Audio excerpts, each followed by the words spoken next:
What up? We're live. Hopefully everything is going to be going good here. We have the semifinals, the grand finals of the last couple brackets of the NACT. It's going to be crazy. It's going to absolutely be crazy here.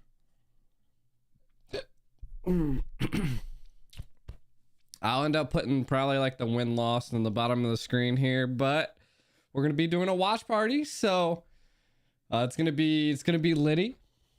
It's going to be a litty. I did a little bit of rework on the side. I also kind of made everything a little bit smaller and stuff on the stream. What up, Gonzo? We'll probably also be pulling the Star Wars skin giveaway today as well. I'm gonna let everybody kind of get in while we're waiting here. I'm gonna pull up the NACT spot, get it all going. Let everybody flow in the stream. The NACT spot is on. Good morning, good morning, good morning. How's everybody's day going? You guys ready for this? The last, there's today, tomorrow, and then it's gonna be the grand finals next weekend on Saturday, and then that's it for the NACT of this the summer season. Hopefully, we're definitely gonna be seeing another NACT, so we'll see how things turn out.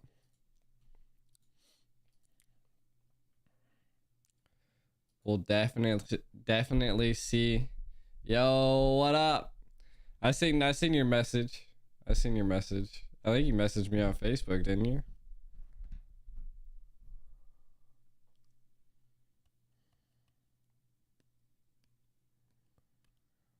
Yeah, if you made a team, then I mean you could possibly scrim.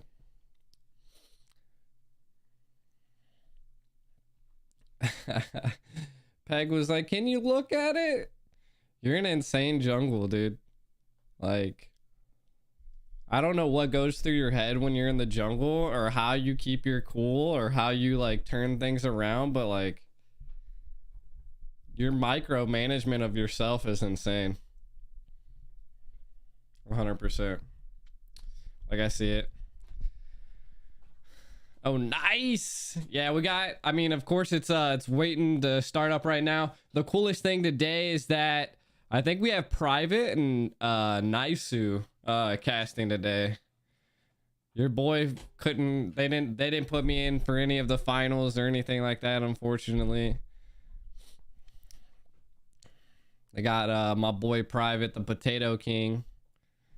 The Potato King. I heard you guys like me wearing long sleeves, you know, so your boy got dressed up. Got dressed up for the grand finals. Well, I guess the semifinals and then the grand finals. How's it going, Kurt? How's life? Your uncle taught you how to jungle? Who's does he play for any teams or anything like that?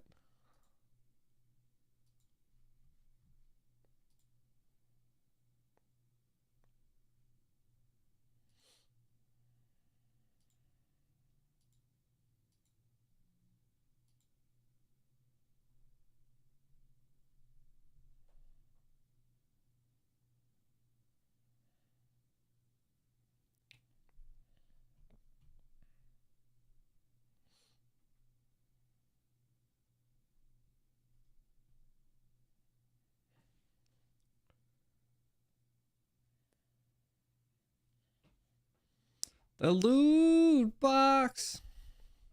I don't do jungles because there's a lot of pressure. Oh yeah. Your Natan was really good. Just like your overall positioning and everything was insane. Was insane, dude.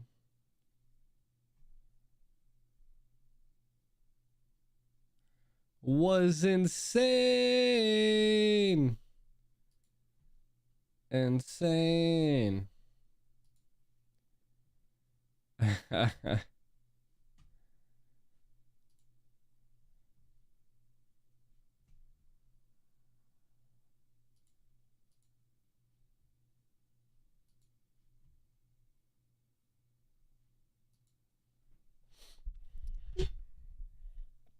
Yeah, no, it was litty, dude. It was litty.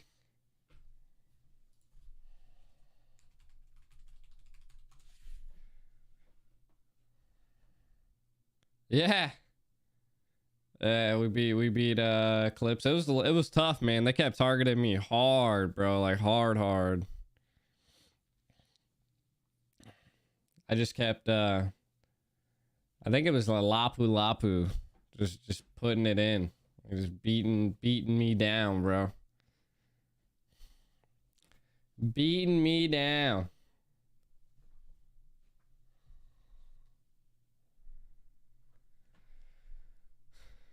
Lapu's good. I'm actually super surprised by how well the Lapu played. Like 14 kills.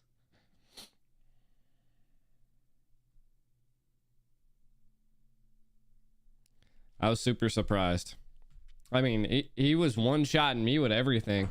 I've never played Lapu, so I don't know like his abilities and stuff like that.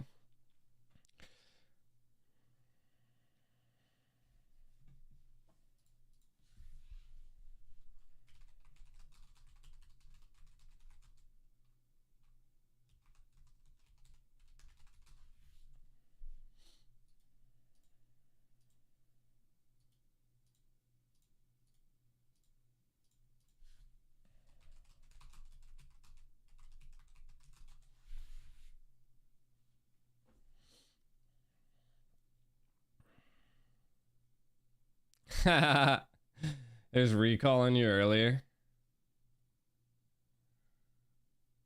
That's law. Hopefully the match is going to be starting here soon.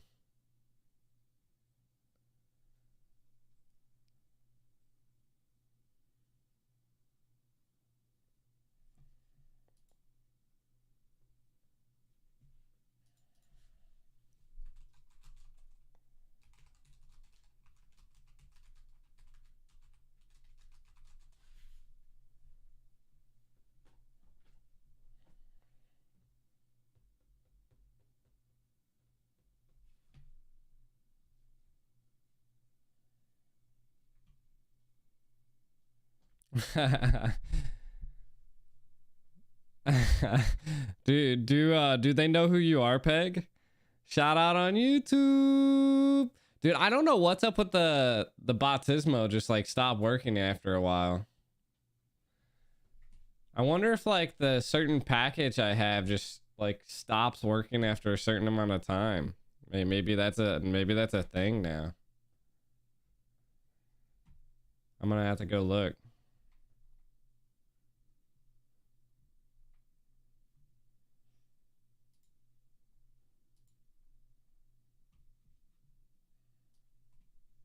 Yeah, Cloak knows you. That's hella funny.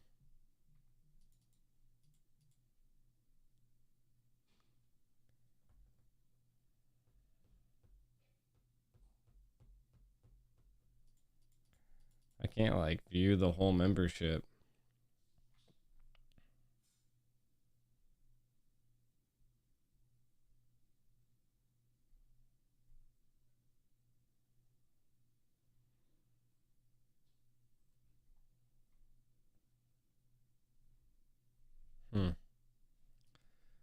I don't know. Maybe I'll have to contact their support. See why the bot's like doing that to me.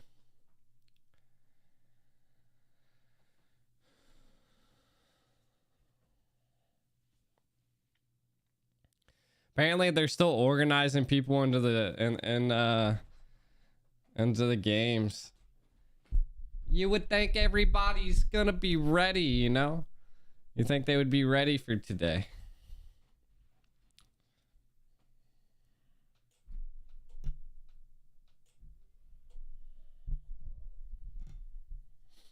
You think they would be ready, chat? You made Team Phoenix Squad? Is that the team you're going with?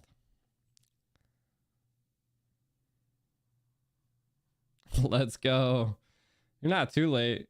If anything, they're late because like they're not even on yet.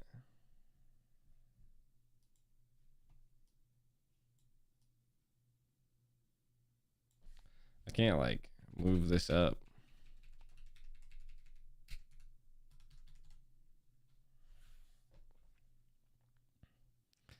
A new squad. Sheesh. Ride the wave for new wave. Is that their hashtag? I gotta get a jersey from them. We will be doing the Star Wars poll tonight as well, so just FYI to everybody tuning in. I appreciate all you guys. I love all you guys coming in early. You guys are amazing. Nah, you just made it. Oh man. Exio, do you do like do you do any like animations or anything?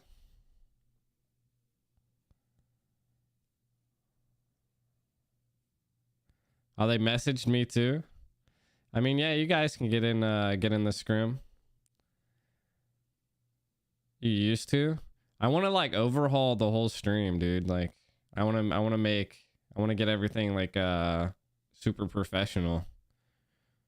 Am I more into YouTube now? No, I'm doing both, Kurt. I'm not stopping. Like I'm not stopping doing Twitch, YouTube, or Facebook. Right now, I'm doing a giveaway on YouTube, so I am a little bit more focused on the YouTube side right now, but I definitely am going to be putting stuff up. Yeah. Who would be a good gold laner? I don't know if I have any like super good gold laners that I know about. I don't even think I know too many like super good XP laners, to be honest.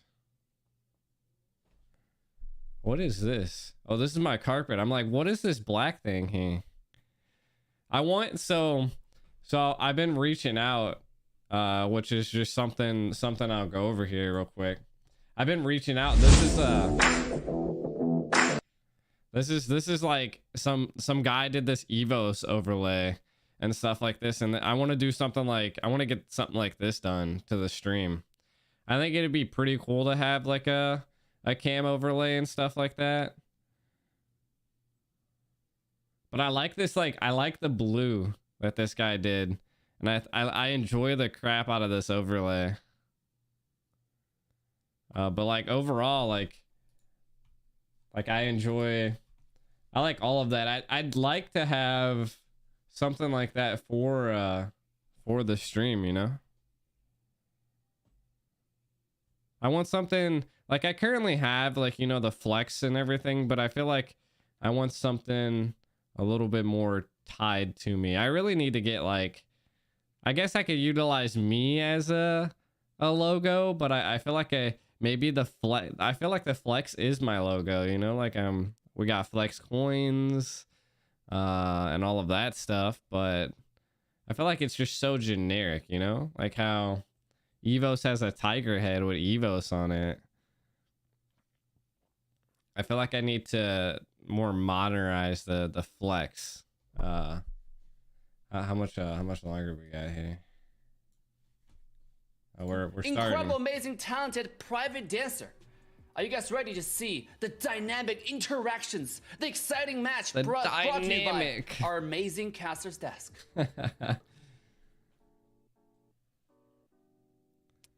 Oh, it's actually Leo North today. America, and welcome Not to nice the here. NACT Finals. And here to help you swim through these spectacular seas of Mobile Legends semifinals, we are your tour guides, your navigators, your finals casting team.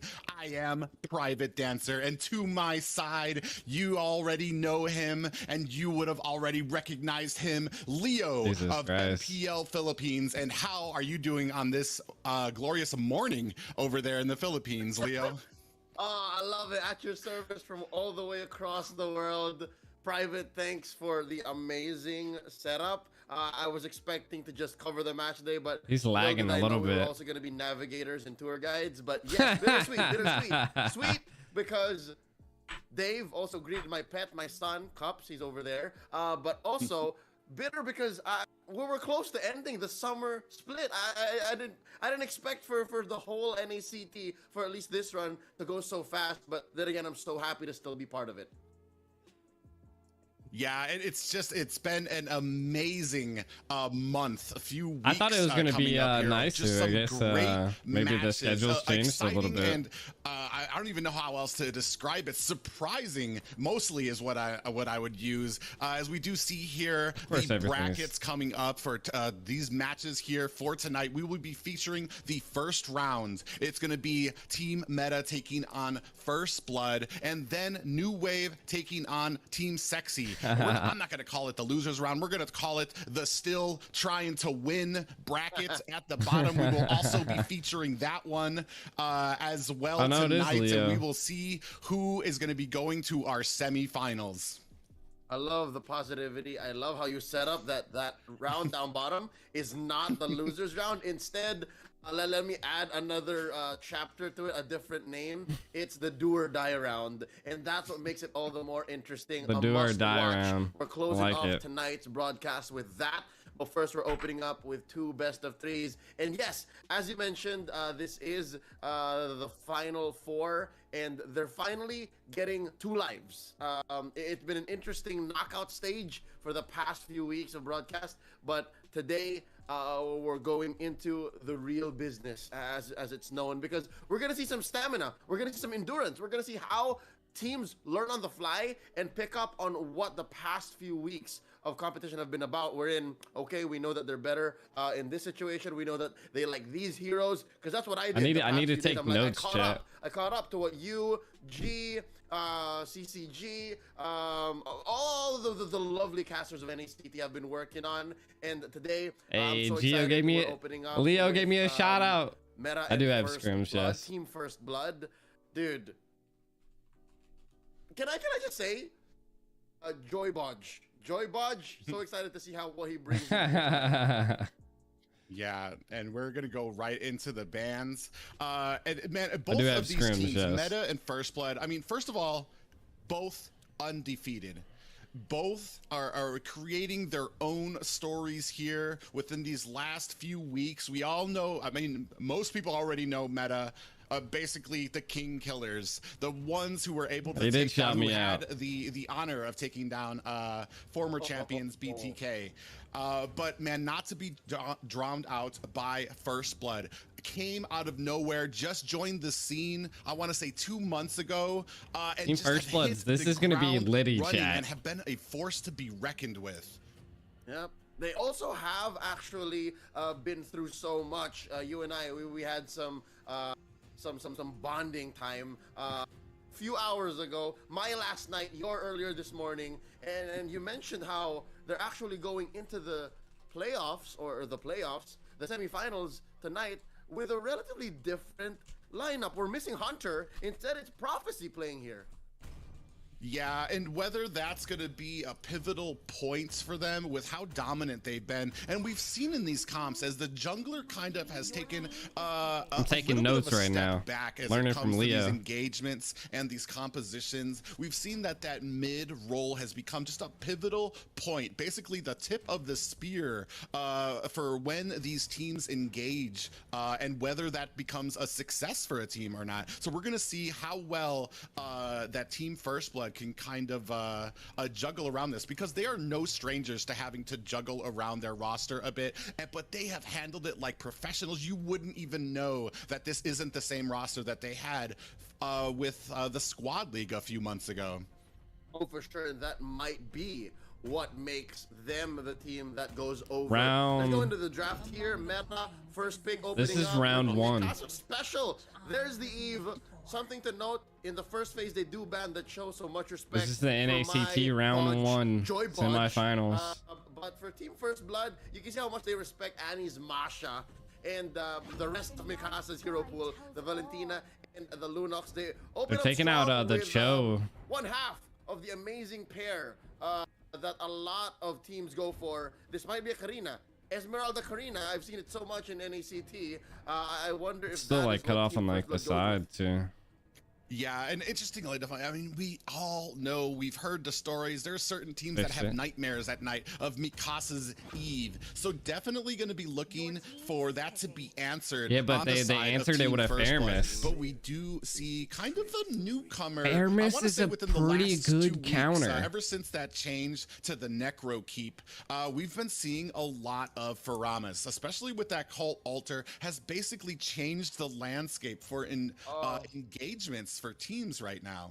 Oh, Private, you talked about the Cult Altar, man. I just got war flashbacks. War flash. I played against a Faramis last night, and then the very next set of games, I think we won like 4 or 5 games in a row because of Faramis. That ult just shifts the landscape of how you got a play buff the in the advanced server, dude. He's gonna be slapping. Team fights, and the answer back by meta, they are not going to falter. They go ahead, pick up the Balmond, they get to pick up the reliable Beatrix, and the swing back by Team First Blood, that Claude.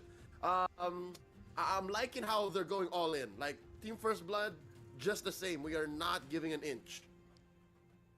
Yeah, and right now, I mean, as for First Blood, I do see like we are kind of getting into like a nice scaling composition here. We do have a little bit of a dive for that backline and engagement, and even a little bit something God mode is going to be insane on this squad. Perhaps from Faramis.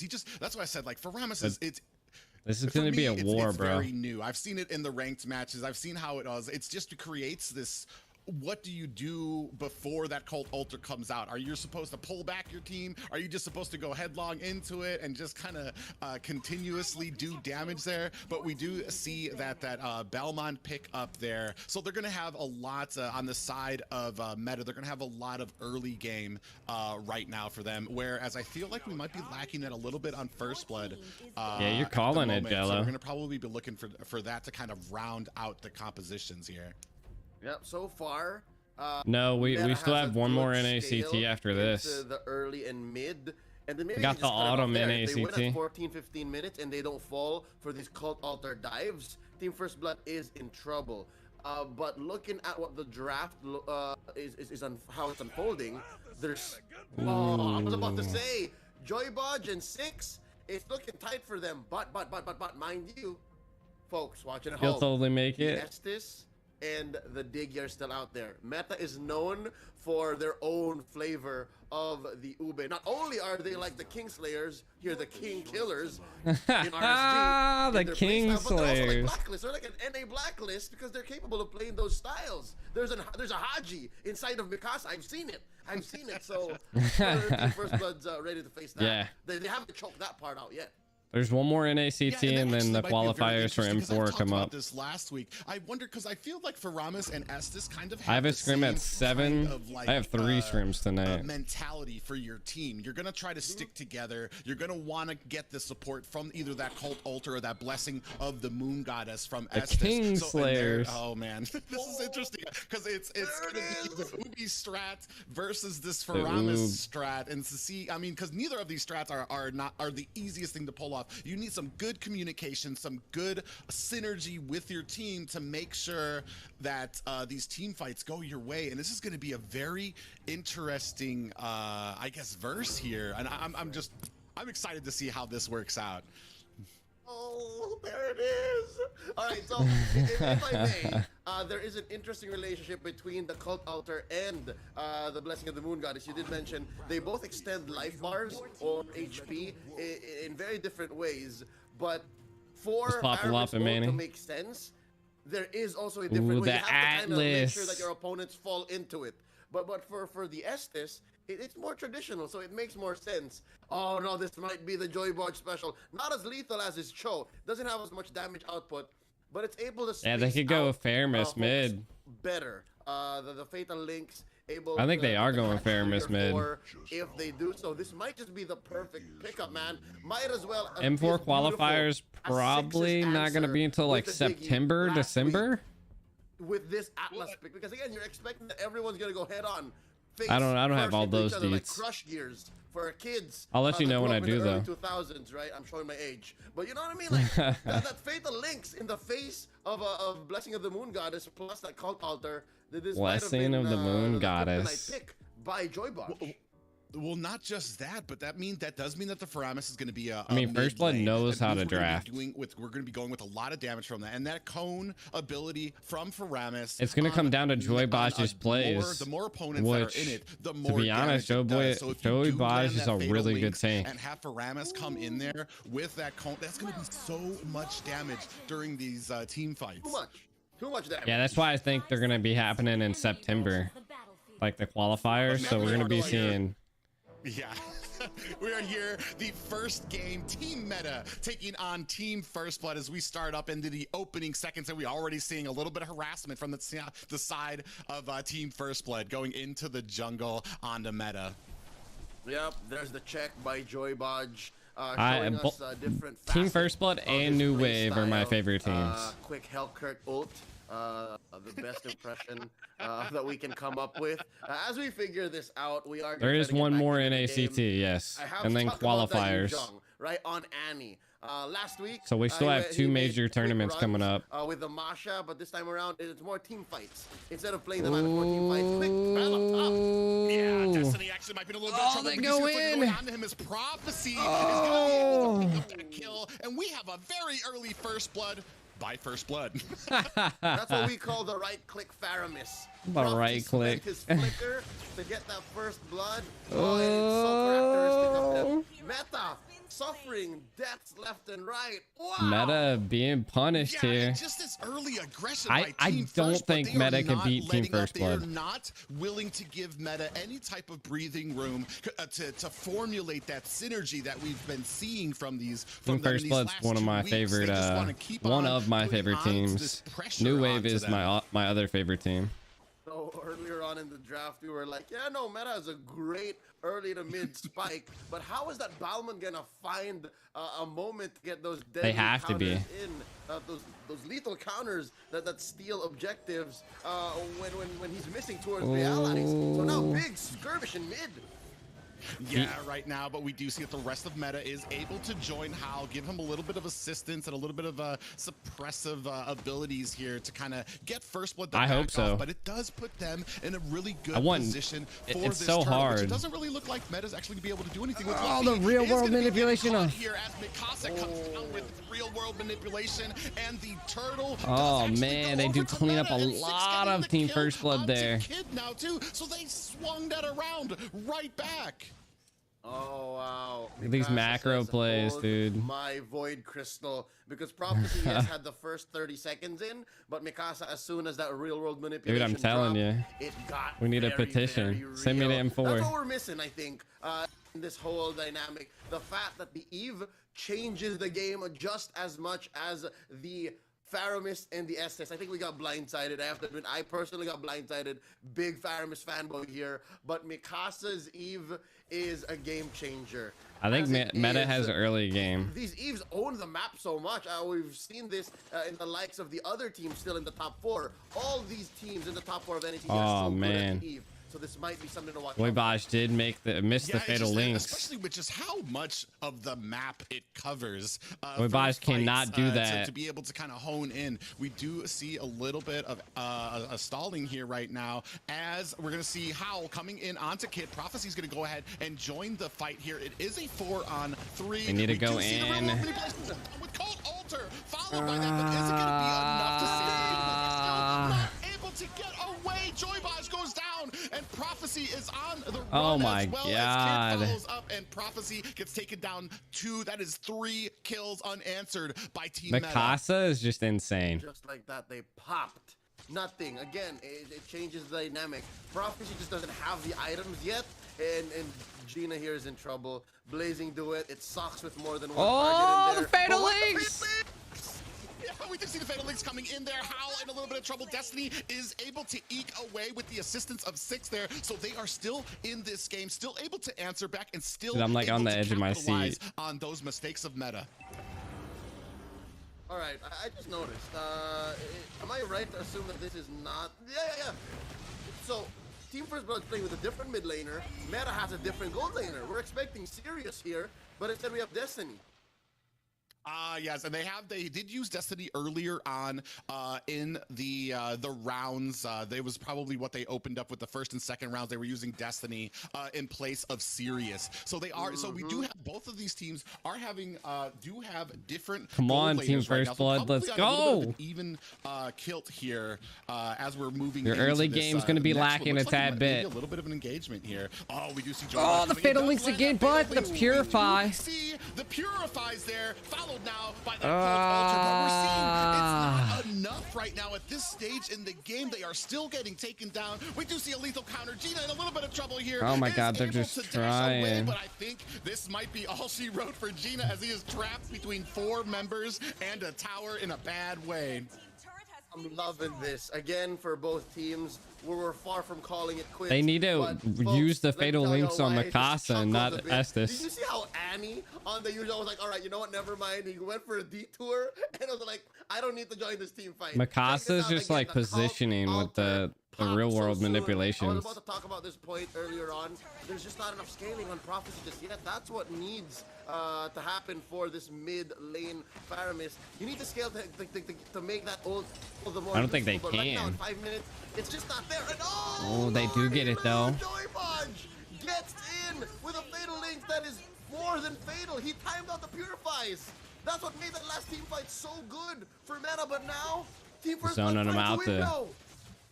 They find a window Good when job. They are pushing in on these mid towers, and oh, they have Purify as well, don't they? Out of the woods yet is Meta. They had a little bit of an opening, but just the littlest bit of a mistake by them, lingering a little bit too long through mid. That's what all First Blood needed to be able to capitalize it, and swung the gold lead back into their favor. But now we have a turtle up, and wondering if both teams are actually going to be looking for this. We have, I want to say, First Blood a little bit out of position right now. So yeah, and honestly, I was wondering, you're not gonna be able to come late to a Belmont. We do see Joybox coming in there. That turtle does get picked up. Real world manipulation coming down onto Joybox. Cold Altar has been activated, and it does put them out of that real world manipulation. So a great set there by First Blood, but they are still trying to disengage here. We do see that blazing duet going on to the rest of Team Meta here. Anna in a little bit of trouble is going to go ahead and disengage there, and the only Mikasa taken down in that fight. But look, when they can dodge it, they capitalize on it. Let's keep up the pressure, Team First Blood. Keep it up. Keep it up. Let's go. With Kid, Destiny puts out the gambit. So here's an interesting. Fair miss. Altar. Now we see how it kind of has the same effect as. I don't know, it plays the same as that Blessing of the Moon Goddess and Rafaela's Holy Healing. It helps you get out of the real world manipulation. So talking about that, Fairness did go what I build. I really want to see what Prophecy picks. A player like Prophecy that is just coming into the NACT once more. Again, folks, for those watching TFB, fielded Hunter in the past weeks of the tournament. And now that it's Prophecy coming in, again with broken heroes. Oh, the Fatal Links. They might actually give Annie here a run for their money. Yeah, we see that Fatal Links what coming in. Hell? Annie is going to go ahead and try to get away. There's Prophecy coming up from the bottom, and they are Where'd the Esmeralda going to be able to save this top tower. But right now, oh, was he able to steal that kid? I believe so. He stole that purple buff from Meta. In their face, with all respect, kid. Wow, it's like taking candy from a kid, but it's the other way around. But anyways, a very, very small difference. Again, earlier we saw how Meta swung out. Again, kills ahead of them. We're approaching. I personally think BTK would have got taken out by Meta or Team First Blood. Ooh, the Purify does come off. At least it shows that the meta can't change. Very team fight specific and very team fight centric. Look at this in the jungle. The Cold Altar had to go off. A little bit of an early Cold Altar there. We do see Luffy coming in there, and now the real world manipulation coming down as Annie swooping in on that Black Dragon is able to take down Prophecy. Luffy in a little bit of trouble here is against 5 members of Team Meta here. Gina trying to provide a little bit of support. Some kills. Mikasa goes down right now. God mode. You need more men, Meta. As right now, Gina but I think with the Gina might. Prophecy and Luffy. They'd be like, send dudes. I'm in a fight right now. Send dudes. And the swing back. Oh. And you do see Prophecy is able to take down 6. Howl follows next. Addy's in a bad way here. Does not have that Black Dragon anymore. Is trying to distract them, but they are able to pick up the Lord. So this might be part of their plan. This might not be, First Blood was able to pick up the Lord. So, I mean, a worthy distraction for First Blood, even though they did lose somebody there. Oof. Oh, save for that Uranus game last week from Luffy. This is possibly the best I've seen this player from Team First Blood. That Esmeralda swing back, that clomp from about 2 minutes earlier in that team fight really bought Team First Blood. Meta's wavering, boys. Mind you, it is a level 1 Lord, but it still does buy them quite a bit of the map.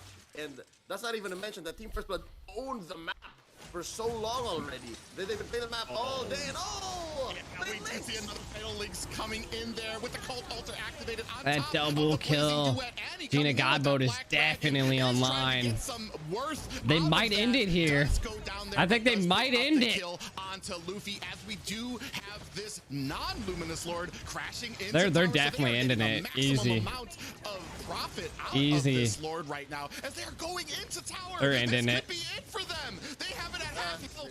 10%. This is game. First game. Let's go, Team First Blood. Let's go. Now, First Blood draws. First Blood private. I did not see that coming. Did not expect that it would happen so fast and off of the back of Luffy's Esmeralda. Let's A move go, for guys. TikTok, Let's bro. go. He came in 2 or 3 team fights back to back, set the pace, and I'm looking at the items here. There's nothing out of the ordinary. If I'm not mistaken, that last item might actually be a Thunder Belt to keep down whoever does come up front to him, or whoever he does find. Instead of going for the Ice Queen wand, I can see why it's the Thunder Belt. He wants to burst people down. This is an interesting direction for an Esmeralda, because you don't want to use the Ice Queen wand in the face of an Estes. They're gonna live, they're gonna survive to tell the story. But with a Thunder Belt and a blade armor like that, even Destiny with a Wesker to the face is gonna have to think twice. So I'm loving it. This matchup between Meta and TFB is all about the scrappy team fights, and I'm here for it, bro. I'm here for it. Dude, hats off to Prophet there. This is not his normal position. Dude, Gina. He is normally a marksman for their team, and I had the pleasure of talking with them a little bit before we came into this yesterday, and he said he's been practicing. He knew that they were going to have a little bit of an uphill battle losing a mage, because a mage is a very important part. The mid lane right now is just such, like I was saying before, the tip of the spear for those engagements. And man, what's a first match for him? I know he's got to be feeling good about all that practice he's been putting in, and this is what I have been wanting to see, that challenge. They did really to the good. possible Ubi strat, where we have Estes and Paramus both kind of have the same game plan. We saw at the beginning. I mean, it took a little bit for that Paramus to start scaling, for those cult altars to do more than just. It wasn't even the beat up twice. Faramus. I mean, the Faramus definitely had. Them, and they got put down right back after that. But as we started getting later and later into the game, as we started catching meta out, those cult altars just began to be more and more useful, and like a huge part of what kind of allowed Luffy to be able to come in and flank. Man, just a wonderful game played by both.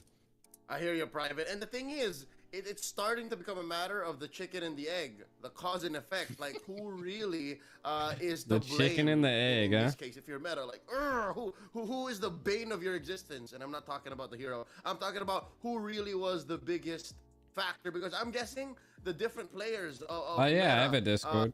You can do exclamation point Discord. Like, who should we watch out for? Who should we Let's send you my out? Discord. Who should we focus down on? And they're still reeling from that last game, game 1, already at match point. TFB might drop them to the lower bracket, and we're about to go into the draft. So now I'm wondering, was it really the Paramus on Prophecy? Was it really how well Luffy played that Esmeralda, finding the perfect picks, you know, getting right into the faces of those frontliners, or even getting to the back line if he could? Or was it all about Joy Bodge's Atlas, because that Atlas was fatal. It found like 2 or 3 solid ults, and that's all they wrote. So I'm guessing Meta now has to really get on the draft first. They knew they had to end the game early because of the Estus. And that's the problem when you get up, especially with teams at this level of play, because you already saw. Because what are you going to do if you pick one of those Luffy, or if you do pick Prophet to maybe ban against, you're leaving open what we have been talking about since the beginning of this cast is Joy Baj, who just does have not just the Atlas, we still have Cho, we still have the Franco to contend with. So I mean, what are you going to be taking off the table, or at this point allowing for that?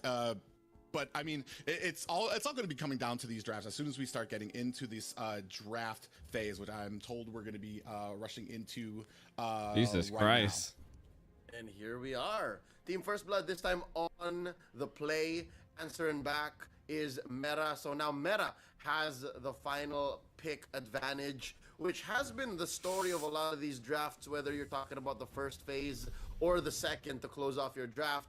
Finding those perfect counters has been such a gambit. Let's talk about the bans. Again, TFB respecting Annie's Masha. They take out the Faramis this time. Much respect. As well, they take out the Lunox, which was also banned for them in game number 1. They first pick up the Esmeralda. Is this something that's worth it? Are we about to see... Oh, no, we're not. I was about to say, are we going to see a Dairoth punish? But Meta has a different idea. What's going on?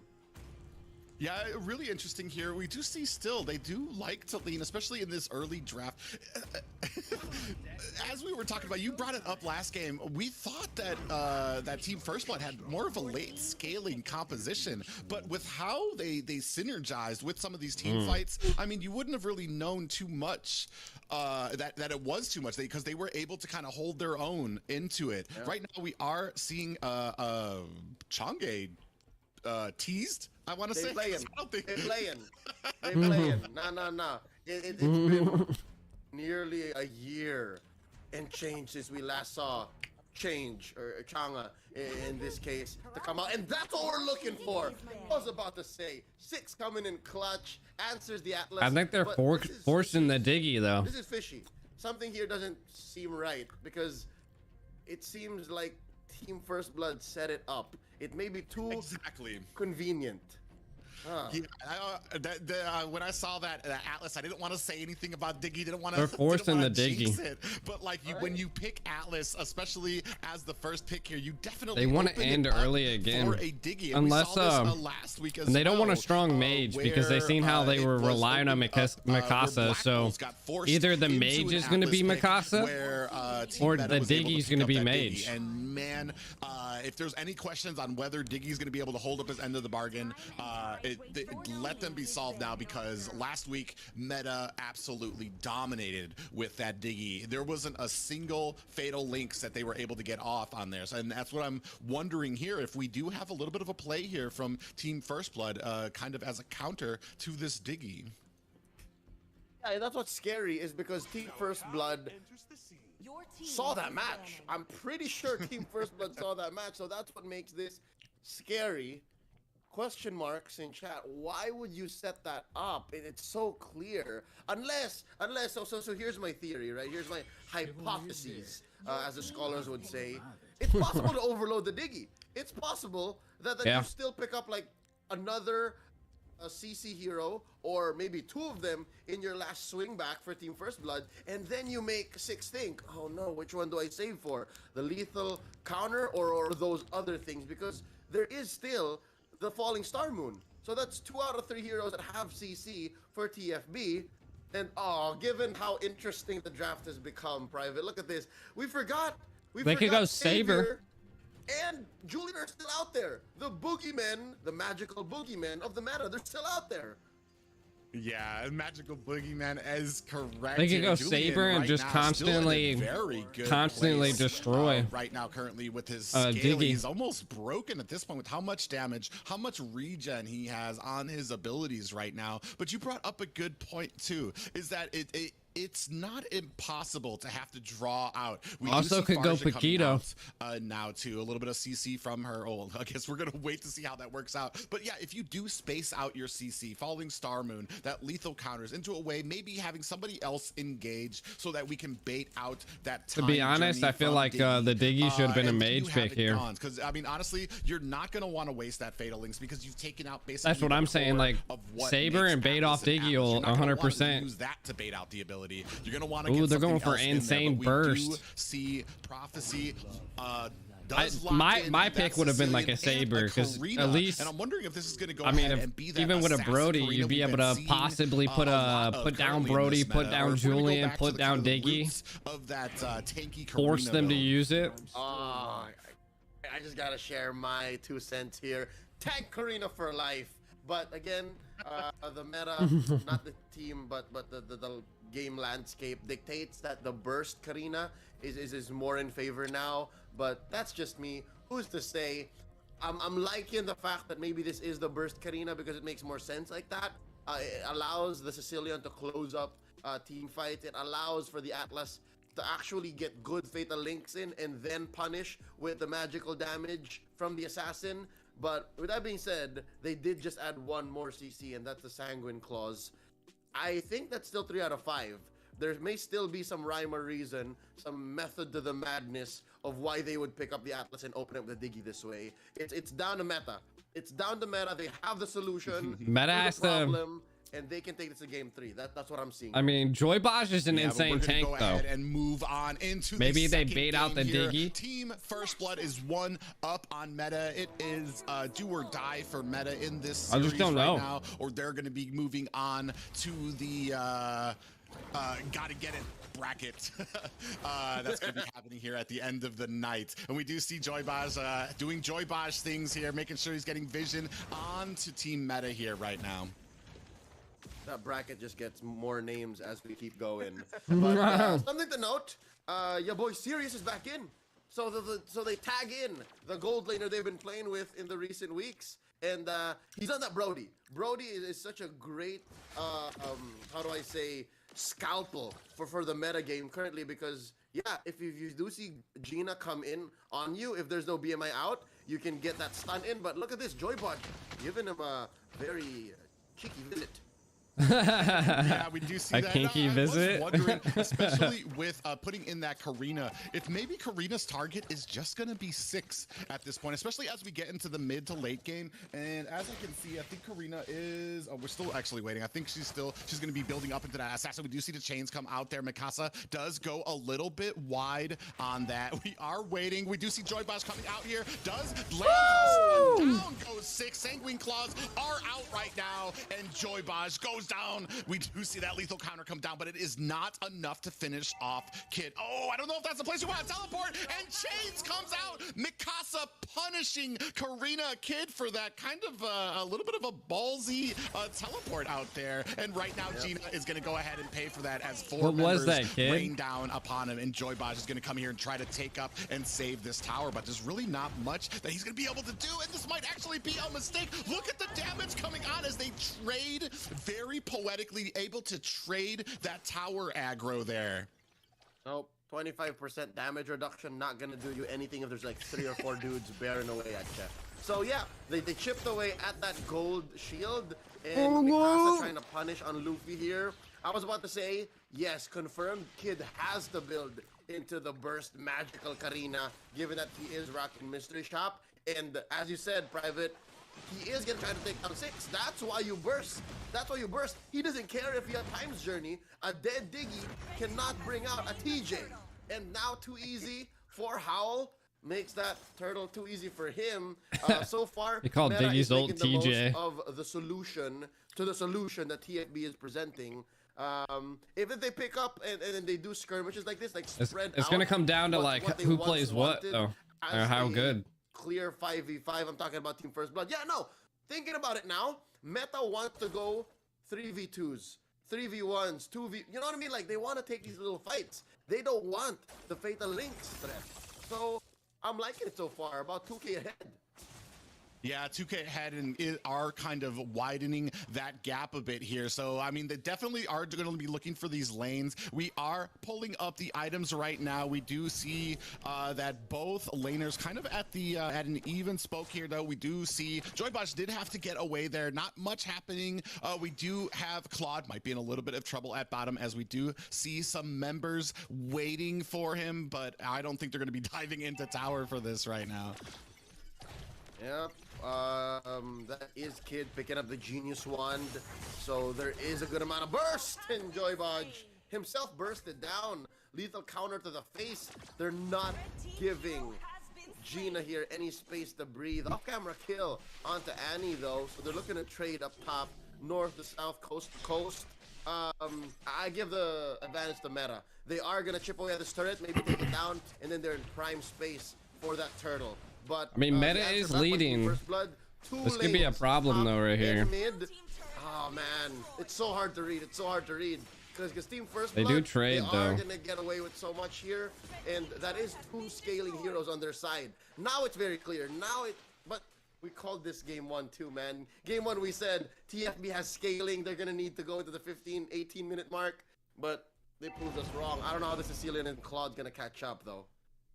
Well, yeah, and then what we saw, that we do have a turtle here, so it does look like First Blood is looking for a fight here. Prophecy may be getting a little too close there. We do see that enhanced chains coming out and is going to go ahead and pop up both of those team members. It doesn't look like they're going to be in a position to contest this turtle, so they're going to make short work of it. Is Meta right now. But what I saw before is that we had 4 members of Team Meta doing the job that 2 members of First Blood, but we do have an engagement here right now. Joybot is trying to get away. Lethal counters comes out, and down goes Prophecy.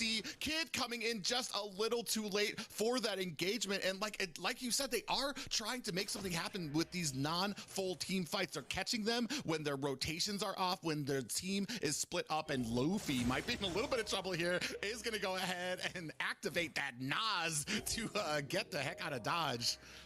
Yep. Trigger funny circus music. That's what that looks like Jesus in Christ. my head. But no, he bought so much time. And again, the longer this game goes, the more there's a chance for Meta to get punished by Team First Blood scaling. But regardless, there's a team fight though in mid. They are going to commit. Yeah, and right now we do see that Luffy getting punished there. Just the I think Team First Blood got out-drafted this time around. More than First Blood can handle at I think this point in the game. that Atlas pick was a little change weird. Oh, Luffy! We do see Prophecy does get caught there. Joybotch landing a fatal links. Mikasa But not able to kill him. There's not going to be enough damage, and that torn apart Memories able to pick off and finish Prophecy there. And right now things not looking great for First Blood, as maybe the scaling a little too far into the late game for them, as since I mean you're not gonna, any scaling is gonna be kind of mute if you can't make it to that point in the game right now. Yep. Sirius is a really good gold laner. The post 15-minute mark, they can just keep going, and that Brody is doing some serious business. Wink wink. I love how Team First Blood wants to dive, and then by that time Sirius has already put on so many stacks that torn apart Memory tears through the 5v5 team fight. So yeah, we're at the point where in meta doesn't even have to bother, doesn't have to worry about it.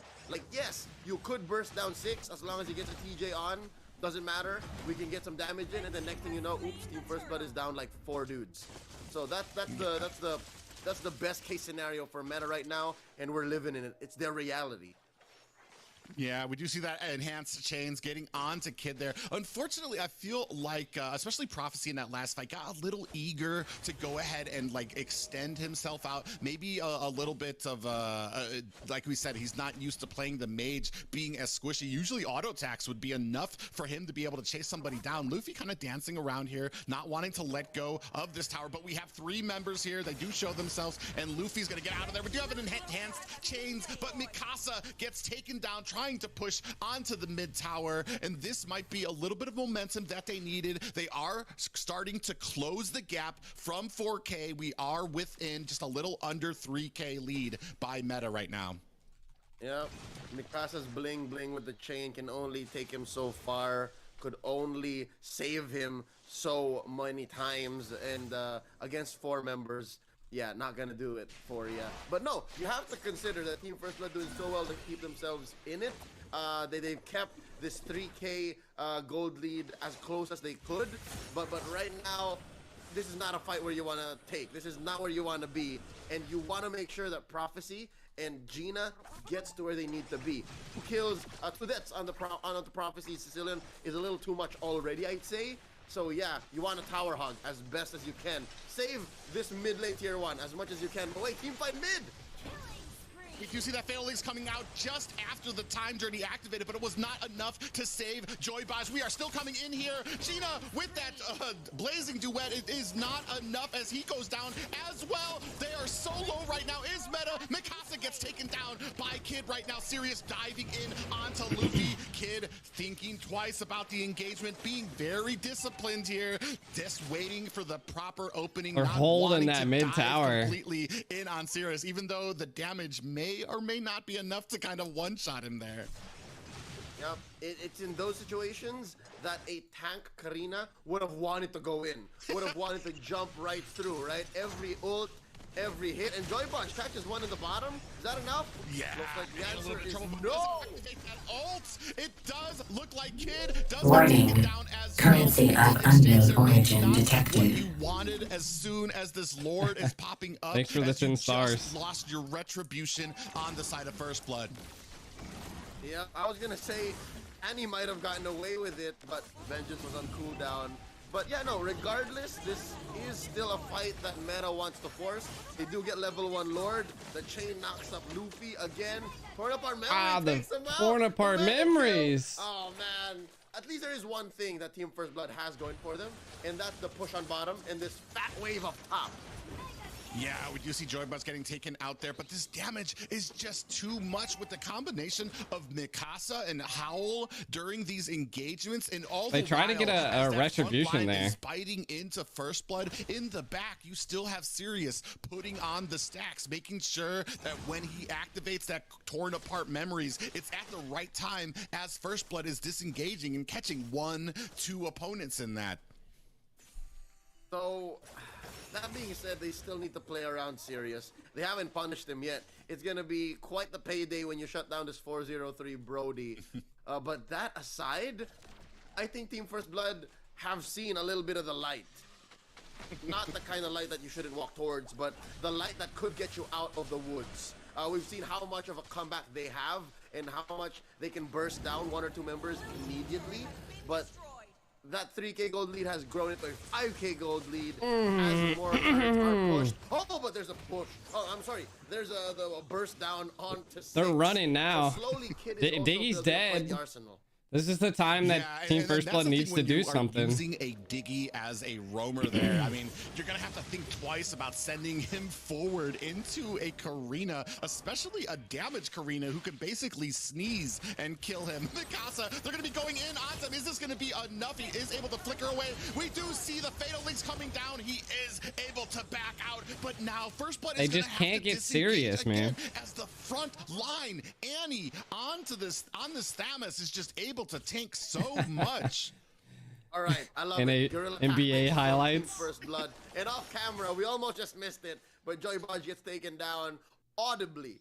I could have seen it. I could have sworn. I saw Sirius go, Nani, my torn apart memory didn't take anybody down, but that's because there wasn't enough stats. I think Team First Blood clearly just wanted to go for the turrets, and now they want to take their buff, want to go in for the fight. Ooh, I love it. Discipline from both sides. But look, from the back, we do see Luffy coming in there. Is going to be able to come, and 6 gets taken down there, so they no longer have that time journey, but they do lose Kid in the process, and they cannot find the proper opening right now. Maybe the team a little slow in reacting to Luffy on that back line there. I mean, that was a perfect setup there, but just not enough from First Blood to kind of join in to kind of cover that. Yeah, you got Leo here from the Philippines casting right now. And private. Annie a little too deep across a river, aren't you, friend? Luffy picks up here the they wanted to go into late game for the Sicilian. Breastplate. Could that be enough? Team fight again!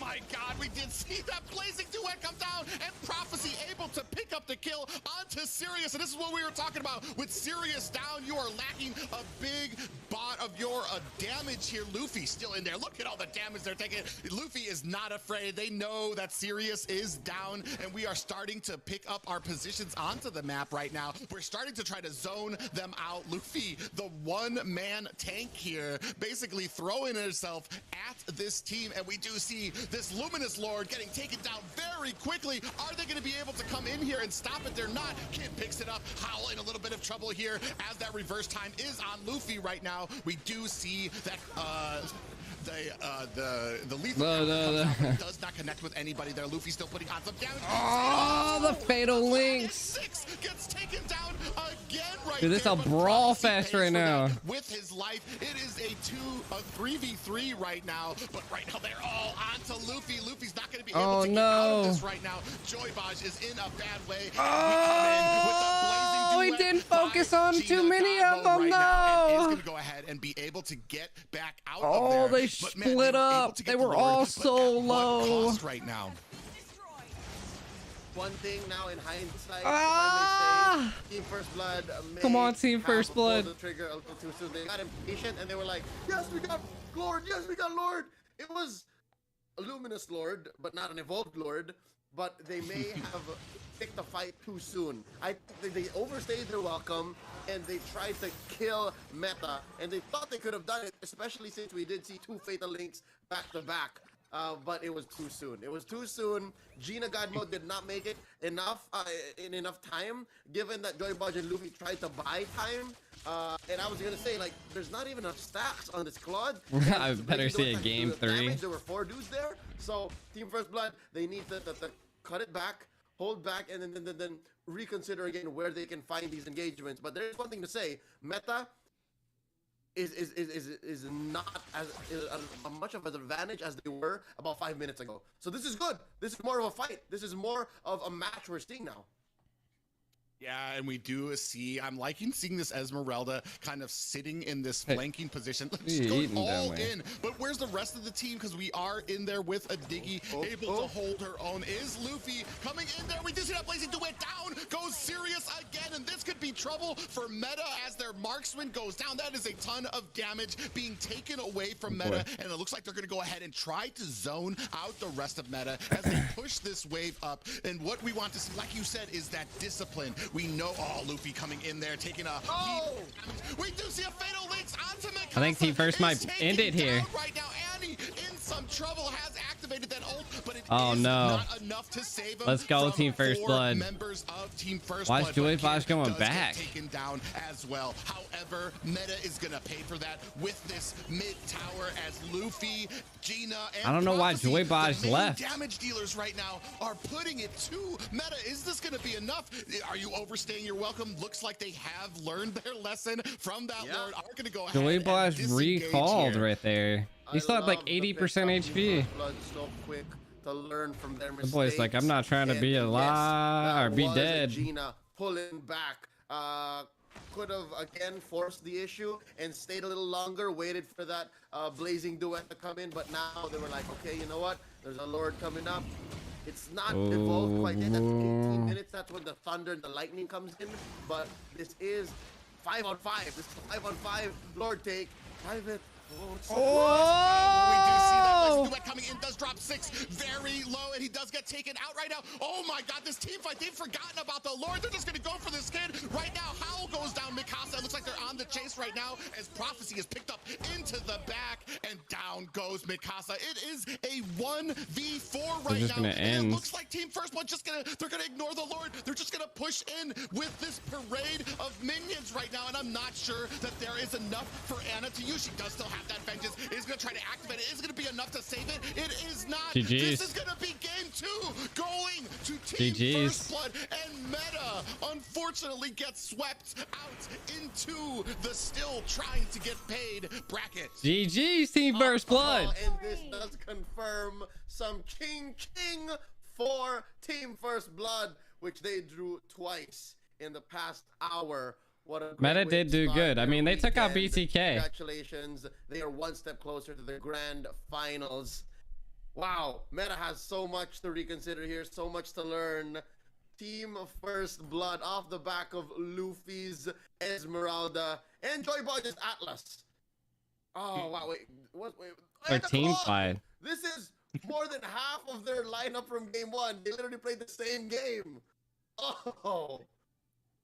Yeah, just an amazing setup there, and we saw it too. It was starting. We were starting. They were to relying get on these Gina engagements by Luffy instead of you know waiting on Joy Boys, letting him be the invitation. They were for going his for team. late We had game. Luffy in the background baiting out those abilities so that Biggie the wouldn't be rest, we had Joy too Boys good for coming in late there game. second. And while they were competing with that front line of Luffy and Joy Boys, I'm pretty sure Team Gina First Blood to be would have able to taken get, out that blazing BTK. duet off on the entire team. And They're then, of not course, to out finish yet, the no. job, Kid coming in with that awesome damage. Meta from the is Karina, still in which is, here. man, just the amount of damage right now. They'll play. that came out of The Gina next for game's those gonna be teams, Team Sexy 32% versus damage New right now. Wave, It was way and then it'll be Meta it's whoever loses almost against Team uncanny. We were Sexy and talking New about this Wave. before. It looked like it was such a good opening game, and I don't think Meta could have played that any better than they did. Maybe a problem with the comp at the moment,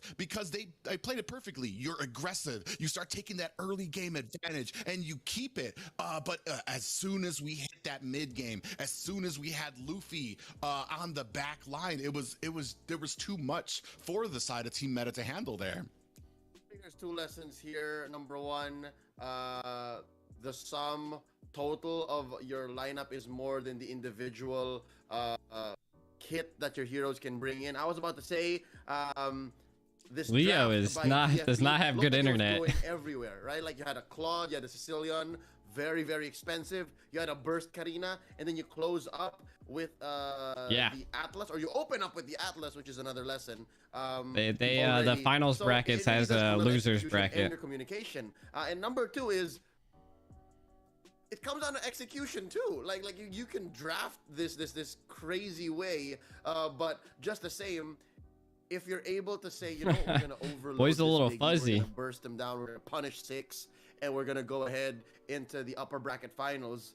That's essentially what TFB did here, and that makes them all the more a team that is to be feared. If they keep this up and they keep playing this way, we might see them soon enough in the best of 5, and maybe even take the summer split title here at NACT. I'm loving it. I watched these games, right? I've seen Meta play, I've seen Sexy play, I've seen New Wave play. TFB is a whole other level. At least in this opening match for tonight, all right? TFB is something else. The way that they played almost literally the same lineup, oh. Well, and not just that. It should be the first round of the losers bracket and the first 2 rounds of what do you do the finals. This Atlas? You're gonna have to. That's gonna be like another permanent. It's not damage all you're gonna have getting to throw streamed up there, or you're gonna have some type of other plan up there. Because that's right now is the scariest part for me. Is they picked Atlas and they're like, we dare you. Pick Diggy, because we got a plan here, and they went ahead and did it, and they executed that to perfection on their side. But we are going to go ahead and get into a very special interview with Team First Blood. Hello, who is this? Hello. Oh my god. I believe this is Prophecy. How you doing, Prophecy? Hi, I'm good. I'm shaking. I'm shaking. How are you, Lee? Oh my god. He's shaking. You got Prophecy those- is shaking. He played a Sicilian out of his mind, and he's shaking. Oh, dude, you just got tagged in. You just got subbed in because Hunter couldn't come in. How was that like for you, bro? How was it like? Oh no, I have to play, and we're in top 4. What was the process like for you? There went Leo. It was actually tough for everybody else in my team, especially Mike Tang and also Gina Joybot. We were having a hard time practicing the full week before the NACT start. So Leo said, "GG's." I had to I'm shaking.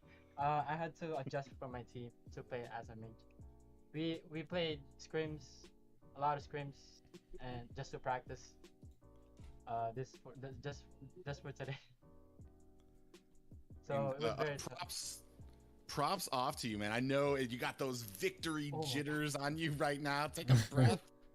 Take a deep in, man. You guys won. You were able to take that. I talked with you a little bit earlier, and I know how serious you were taking this. We talked a little bit like you guys had gone through roster fluctuations, and you had already said that this was the big one, the mid. That's a core part of the compositions here. But man, congratulations, because you made it look good out there. And right now, as coming into this, you guys were able to find the practicing. I mean, like, tell me what was this Atlas pick? That was your plan the entire time, or was there like a risk? You guys saw the Atlas open, and you're like, oh God, what do we do? Atlas was actually our plan, but it was too risky because they have Diggy for the third pick. But we have Luffy here, who we just wanted Luffy to just, you know, attack the Diggy and make oh my god, and make Botch ult. And come in until yeah, that's pretty much. So, Prophecy, the way you're telling this story is the solution wasn't even in the second phase. The solution was built in because it was all about Luffy. Go ahead. So, the way Private and I read it, it was like, oh yeah, no, it's gonna be the Karina who's gonna take care of it, but no, it was all about Luffy. Actually, our plan was for late game because our heroes for late game, especially. I knew late game was their plan. So we just wanted to just. That's why they picked the Sicilian. Until the late game kicked in. So yeah. And what a journey to get to that late game too. I know there must have been like a couple of sweats coming in there for that through that first 8 minutes, or like, guys, late game. Just is that how it was? You guys were still focused throughout the whole thing, just kind of remained vigilant on that late game? Yes, we were confident enough to fight them in the late game because they were struggling throughout the late games. So I don't know what to say. I'm sorry. This is my first interview. Yeah, it's no problem, man. It's just like I said, take a breath. As we've talked before, so it's no big deal. And man, a great game there, especially with a Luffy. Man, Luffy played exceptional there, especially being able to dive into the back lane there. And man, just a wonderful game played there. Do you have any other questions as well, Leo? I'm just excited. One question, may you can or cannot answer, Prophecy, but are we seeing you in the upper bracket finals? Is it still you playing all the way? Yes, we're planning to win the championship if possible. we're just trying our best, honestly. We just practice every day. I know there's Team New Wave and there's Team Sexy. So yes, it's gonna be tough. Yeah. Okay. I love it. So Hoping to hear from you again soon. Oh, so excited. Thank you so much. Yeah, and just a great game, guys. Congratulations on this this first victory, and congratulations on what is it that puts them in they are officially going home with some money. So congratulations on that. Thank you so much. Man, so cool. You know what? Prophecy's such a down-to-earth guy. I love it. He's such a cool dude. Yeah, it is the whole team down to earth too. Like I said, they just came in earlier the last few months ago, have been in the squad, the North American Squad League, just came in there having a decent go of it in there, came in to the Challenger tournament having to make roster adjustments. But this kind of speaks onto the drive, the practice, and the focus that they've had to put in, because even with a new virtual, I mean, 2 people, that's almost half your roster, your 5-man there. So they've come in there, and the drive and intensity and the seriousness that they've taken this with all the scrims and practicing to kind of stand up to these other teams who've been playing together for virtual, like for years now. I mean, it just speaks to how much it just speaks to the focus that they've had to make this work against those types of teams. Yeah, and it shows in their play style. Again, this is just but one. Again, we saw 2 games, but it's just but one play style or facet that TFB could bring out there. Again, game 1, very scale heavy. We want these big team fights, and we can force it. Pow, they got it. Game 2, same story. So who's to say what they might bring out in the upper bracket finals, and eventually, as Prophecy said, we want to go for the finals. We want to go for the title here. In that best of 5, who's to say what they bring out there too? Yeah, but man, I'm on the level. I could feel what Prophecy was going through, because that was an exciting match for me as well. But that is not all that we have in store for tonight. But we are going to go ahead and bring it back to the host, the man, legend there, Assassin Dave. All right, ladies and gentlemen, boys and girls, welcome back to the host desk. What a dominating match.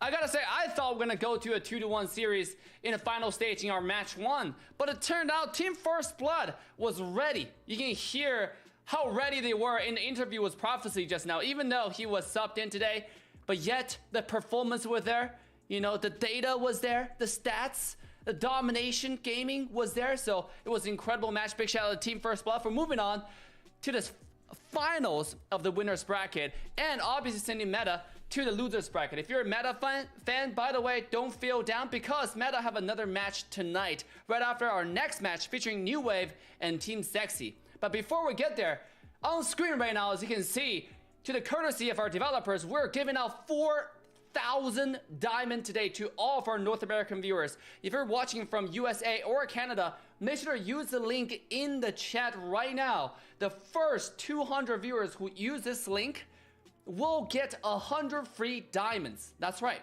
a lot of free diamonds for a lot of viewers. Make sure to go ahead and use those links, and then use the link and use the redemption code to redeem your free diamonds right now. Coming back, we have another very limited giveaway for a very limited amount of viewers, so do not be shy and make sure to use the link, use the code, and get your free diamonds. The first come, first serve. So with that being said, we're gonna go ahead and take a short break. Get your popcorn, get your soda, get yourself ready. We'll be back for the incredible match, the second match of this double elimination stage, the final stage of NACT summer season. Don't go anywhere. See you soon.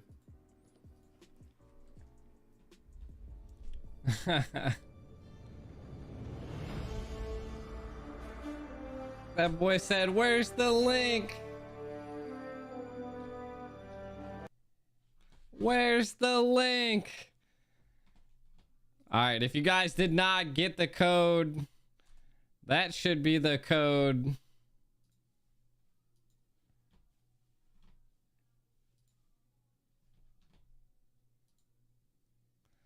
I do not think the link is not in the description. The link is definitely not in the description.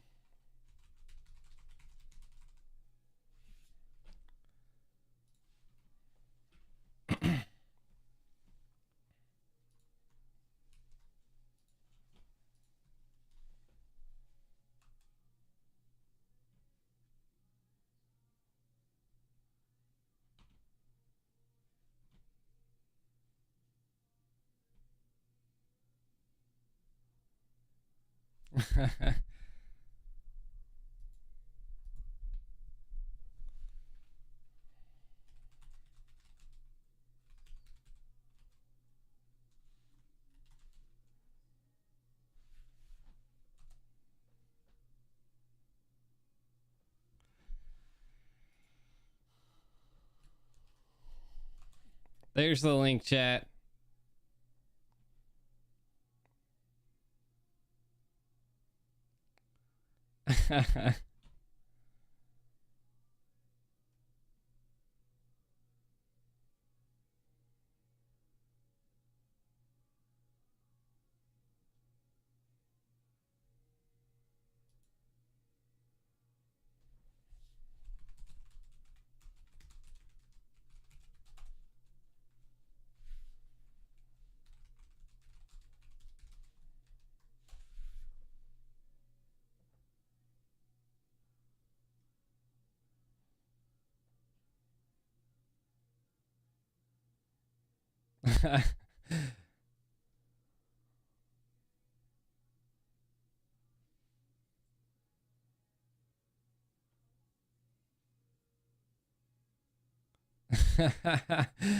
Bro, you should see the chat. The chat's like going wild right now. The chat's going crazy. Oh, my like ears are killing me. It's good to take out. Ah. Dude, they're like, where's the link? Everybody's just like asking for rewards, bro. They're just like, give me, give me, give me, give me.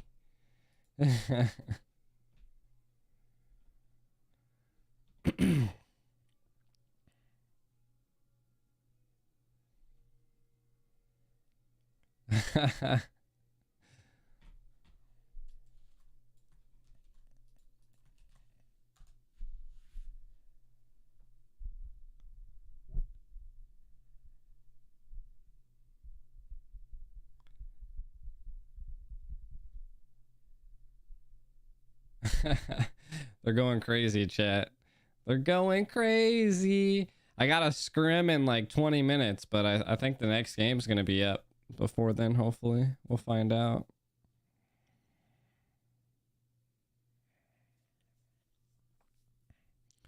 We shall find out.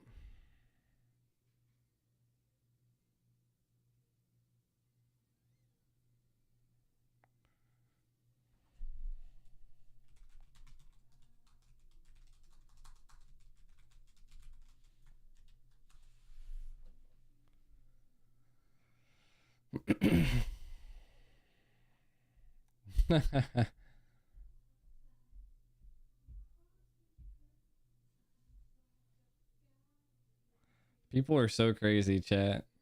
They're so crazy. We're going to be seeing New Wave versus Team Sexy, which is going to be quite crazy. The next match is coming soon. We'll probably play a match.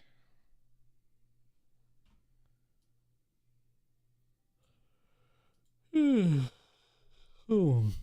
Team First Blood. Congrats, man. If you guys are in the chat, you guys are amazing. You guys are amazing. They just don't even know what to do, bro. They're just going crazy.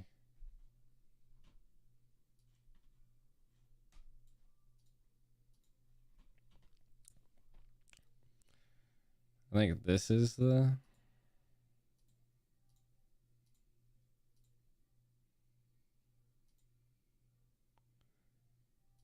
Really?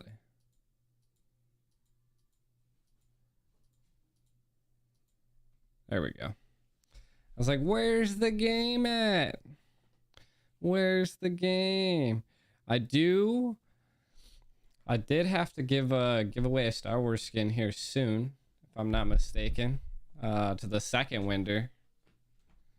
Still feels weird that BTK is out. Yeah, I mean, they clearly were just lacking in discipline is all it was, man. Like their discipline just was not up to standards. It was just, you know, like they weren't playing together as a team anymore. I feel like maybe like they just fell out. I feel like they just fell out. Sir Bossy legit.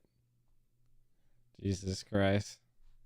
You didn't watching? We're probably about to go into a game here.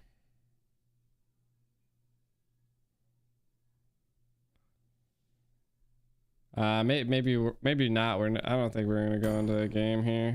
We got like 10 minutes before I gotta start this scrim.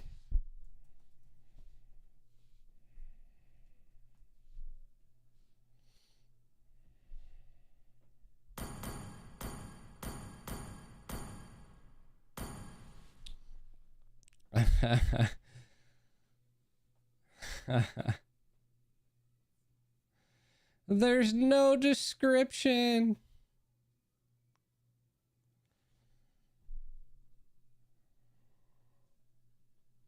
Mobile Legends bang Espanol.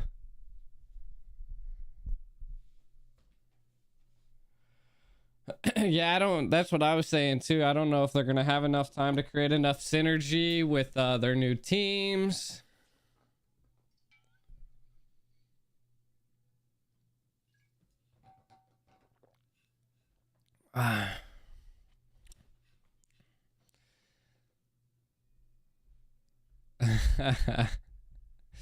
We'll see. We'll see. It'll be interesting.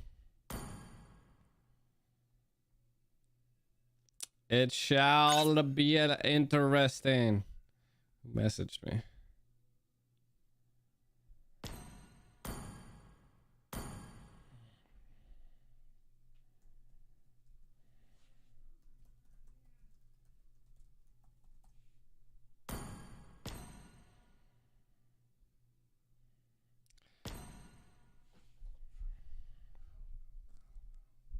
What does that mean? Did you put in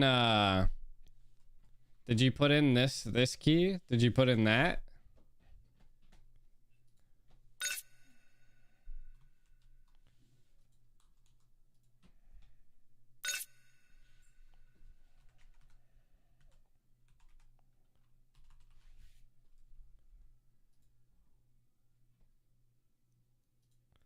What's a verification?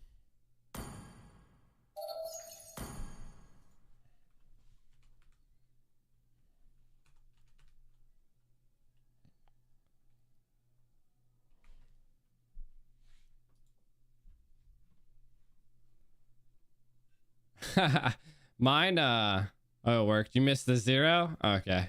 I was like, mine worked, but it told me that the CD key is being redeemed by many players. The server is processing. Please try again later. Oh, success. Hey yo. There you go.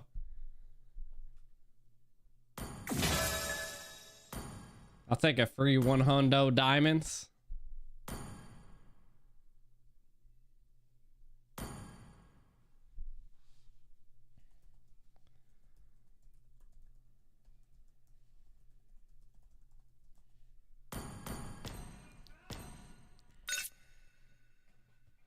You didn't get the mail? I did. You might have to try it again. Like it told me that it was being processed by too many people. And try it again. I don't know. My mail was instant.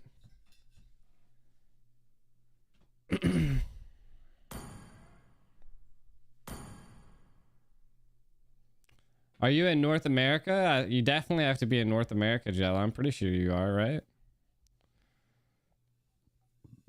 If you guys are in NA, you can redeem that code. I don't know if it works in other regions. It literally said success. I don't know, give it another shot. I thought you were.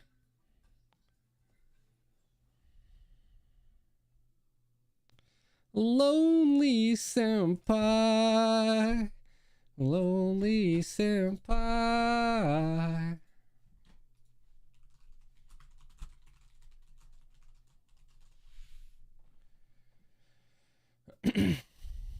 What does it give? It gave me 20 magic dust and a 100 diamond coupon.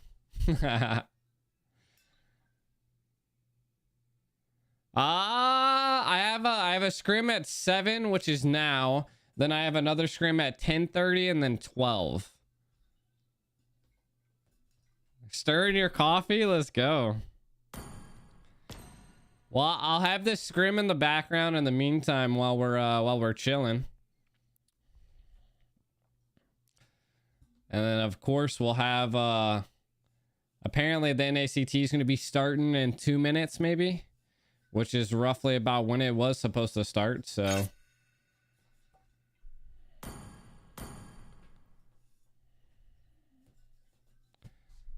I just stiff armed. Yeah, you've been on your ranked grind? I've been on my ranked grind too. We're almost mythic 4. Hopefully we'll make it to mythic mythic glory this season. It just took a couple minutes. I don't know why mine was so instant. I'll be swapping back over to the NACT once it comes in.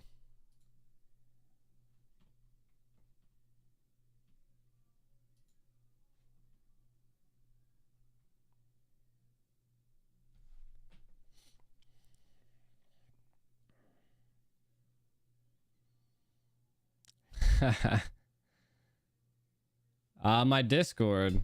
You can find me in here. Or well, this is my Discord ID. My Discord ID.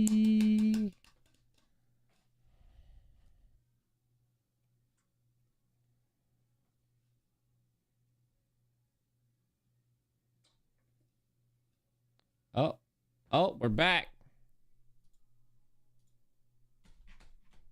Season final stage, second match. I cannot That was wait for fast. this New Wave versus Team Sexy. In the back, the casters, we're already talking about back and forth, front and center. Who's gonna win this match? I cannot gonna be wait New Wave. to have them tell you guys more Maybe Team about their Sexy comes analysis, through. their projections, for predictions about what's about to happen. The battle, you know, that's gonna happen between those two incredible top teams in North America. But ladies and gentlemen, for those who missed the giveaway, just a reminder, on screen right now, use the code NACT 2022 07030. Okay, you see that? Very easy code. And use the link in description to redeem them. It only works for viewers who are in United States of America or Canada. And if the top 200 viewers can get 100 diamond each. That's 20,000 diamond giveaway. Excuse my math, you know, just went back to my math teacher, so I totally forgot how to calculate how, you know, 200 times 100. But 20,000 diamond giveaway is a lot of giveaways, so make sure to redeem your diamonds before everybody else take it away from you. So with that being said, the players are ready. The casters are eager to tell you what's going to happen between the two teams. So I'm going to quickly send over to our casters desk. Make sure to follow our incredible casters on social medias so you can follow our future adventures on the Land of Dawn.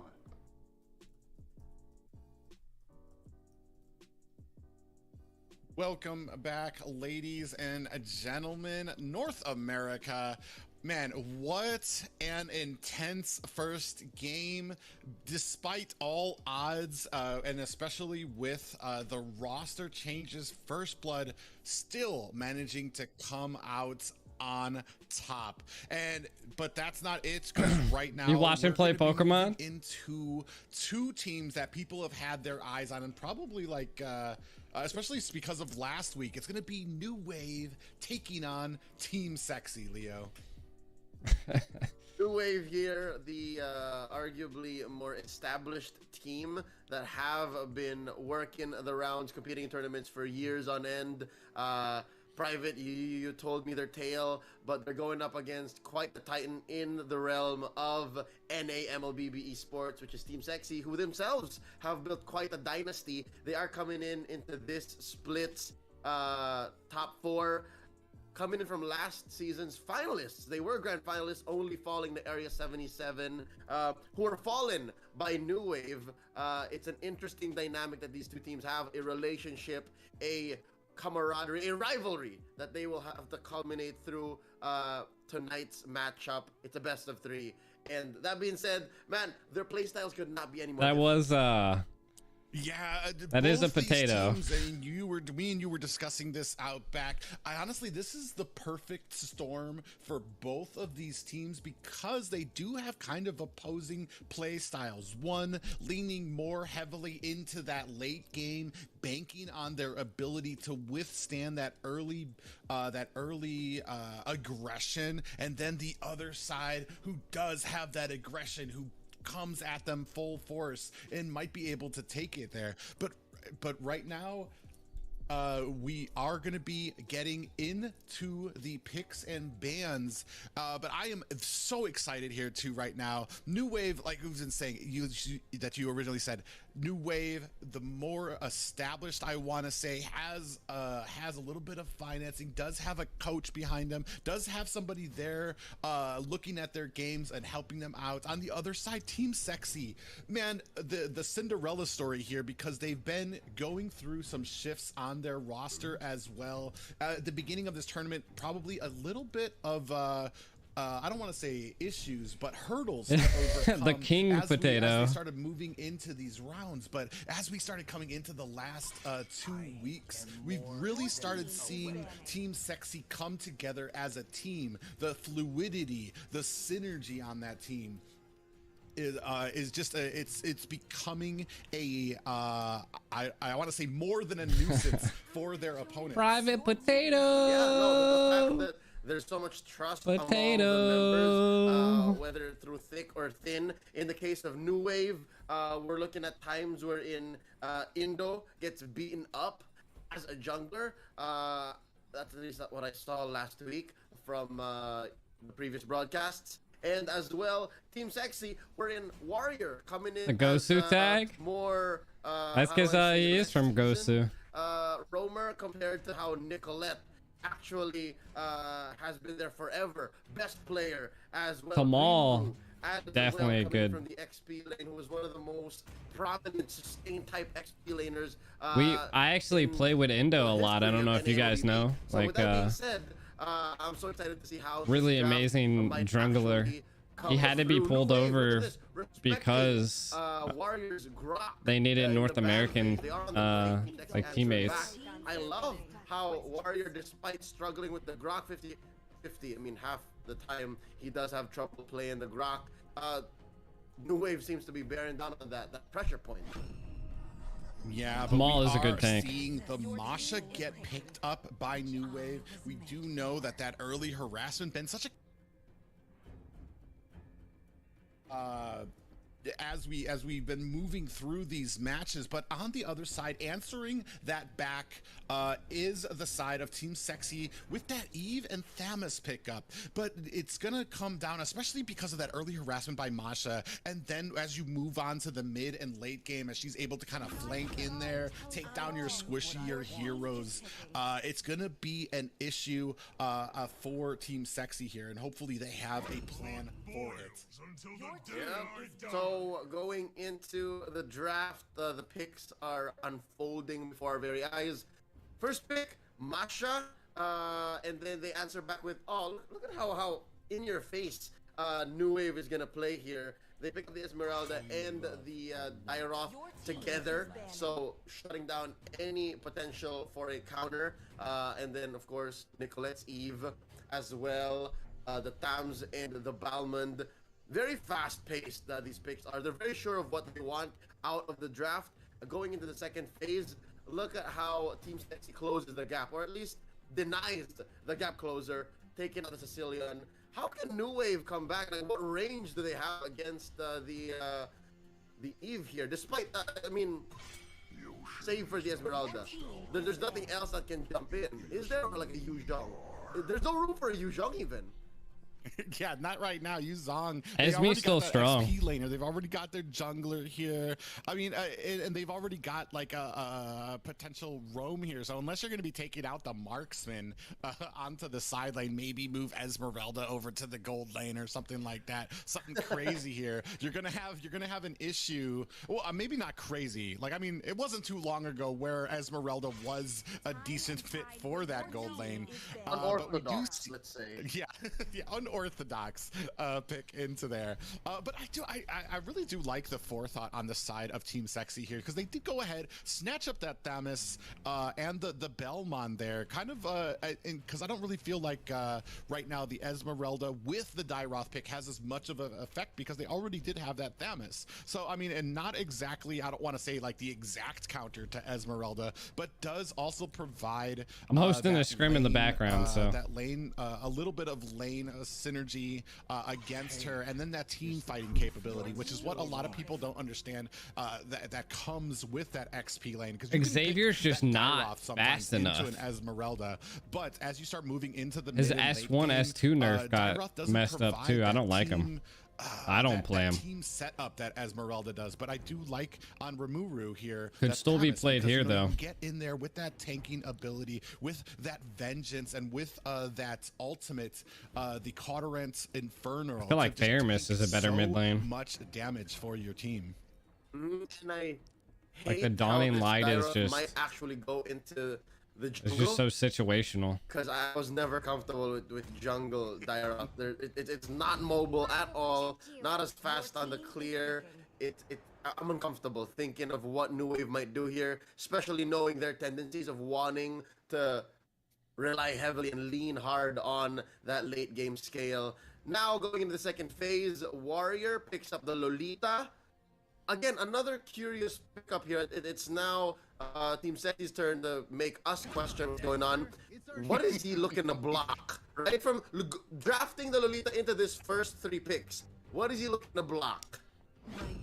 Yeah, and that's the interesting thing. Maybe not so much on what he is looking to block, but more to set up that Numenon blast with the real world manipulation to kind of keep them slow, to kind of keep them. They were in a stopping them from being able to pick Wanwan, but I'm not sure if I like the Wanwan pick. To clean it up with best player coming in on that Belmond to finish them off. So maybe that's where it is. I mean, it's you're not using Lolita to the fullest, to the 100% of her kit, but there are still options with the rest of her abilities.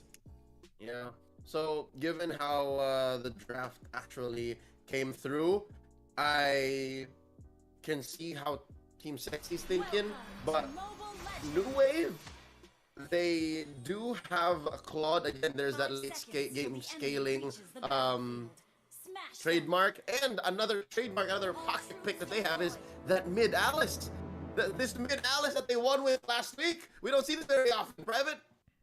Yeah, we don't. And then you're right with that late scaling, but we do see right away Rimuru coming in onto Doctor and going ahead and cutting that late. And this is just classic Team Sexy coming in with that early aggression, putting on the pressure right away. And they're going to go ahead and start on this buff now. But we do see up at the top Tamal and can't wait to see what happens here. Battling it out there, Warrior. But now we do see a little bit of engagement here down. They are able to go ahead and pick up that orange buff is a New Wave, and down goes Thamus there up at the top. They do, or right here at the screen, we do see him going down, and they're going to go ahead and disengage. Is Team Sexy First Blood going over to New Wave? That's already unorthodox. I might soon see pigs fly, because New Wave isn't very often ahead in the early game. They're usually a team that likes to sandbag and rubber band their way into an advantage, but this time around, they're saying the Wanna go pace get some that water. cut by Tamal up top is slowly paying off, or at least very swiftly paying off, putting them at an advantage at what, before 2 minutes. Yeah, we do see that Indo is going to go ahead and disengage here, doing decently enough right now, especially in the early game. We were talking about like the mobility issue for this Dairoth. We have this first turtle beginning to come up, 10 seconds to there, and we're going to see who is going to be in a better position to take this. So far, again, it's so hard to beat a Balmond on most major objective takes, and Team Sexy still finds a good position. They're down, what, 100, maybe 50 gold at this point, and it looks like New Wave knows their position, knows their place, and they're not even gonna fight it. Yeah, and this is basically what we've been seeing from New Wave. They are very patient, very disciplined in that early game, not wanting to make a mistake, just going to go ahead and extend it. They don't need to fight in this early game. They're going to wait to scale to when their heroes can do the most. And that's going to spell a lot of trouble for Team Sexy if they cannot find these openings early game, because once they start getting rolling on the side of New Wave, it's going to be a very difficult engine to stop. Yeah, and so far, I'm liking how New Wave is playing this early game.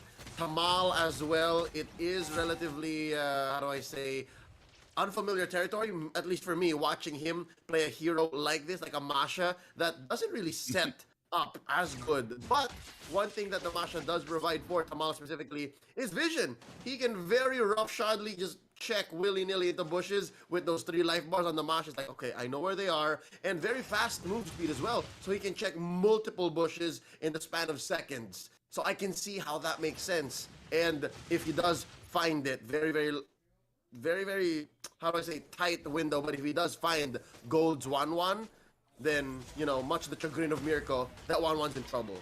So could melt in at least the hands of Tamal alone. Yeah, we do see a little bit of toying going on here. Best player is going to go ahead and try to pick up that minion, invading the jungle there, but still very careful is New Wave. They come in, they're disengaged. We do see a real world manipulation coming down. Tamal might be in a little bit of trouble here, does get taken down very low, and Ziggy and the rest, Indo is not able to support that disengagement, and down goes Tamal. And they are not finished yet. Ziggy does take out that purple, and we do see the blazing duet coming in onto Team Sexy. Taken down is Nicolette and Best Player with that blazing duet, and the damage coming from Ziggy already, and Warrior follows suit right behind them, and they are going to go ahead and pick up this second turtle. New Wave just evolved right before our eyes. They found a early game window, took advantage of it, and punished hard.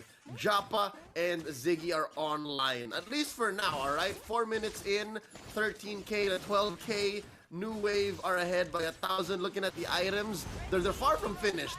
But also we have to note how Indo, Private, one of your favorite players from New Wave, is taking it. He's making me a Dairoth believer.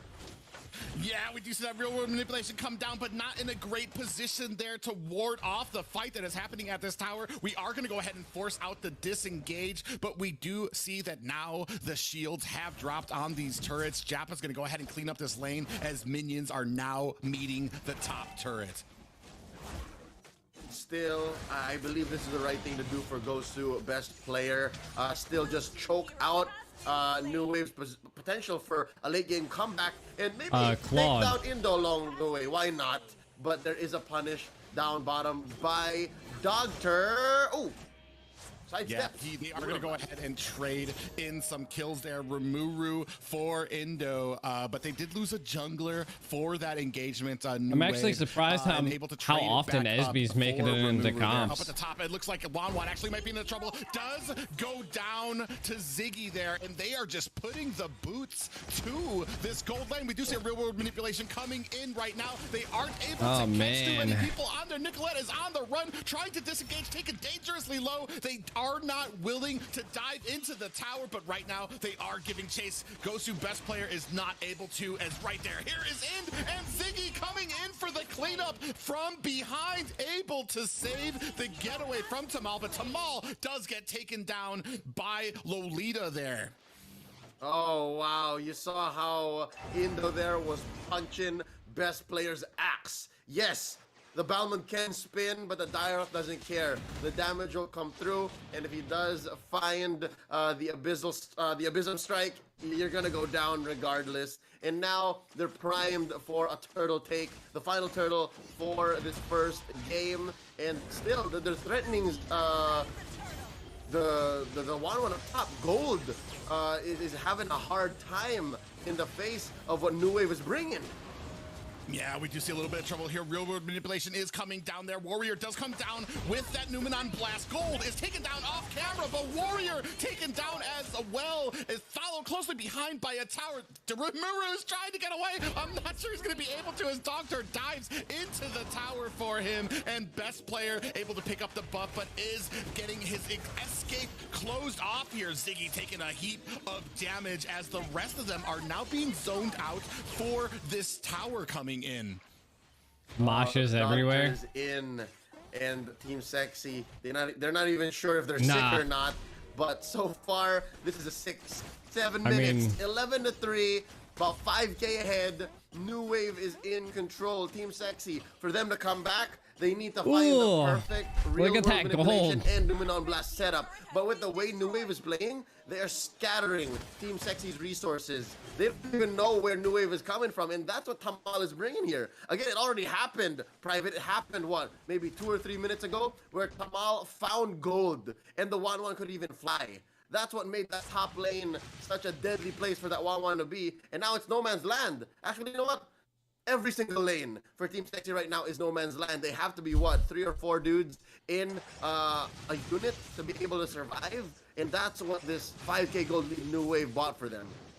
Yeah, and especially picking that Masha into basically baiting out, I want to say, the Wanwan pick. Because if you have this Masha in on any type of engagement into gold, immediately what is he going to do is you're going to use that anti-auto attack ability onto Wanwan. So now you can't escape. Now you have those little slow feet trying to get away from you, and there's not really much you can do. So just a great plan out them for that gold lane to kind of shut down and put this Wanwan at such a disadvantage. This is already just a huge difference in playing ability. Oh man, oh my god, best player is going to get taken down here. Real world manipulation coming down, but not enough, and we have a blazing duet way into the back line. Gold is trying to get away, gets taken down there. Warrior not able to do much there, unfortunately, because as that real world manipulation came down, that was the perfect opportunity for Jappa to dive in to the back line with that blazing duet. And the swing back, the trade for Team Sexy was that tier 1 turret on bottom. They sent Rimuru to do the dirty work. And again, that's what most XP laners can do when they're down like this. They split push. And there was no punish, thankfully, but Team Sexy paid in blood in that engagement near the Lord. New Wave seems to be taking names and buying out property, taking turrets, taking these major objectives. Left and right. It's so hard. 10 minutes in, and a lineup that scales like this, if they're this way ahead, it's so hard to think how you're going to come back. So, as Team Sexy, they have to play in their base. Now they have to play in their base. Earlier, they had to play in Ube. Now they just have to play in their base. That's what they can trade for here.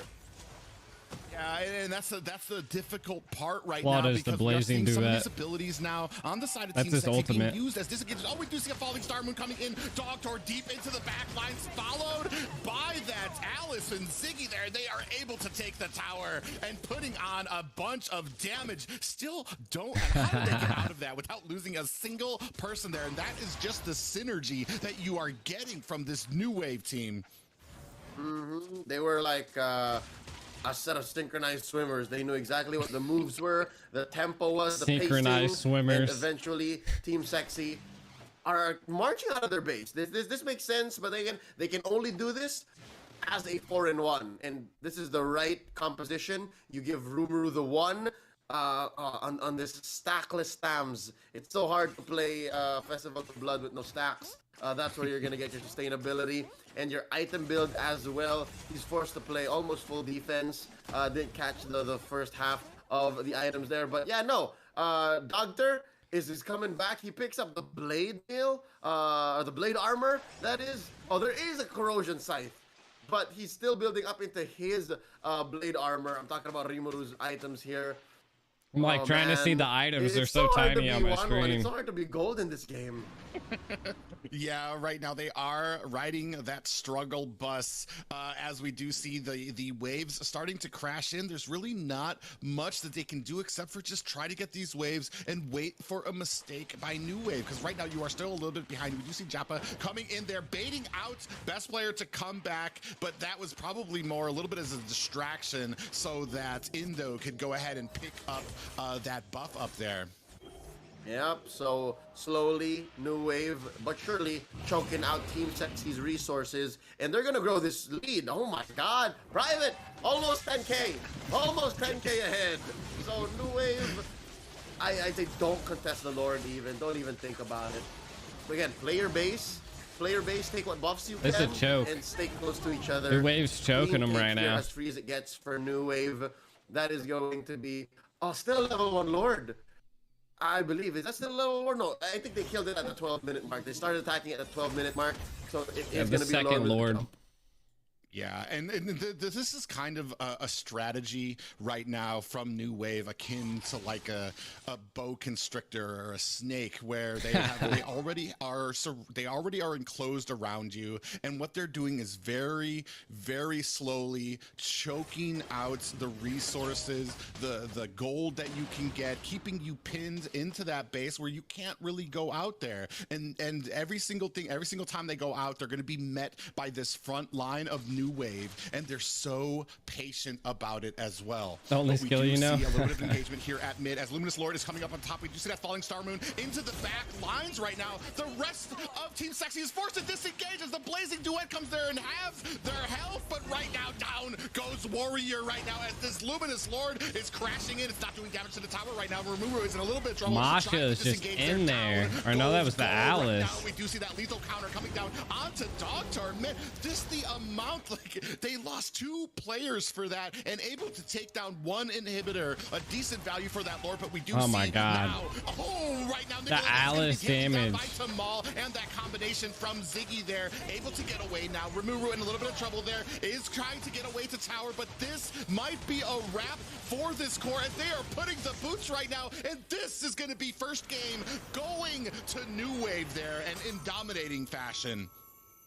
Ring the bell. That is Team Sexy Ding, down ding, for the ding, count. ding, ding. And in the draft alone, I believe New Wave knew exactly what they were doing, and they set it up step after step after step. Yes, they opened up quite a few comfort picks, and Claude's just such a strong marksman, problems and answers from Team Sexy, but they knew exactly what they were getting into, and Private, they seem to have found a way to play that same scaling in the Chocolate lineup Factory and maybe get in a pocket pick here and there. They do have that mid Alice, and still not change the way that they play too much. I love it. I mean, the Warriors, like Lolita, doesn't counter anybody on their team but Claude. Game 1, like match 1 tonight, we saw like an Atlas play would have been way better there. Now it's because of how frontal they were. Even an Estes would have been better, like finding for like the dive comp in their own composition, not just kind of scouting out what Team Sexy was going to do, but they already knew what we had already discussed. I want to say last night or early this morning, is about how they like to scale into that late game, how they like to kind of depend on how they can hold the line. But we didn't see that here. We still saw that late game comp, but we saw that little something extra, that little missing ingredient, which was that Masha, that early game pressure to kind of not only hold the line at the beginning and help them disengage, but to put the boots to them, especially that early gold lane. Like, there was not much that a 1-1 could do when you have a Masha coming at you that's going to be able to shut down your auto attacks. That's removed your entire mobility, your kit to be able to get away. So you're just powerless to stand there while the rest of New Wave is able to come in there and collapse on you. And that was the beginning of the end, because when your only opening is going to be that early game and that early game aggression, and you start losing that early game, you're just waiting for mistakes by New Wave. And New Wave has shown how patient, how long they are willing to wait, and how disciplined they are. I don't think 1-1 could pop her ult. The little draw outs. They don't need the kills. They don't need to make something happen right away. They have a plan. They don't need to go outside of that box as long as they're executing correctly. Yep. So far, NA seems to have a very clear read on the meta. I see that you guys love your Esmeraldas, your Claudes, and your Mashas. Specifically in this top 4, the teams who know how to use these heroes best come out the victor. So with that being said, I'm looking forward to these teams actually learning from what happened in game number 1. Yeah, again, Leo's internet's really bad right now. From the top 4 teams is even within games, even within a good 10-15 minutes, they learn so quickly and they don't let the same thing take them down back to back. So with that being said, I expect the same amount of respect for Faramis and Valentina, because again, Valentina, if I'm not mistaken, only suffered 1 loss in the whole run of NACT, number pending. But yeah, same respect number for pending. and then we go from there. that might be a good go. And at least for New Wave, take out Warriors Grok. Grok seems to be one of his comfort picks. If they can do that, then they're on their way to a sweep. Now they're on the swing back. Team Sexy, they get that first pick advantage. What are they willing to trade out for? I'm expecting maybe Esmeralda or Eve. That might be one thing that they're willing to force out. Your team is picking. Yeah, it's very interesting too, because we saw even with that Eve, Nicolette having a lot of trouble. But I mean, it's really hard to kind of say if it was the Claude pick that was so detrimental when your team is so far ahead that there's really not much to stop the front line of New Wave from crashing into you. So you can't really even, it's hard to kind of decipher Was the that, loss? You can't even say, Are you talking we about had a problem AE? I'm positioning, not we had a sure, problem man. with that, because as you move Possibly. into the late game, New Wave had such a lead that there really isn't anything that you can do. You could have your front line there, but they're getting bursted down by Claude as he comes in with a blazing duet. So it's going to be interesting here. But like you said, we do see that respectful Masha band coming out there, because that was still a huge problem for their for the side of Team Sexy, and they're going to go ahead and throw down that Faramis as well. Take that out of there. It's been one of those newer, that new hotness in NA right now is that Faramis pick and what it adds, and then they go ahead and pick up the Thamus. And apparently going to be giving away the Esmeralda again to the side. Faramis is so broken. I gotta use the restroom real quick. Neither of my predictions coming true. It's a Thames that they first pick up. I'm wondering if this is more of a safe pick, again, a flex pick that they can play mind games with against New Wave, or is it more of something that anchors down Rimuru and make sure that at least half the map, a quarter of the map, a third of the map is in good hands? The swing back by New Wave, Esmeralda and Eve, the problem and the solution. So one thing I've noticed too, and apparently I missed the memo, is Xavier is no longer one of the cool kids. He's the last series, I don't even think we saw him banned either, and he wasn't picked up. So. Last game too, yeah. Yeah, it's just he kind of got booted out. I don't know if he realizes it. Somebody better give him a call, because he just kind of surprisingly got knocked out from like the meta right here so far in. Oh wow! Sad saver noises. Yeah, no, legit. Flashbacks of all the amazing dawning lights from the past 6 months. But it's so weird that that Farsa gets the nod first. Farsa gets picked first before Savior, and as well Brody. Brody is also another one of those acquired tastes when it comes to NA. We're seeing a lot of great Brodies from the past days of NACT. But there is the close up for New Wave, the Atlas. Oh wow, very team fight heavy. New Wave wants to go in game number 2. Yeah, and it's going to be very interesting. I'm waiting first right now, because we're going to need to have some type of engagement onto this back line of New Wave. We have nothing that's going to be able to shut down this Eve once that real world manipulation comes out there. And if you get too close, what are you going to have? You're going to have an Atlas in your face coming in with those fatal links there.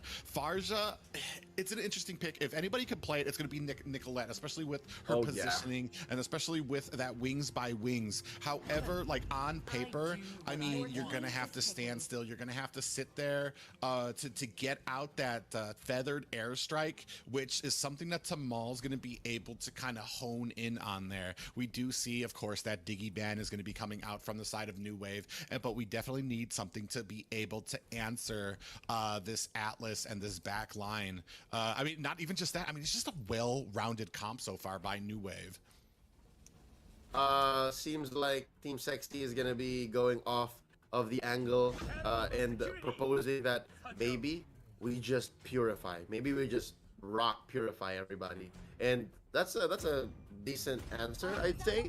But in the absence of Savior comes an interesting hero, Hayabusa, out of the shadows, literally.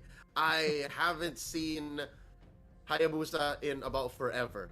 Private, what's going on? But a ninja for a ninja. No, don't. New Wave, do not play with my emotions. There's no room for a Hanzo unless you want to be like that. Don't. All right, cool. All right. I was about to lose it.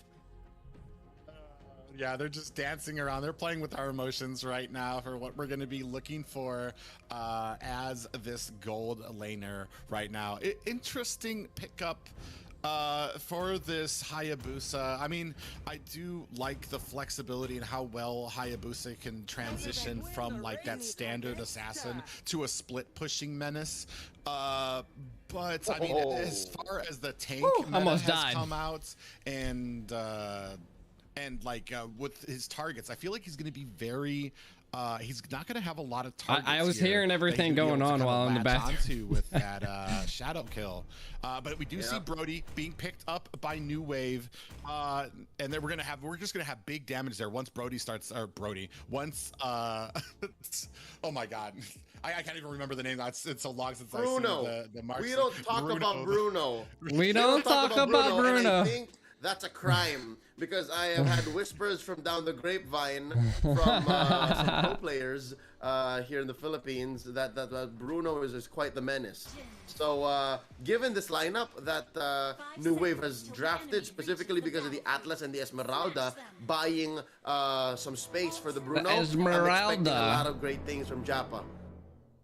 Yeah, we're gonna see the damage gonna be able, if it's gonna be able to come out here. We are starting up. I think we've been a little bit more safer now. We don't see as much aggression on the buffs, but we do still at the top. We see that aggression, that cutting lane from Team Sexy there, and he's gonna go ahead and transition over into the red buff. Yep. Let's see if Rimuru wants to tickle Indo's orange, but it looks like it's not gonna happen. That is the purple secured by Indo, and I'm still so impressed Beatrix at is how just Indo so plays broken. this Dire Rock jungle. Maybe I just haven't seen the right ones. So far, they are giving best player a run for his money, forcing Nicolette to play leash as well. Put a perimeter around the jungle, and we're not even seeing Litho Wanderer just yet, unless it was taken so quickly already. What happened? We do see it does seem like it was taken by the side of Team Jello's Sexy like there. all about game threes right it now. looked like that the side of New Wave went ahead and put it down as well. We still have 30 seconds left on this turtle. Both teams being very respectful of each other's ability right now, but we might start seeing the engagements start happening as we move closer and closer to this first turtle, and we do see a little bit of an invade by Indo here at the top. He's going to be able to get that minion and get away. Yep, it's a mirror attempted by best player, but there was Ziggy to answer back. Oogie shadow kill onto Ziggy. Not enough to get the kill on, so it was more just like a shadow. So Dogter here buying some time, but Team Sexy finds the angle, and New Wave has to give up this turtle. They're being and a good pickup by best they're being player there slow to get the turtle unanswered, and really not much done by New Wave there. Usually they're very good about countering. Fatigue the casters. Jesus. They're gonna make a value out of it. They're gonna push, but we do see maybe a little bit of an engagement happening down here at the bottom. Warrior is Oh my trying to get God. away. Real world manipulation comes down. Warrior is taken down there, and Nicolette That was might have so checked into many. the wrong bush. Is gonna have to wings by wings away, but a good pickup and a first blood by the side of New Wave there. Right, some camps and a kill onto the Matilda. The trade by New Wave for that turtle. Let's see. Oh, Indo gets spotted.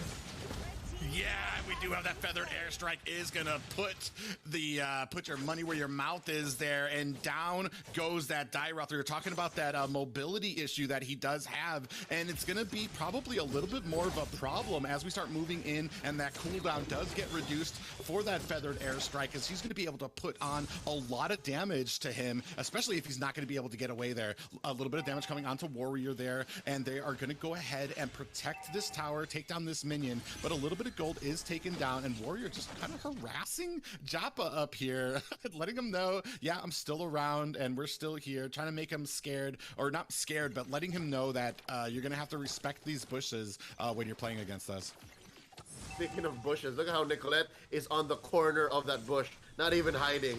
Like, she knows that they have to respect her. Yes. And oh my God, showing us exactly why she is one of the most prolific mages in NA.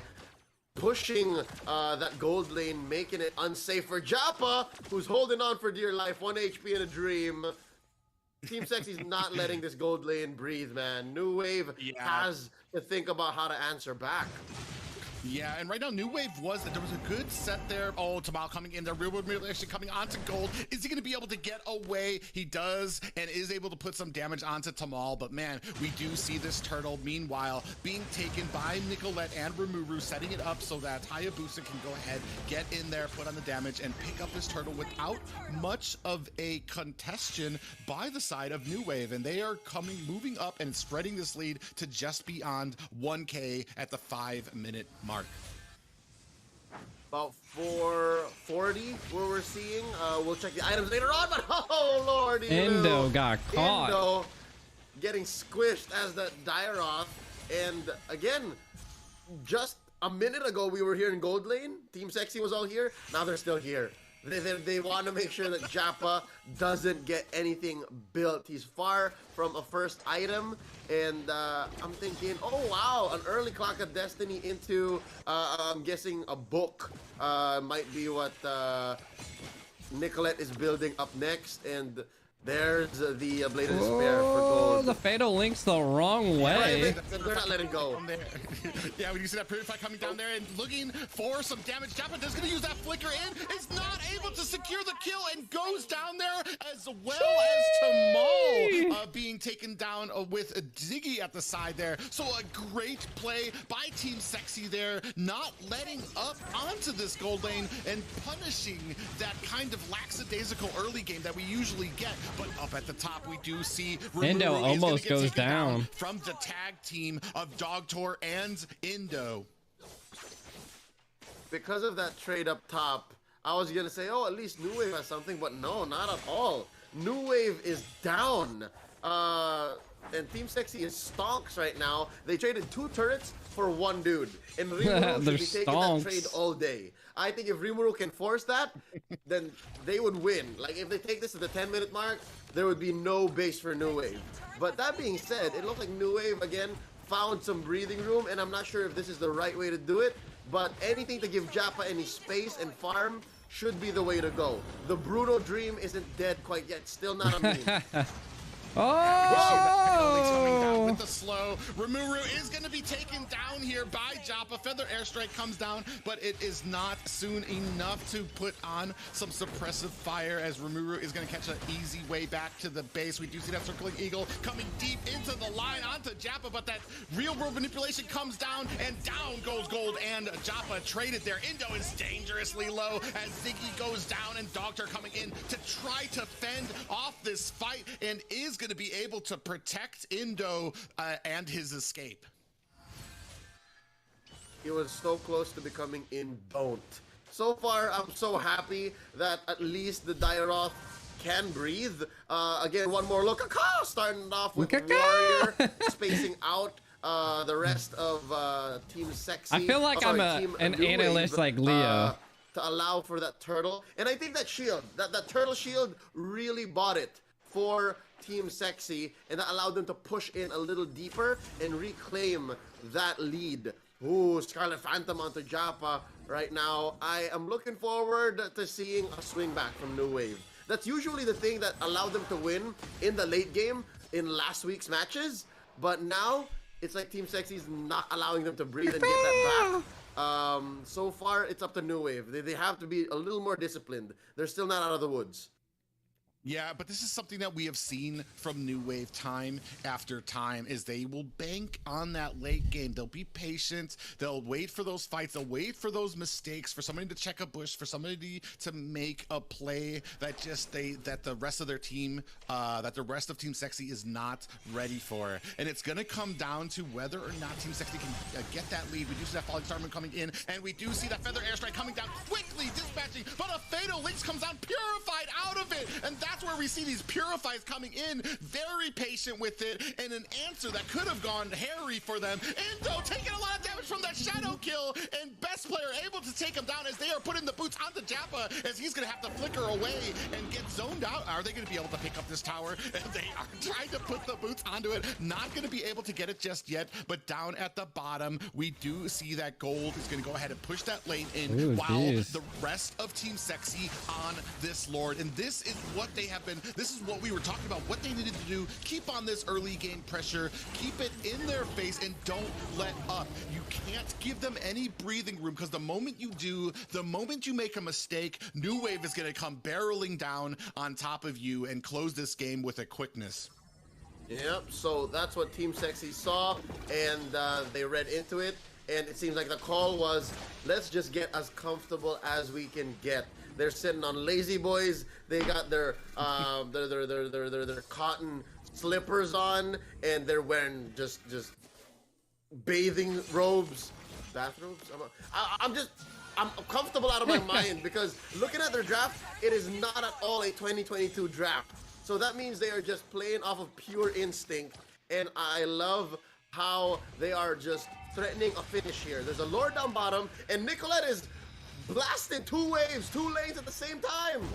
Oh, Yeah, man. that perfect setup in between with that feathered airstrike. We do see that circling eagle come down onto Tamal. Is only able to catch one with that fatal links, but down goes Tamal. Is able to take down best player. Down comes the real world manipulation as they are trying to disengage here. Are going to go ahead and pick up this tower. Is Rumuru at the mid there? Are they going to be able to close? Is this what you want? Is this engagement what you want so far? You got to be patient. We do see up at the top, they're going to go ahead and change their focus up there. All the lanes starting to come in. A falling star move. Oh my God. By Nicolette there with that feathered airstrike, and they lose another one, and this has swung 13-6 in favor This is of what Team Sexy with did last time. with one inhibitor left on the side of New Wave. And that's what happens when you're playing super comfortable and you're presenting this much damage as Team Sexy. You're forcing New Wave to play where they're not comfortable, right? So it's just yin and yang. We're so comfortable, we're doing exactly what we want, and New Wave is forced to answer back and play off kilter. This is not their tempo, not at all. You see how Dogter was forced to go in and Falling Star Moon, and then Jappa was like, all right, let me kick in. And Team Sexy, all Nicola had to do was feathered airstrike in your face. And look at this, a one-man hit with the fatal links, and they did get it, but at what cost, right? They're not gonna get away with it. Bruno. Yeah, we do see them. Shadow kill. Don't talk does about latch onto that. Bruno. Dogger is trying to disengage there, so they do answer that kill onto Nicolette with something of their own as Jappa gets taken down, and they're going to go ahead and pick up this blue buff as well. I don't know, They're still in Kier. a great position here. Still 20 seconds left on this Lord, and they're going to be able to pick up a Luminous Lord potentially here as we move into the 12-minute mark. It's so difficult to be New Wave right now, and it's so counterintuitive the way that they have to answer back, because they need some discipline, all the discipline that they can. If there is going to be a game 3, they need to borrow some discipline from that game 3, loan it to themselves in the past, today, right here in the present.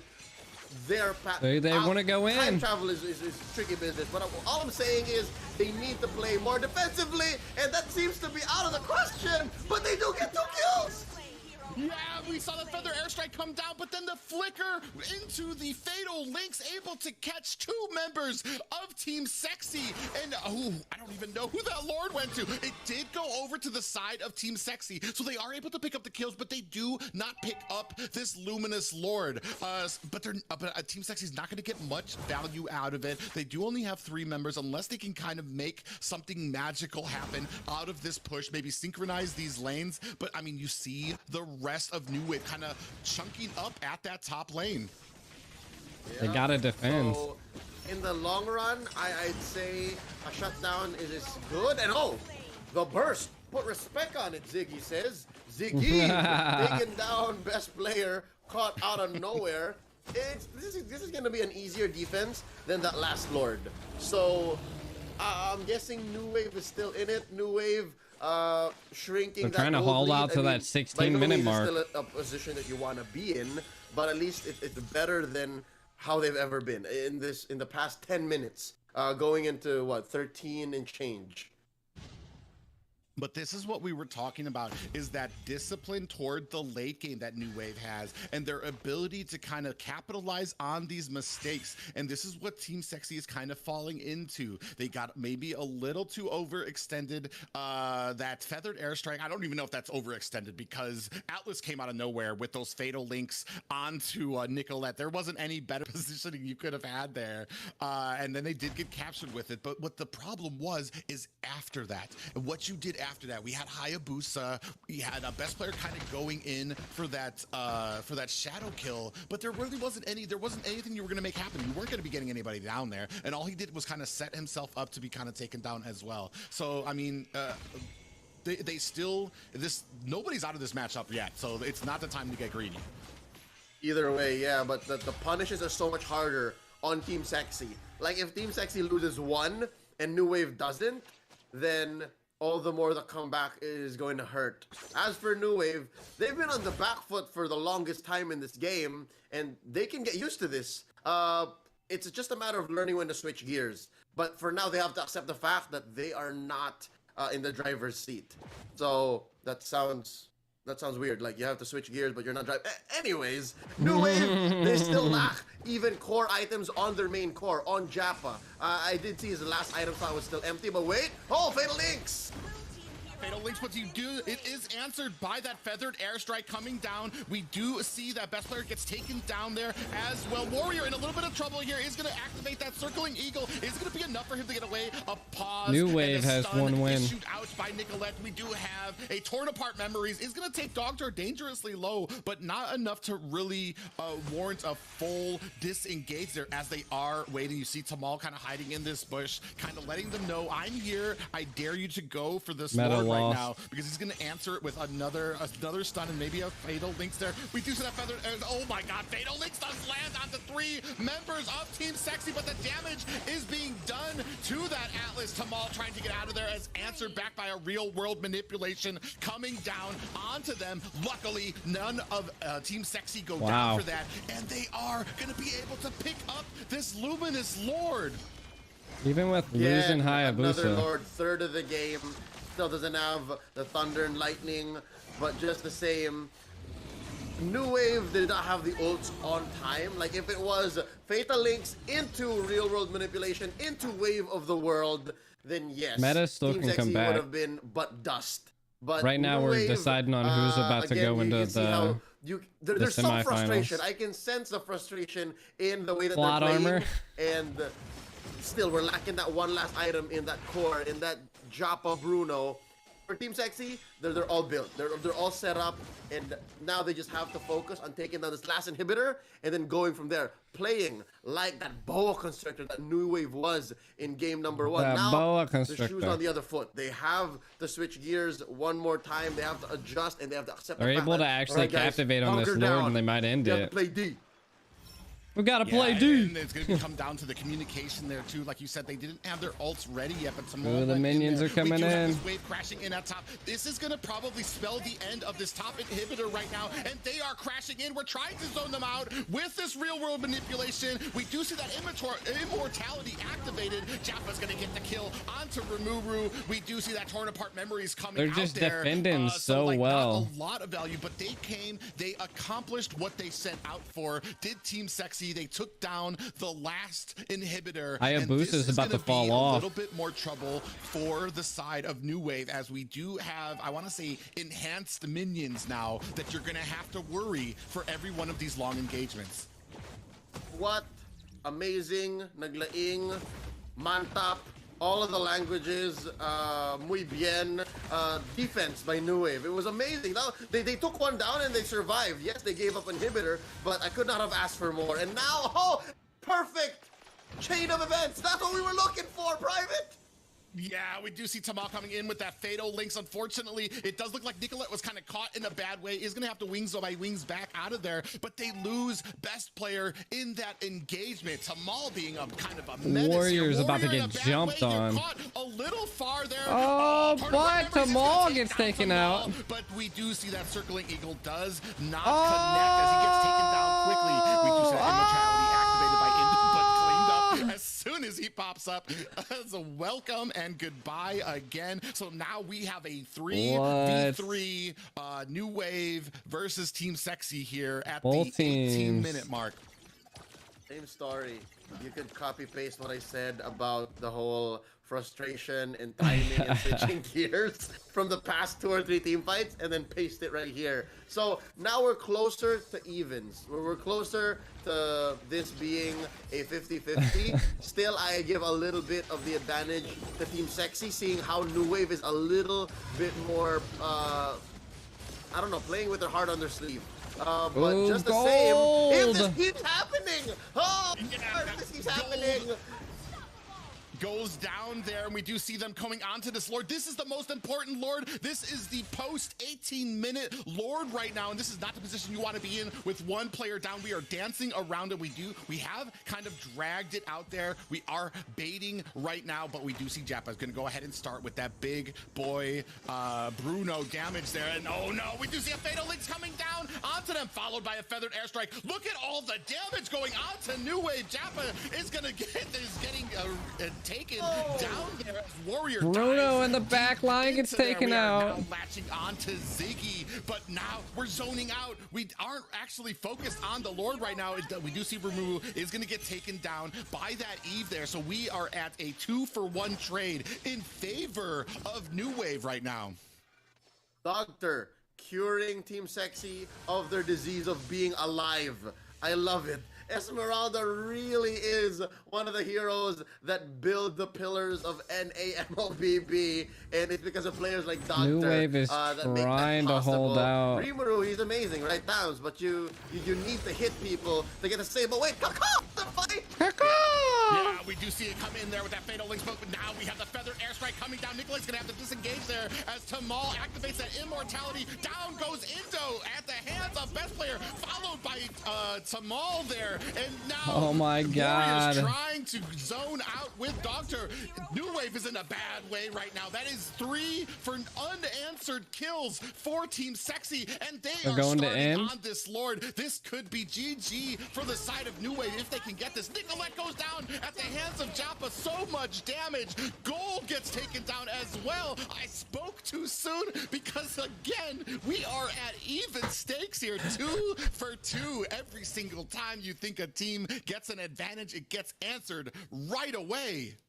Okay, I can say now very clearly, we are Holy. at 50-50. Here is another look. At this point, I could have sworn it was over because a team Dude, fight that was a lasts that huge long, clutch. you have so many stacks with the torn apart memory. You really have to pay attention. But again, the fact that torn apart memory has already been spent, and then you see Wind of Nature triggered by Jappa makes even players as amazing as Gold think twice, and you don't even have time to think. You're like, oh, this guy's kicking balls in my face. What do I do? These Lay dudes- and this die. dude's That's what kicking happened there. balls And in now my there's 2 face. members missing from Team Sexy, and New Wave's gonna finally have their first taste at a Lord. Private, this is a Lord that has been blessed by the god of thunder himself, Thor. Indo gets it. Yeah, Indo has it, and right now we do see Ramura is going to go down here. This is not what you wanted. You give them the Lord, and now you gave them a kill. We do see that feathered airstrike coming down, and down goes, able to flicker away, actually, was Tamal there. So they're not going to be able to answer this with a kill of their own, and they have an 18 minutes, like, luminous ×2 Lord barreling down through the bottom here, and this is going to be a dangerous game for Team Sexy here to be able to balance out the power of this Lord and then the possible pushes by the team. As you do see that Falling Star Moon is going to go ahead and come down there as Nicolette activates that wings by wings, but Warrior in a little bit of bad way. Look how much slowed she is. That circling eagle coming down there, followed by the feathered airstrike. The damage onto Jappa as he does go down. Turn apart memories does take them dangerously low, but they are going to have to regen their health as this Luminous Lord barreling down at the bottom. It looks like they are making good short work of it, so they live to fight another day. Oh wow. Team Sexy, despite all of the shortcomings or those windows of I don't know, lapse of judgment over the past 5 minutes that have allowed New Wave that Lord, they made short work of it. That Lord XD Class S double reloaded special edition was just taken down, man. Even with all the extra skills it had, the fact that Team Sexy had a clear go at it made it an easy defense. They lost what, 2 turrets, top and bottom, is that right? A mid lane turret too. I can't believe that mid lane tier 1 was still standing all this time. So yeah, we're past the 20-minute mark. Every death, every single death is going to be a punish. And these how do I say, these bursts from the core players, I'm talking about Best Player and Nicolette, they're gonna be all the more important to hide themselves. That's what I'm looking for. They have to hide themselves in the right bushes, because it seems like New Wave is getting better at finding out when their purifies are down.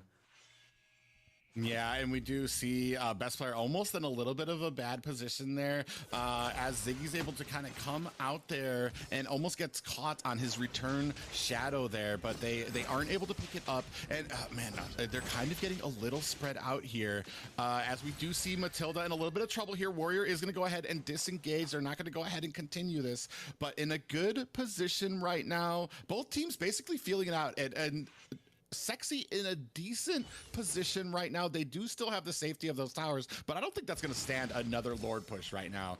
They only have 2 towers at mid, and then the inhibitors. We do see, oh my god, look at that damage. Just 1 hit drops a Japa down to a 1/3 of health, and here is the Lord, the prize that they've been waiting and so patient for here. And we do see, we're going to go ahead, start the fight up at top. Japa does latch on with that shadow kill. Is going to come back here. We do see Tamal with that ability, the oh my god, look at all the damage right now. Tamal is going to go ahead and latch down. Do they have the wings by wings to be able to get away there? But we do see Rimuru in a bad way. That is 2 kills for the side of New Wave, as they are going to go ahead and start on this Lord. This might be it for them. This Lord right now at the 25-minute mark, especially with these huge death counters on the side of Team Sexy, and there's not much they're going to be able to do to counter this Lord push. Yep, very hard to steal, very hard to come back from, but do note that there are still turrets standing for Team Sexy. Their base is protected by 1, 2, 3, 4 more turrets. New Wave has a lot of the map to buy back for. It's not over quite yet, but there is something I have to note. Team Sexy, it's their turn to get into the frustrated chair. I just invented this. This is meta. The frustrating chair.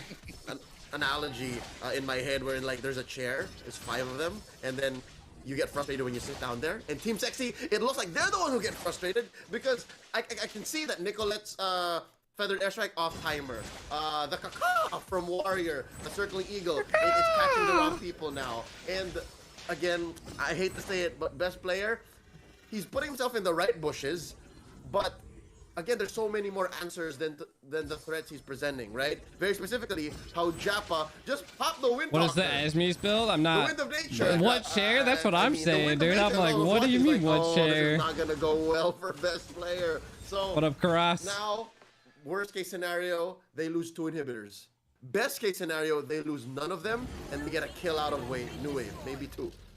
They're gonna take all inhibitors. Right now, that feather airstrike is gonna come down, and that is just such a great defense, especially that pick by Nicolette to pick up this Farja. Maybe not to take down his minions. You just need to be able to take down that Lord. The angry chair. Nicolette's gonna be able to finish the job, to be able to present that feathered airstrike to take down these minions quite quickly and from a decent yardage away from these minions as she's striking them. Warrior getting a little eager, is kind of pressing on here, letting his team know where they are at onto this blue buff, and I'm not sure this is an engagement that they want right now. They're going to need to have something a little bit more organized. Oh no, Nicolette wasn't able to pick that up. I was about to say, but it would have been an amazing and maybe a little bit of a morale boost for the side of Team Sexy. But both teams, we're starting to get an even keel here right now.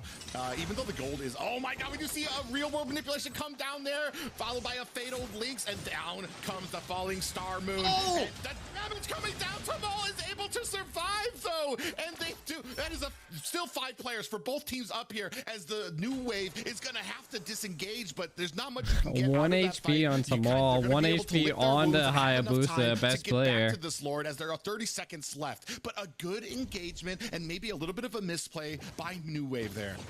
Yep, both Tamal and best player got away with but 1 HP, and that's clutch. Would have. I think there's a small window for both teams to force the issue there, but again, we're slowly going into ultra double time overtime. Where someone just backdoor already. Gone through their frustrated phase. They've gone through their mom. It's not a phase. You don't understand. Phase. Mom, it's not a phase. They're going into all right. This is do or die for New Wave. It's match point for Team Leo, Sexy. bro. It's but step 1 in a long hill. But look this. Warrior in that bush got checked by Indo, and they can time it out. There's the feathered airstrike. Indo survives it, and Tamal walks away with his life. But look, what's this? This is Doctor, right? Oh no, 1v4. No. Yeah, he is going to be able to get away from that, and this is what we start seeing, especially at that late game right now. It's going to be very hard, especially. I mean, honestly, I'm a full-fledged fan of Hayabusa. Maybe not checking some of these bushes. I know he is a firm believer in his shadow That's ability. a good question. I feel like that's been upsetting the side of Team Sexy as they try to kind of clamor around it, or they lose their major retribution users there. And we do see Tamal is going to be able to flicker away, but we do see that best player goes down again, and this is going to set it up. Are we going to be able to kind of capitalize on this, as Atlas is going to have to return to base? That is a giant death timer on the side of best player there. Colossal, and he's such an important part of this. Are you talking about his hero or his last name? part of the game, because a lot, even chat, I'm checking chat. His hero is Hayabusa. Like, oh no, somebody just ended. Down goes Ziggy. Do they find a trade? His name's just Nicolette's Endo. alive. Yeah, we do see that Nicolette does get taken down there. It's only Gold and Rimuru left, but I'm not sure if they're going to be able to make something happen here. Bruno's we can see that 14 and Tamal gets 5. taken down with a torn apart memories, and this might be the breathing room that they needed as the Lord gets reset, but Gold is not going to be able to make it. He gets taken down by Jappa, GG's. and Indo is going to go ahead Just and ends. latch onto this Lord. He's going to go ahead. I don't think there's going to be anything that's going to be able to stop him unless Rimuru is going to. Oh, actually, they're going to go ahead and stop. I think I'm confused. I think Indo is just as confused as I am of what they want to do here right now. Your confusion, Private, is just as much as New Wave. For 2 or 3 seconds, they were like, so do we Lord? Or do we force the issue and try to get a penetration? Okay, understood. Let's just go for Lord now. And Rimuru, he has a dream here, man. He has a dream to steal the Lord, and it's gonna be denied. Knock up here, and he gets taken down. A wipeout, a delayed wipeout, but still a clear Lord take. Oh man, They the were last trying. Lord that New Wave took resulted to nothing, actually. So now they have to go again. They want to go again, and it looks like This the is the timers are going sixth to allow them to Lord, at least maybe bro. take 1 inhibitor, at least. Yeah, and now you're not going to have Rimuru up for this fight as the Lord is coming in now. This might be a fight that New Wave wants, and unfortunately it feels like Team Sexy, this late game is just not in their favor for these engagements right now. It always starts off with the pickoff onto best player. We do see a little bit of a setup here. Luminous Lord is here. The Warrior taking a heap of damage there as this Lord tries to charge, but the tower is already down. Is there going to be anything to stop them as this real world manipulation comes, resulting in Nicolette having to use that wings by wings? This Lord is putting on the damage, and this is gonna be it. New Wave is gonna be moving on, and Team Sexy is gonna be going on to the still have a chance bracket. Let's still have a chance bracket. New Wave just called in the last wave, and Team Sexy, again, probably the last bastion. Look at the of, Bruno. the previous generation of NAMLBB esports has to crawl their way through the not upper bracket. It's how long was it? 31 minutes, 32 minutes almost. 16, 5, and would not have 7. it either way. I love it. Everyone. I want to see watching how the much chat damage is he's having like done. fun, and so are we. Looking at the items, I'm pretty sure even Tamal, even Warrior has 144,000 damage. bought their immortalities in this long drawn out bout. I love it. I'm here for it. I think we analyzed and tried to read between the lines as much already in the past 10 minutes of the game, and it's all been said and done. We don't want to point any fingers, but we saw how New Wave was the better team in tonight's match. Yeah, they really, and this is where they shine in what we've said, in that a team has not yet been able to overcome this just slow stalk into the late game. I mean, honestly, as hard as it is to say, I want to say that late game was all New Wave. It, like, there were a few spurts of life come up from Team Sexy. They got a few lucky picks, able to kind of come back, but it, through the entire process, they never really lost a step as we moved into that late game that they weren't prepared for. They, as soon as they lost somebody, they disengaged. What up, they were able Mohammed? to kind of protect that lord there as well. New And Wave this is what the we've been last talking about, OG is now. that choke, that slow choke in the late Team First game Blood that they're is able to put on and we're about to go starve you against out. And Team then Sexy there's a point that versus they weren't even starving you anymore Meta. because everybody's full build. Everybody's like, it comes down to your ability and your what have we been saying? Your discipline at that late game to not make the mistakes that will kind of cost your team to kind of be one man under when it comes to those Lord picks. But man, we're going to be moving to another very special interview with a New Wave here. Hello. Hi. Is this Ziggy? Yeah. Hello, Ziggy, Eve extraordinaire. How are you feeling after that match? First of all, I have to say that sorry for the viewers. I don't speak Spanish, English well, but I'll try. And about the games, I'm shaking right now. I don't know why. It's the first time I'm shaking after a game, but I feel like very good for my teammates and me. That was, I mean, that was an amazing game. I know that you guys really do love that late game, but this went for 30 minutes. Was there a point like that when you, like, you guys love the late game, but there's like, was there a point where you were like, not this late though? Like, it's starting to get a little hairy, or were you always kind of had that plan going for you, and you knew what you needed to do?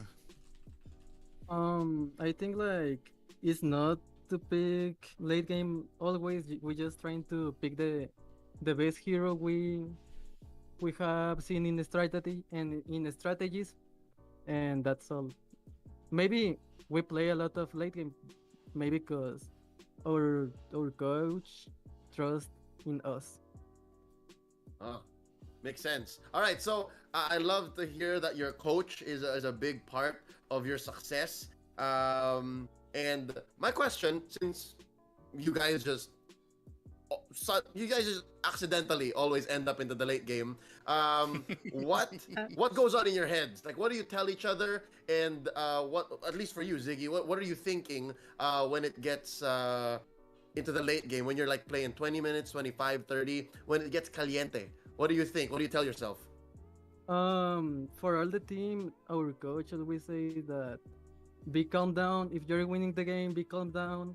If you make a mistake, calm down. Don't get angry or something. That's the part. I think we always calm down. We have sometimes we have to wait for late game, and if we are winning in early game, we have to calm down and don't overextend. That makes sense. I love it because that's what I saw. That's what I saw. You guys are always calm. You're more calm than your opponent. I think I saw. And did you feel that? Did you feel that in this very long game? It was a sweep. You won 2-0, but that last game went to 32 minutes. Did you feel at any point that Team Sexy was getting frustrated? Did you feel that? Yeah, of course. Most of the part by best player, like we kill him like 2 times for overextend, and that gives us space, and yeah, we have Bruno, so we just have to wait for the fights and we win. Yeah, Checks out, Brian. Checks out.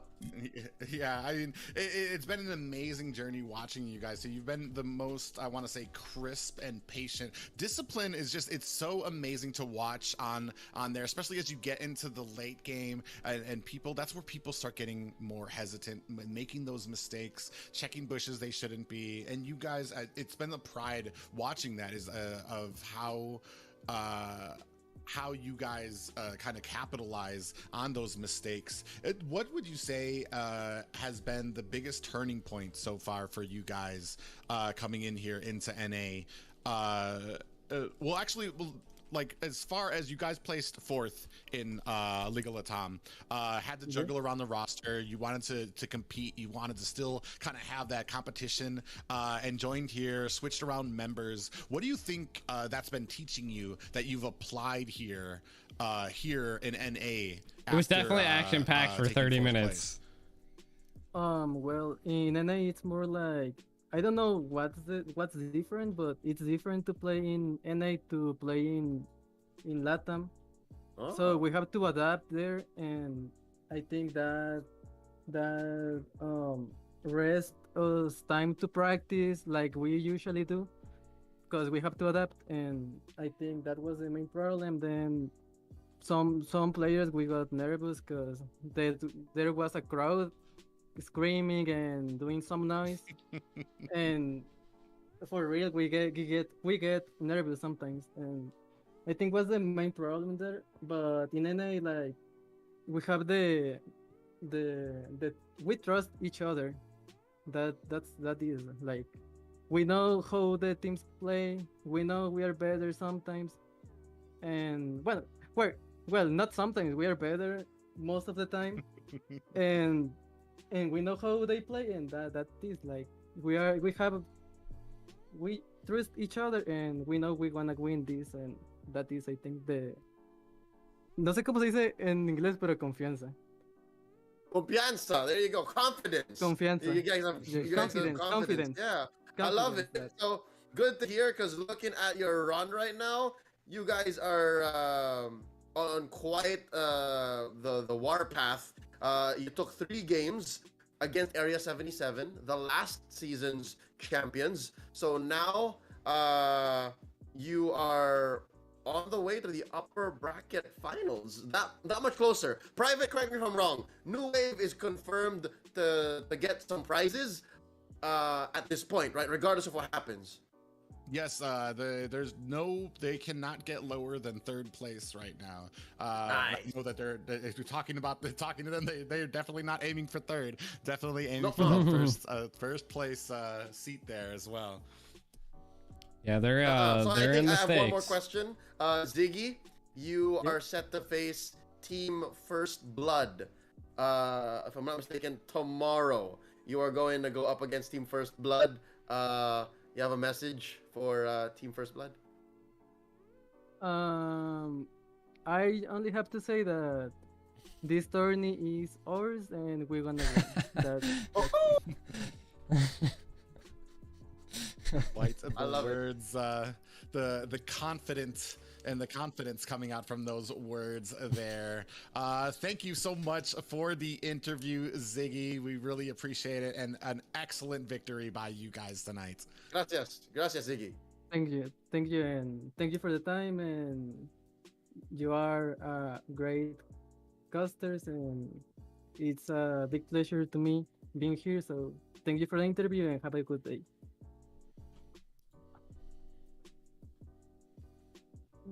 Well, ladies and gentlemen, Wise. He's a great dude.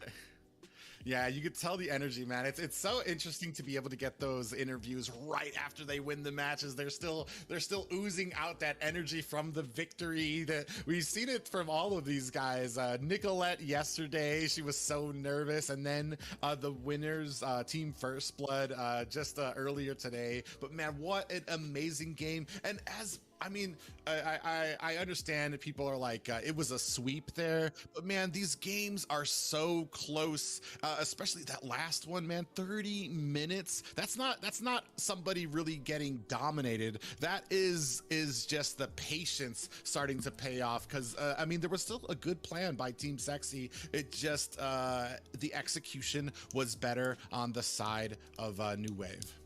Yeah, no. My predictions Sexy are coming true, drafted chat. A hero lineup that was not very 2022, so the fact that they took it that far was amazing. Yeah, that's what's crazy about it, is a Hayabusa that was able to go that far into it. But unfortunately, I mean, in the end, it was New Wave kind of sticking to the plan, that discipline paying off. But guys, we're gonna need our own break from that match. It was so much excitement there, so we're gonna toss it off to the one and only Assassin Dave. Thank you, Private Dancer. Thank you, Leo. That was an incredible cast. What a match. I really thought we we're going to go to a 2-1 series here to answer the question of the day. Because, So did I. you know, I answered yes in the chat. So that was interesting that it didn't actually go to 2-1 series. And the teams actually got a few chances that they could have wrapped it up. But I guess in those crossroads, in those very exciting and just, you know, confusing moments, and you make one wrong choice and you get heavily punished, especially in a team who claim they're better than most teams in North America. Oh my God, I love the confidence the New Wave is projecting here in the North America region. What a showdown from the two teams. Team Sexy from the Resilience and Team New Wave. Just what a game, what a comeback after all. The patience and find the right moment to strike. But ladies and gentlemen, before we get on a break, we still have one best of 3 tonight, featuring the match 1 in the loser bracket, in the match 3 in the total bracket of the final stage. Meta taking on Team Sexy. Yes, one team will be eliminated tonight from the final stage of the Challenger tournament. Who is gonna stay? Who is gonna leave? We'll find out after this break. But I got a special surprise. I don't know if somebody already noticed, but on the other side of me on screen, there is a giveaway code, and only 10 people who redeemed it right now with a description, with a link in description, can get it. Yes, it's 200 diamonds for the first 10 players who redeem it with the code using the link in description. So I don't know if the code is still valid, because at this point I've talked a lot and I think the code has probably been redeemed. You know, I know Private probably get on that, you know, while we're talking about it. So you guys better hurry up and use the code and use the link to get your diamond, get your prizes. Big shout out to the developers, the courtesy of the dev definitely needs for to our rest. lovely viewers. So with that being said, I'm gonna go ahead and take a short break. That was Again, such a long don't go game. anywhere. Get yourself comfortable, because we'll be right back for the one and final match of tonight to find out who will stay for the top 3 battle and who will be eliminated. Have a awesome break. We'll see you guys in a little bit. Dave's not doing his kisses anymore. Dave is not doing his kisses anymore, chat.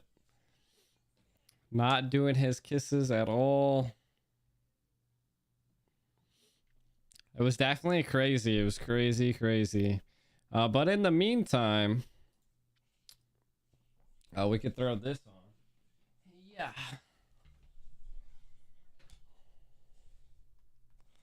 I do have a game going on here.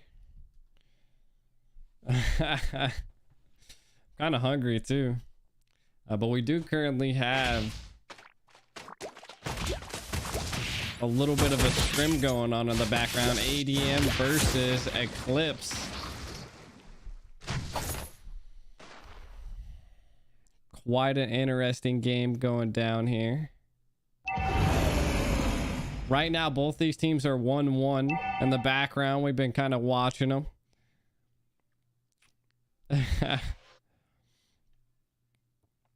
We're seeing a Franco here. Jolie on a Bia. Yeah, I got scrims going on in the background while the NACT is going down. But it looks like Eclipse is winning this side. Slain the turtle. Ooh, the hook does go wide though. Jolie switched to gold. Yeah, the heavy spin coming on. to jump onto Ocean's fanboy. What? It's not enough. Sheesh. Goes down the Claude. I had the unfortunate event of meeting Lixie here and what is it? Enging? Last night they were using a Lapu and of course the Claude spam's insane right now by the side of Lynx here. They're always punishing the gold lane. It's really, I was a popo and it was really hard, man. Like the gold, I was just constantly getting jumped by their team.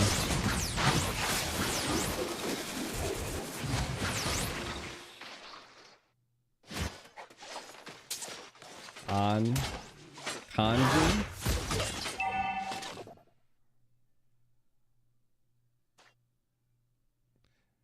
The A's like the robotic tired voice. I am kind of exhausted. I don't know why. I think it's because I haven't ate yet all today.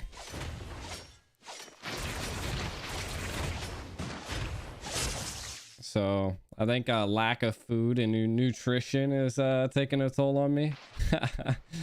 I need to eat my dinner at some point. Blue team turret has been destroyed.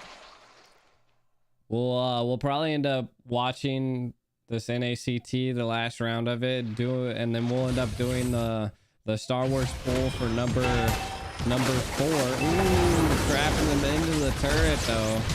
Killing spree. OPEC does get hooked, but does take him down.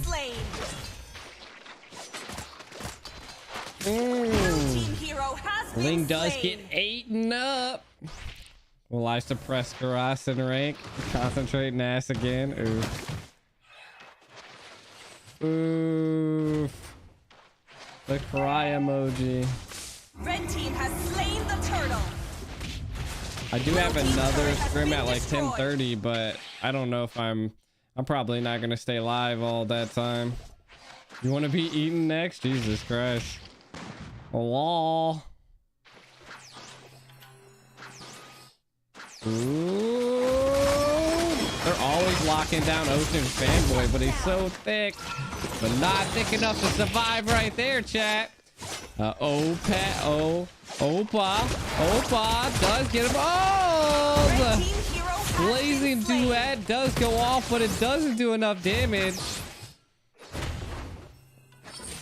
The Ling able to secure the kill and put him down.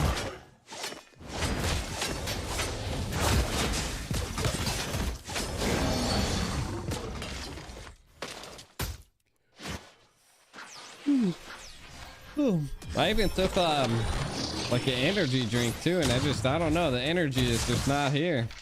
I blame COVID. No. Who knows?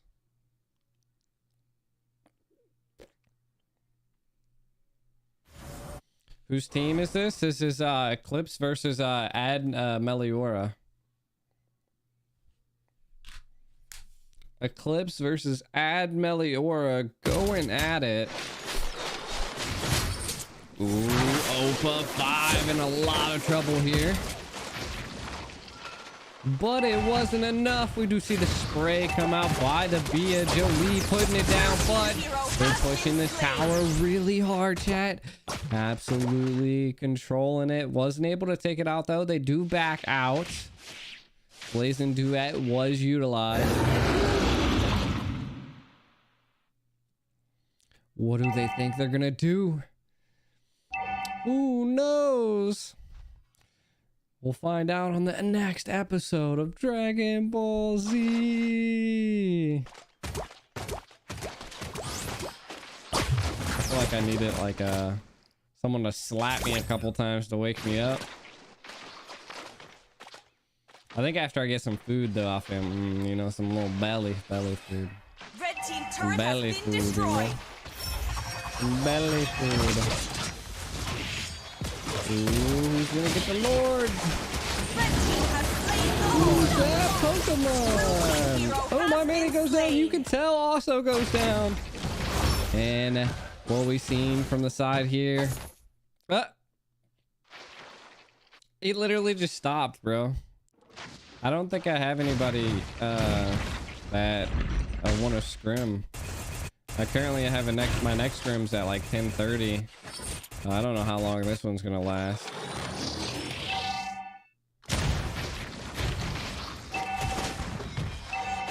Whoever wins this one takes the dub, and it kind of looks like the good old-fashioned choke is happening. It's almost a 10k gold lead approaching. Blue team The turret has Lord been is coming destroyed. down. Yeah.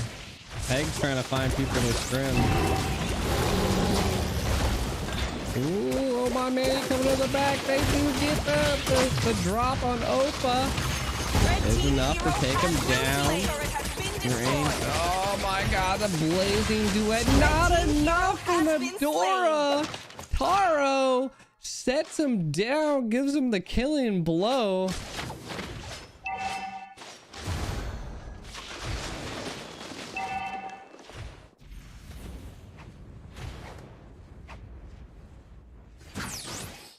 Man. I thought they were going to crack into the base, but they were able to hold it out for a long while there.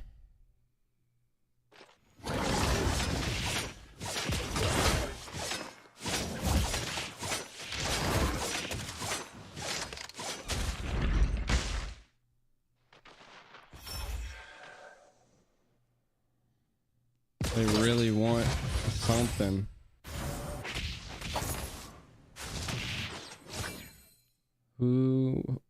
Who's Tank? Tank's another streamer that I play with a lot.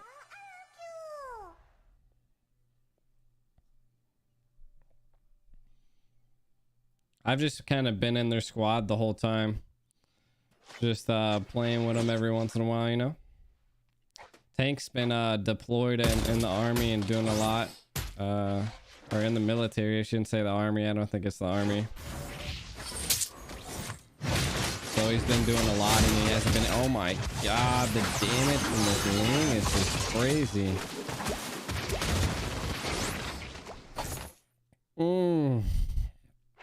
Oh my Manny, almost getting taken out there. The hook is gonna be coming. The hook aplenty.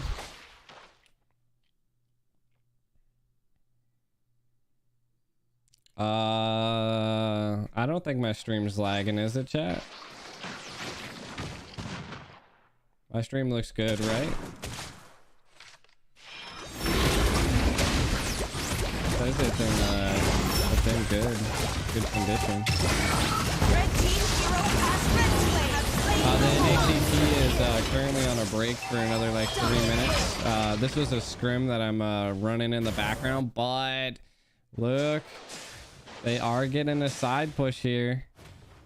They did not secure the Lord this time either. Hero has been slain. Oh man, putting a lot of pressure onto this tower, trying to take it down. Ooh, the choke. And a little bit of damage. They're pushing both the lanes in. The Lord's not even coming yet. It's not lagging? Yeah, the chat's saying it's not lagging. Could just be the internet you're on. Looks like they're looking to end the game right now. We got 2 minutes, like I said. What up, John? Lord is coming down. Can they defend this push? Do they tower a lot? They do kick the claw back.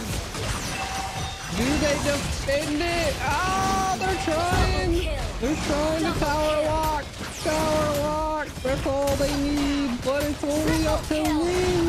And they don't have it. Oh my god, Lilia getting a maniac here.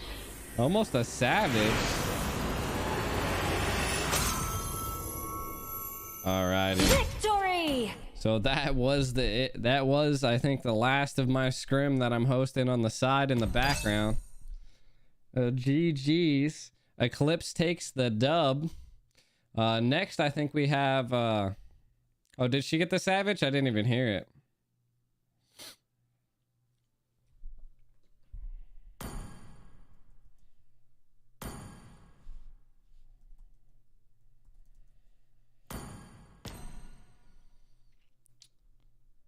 So they did get it. We got like 49 seconds on the NACT here. So we're going to let the NACT go. And then hopefully when they come back, we'll be golden. We got the gift redeemed and everything. The MCL is about to go down soon here. They're going to be taking part in the MCL. And then they're going to be going and then scrimming again later. Let's see if the NACT comes back.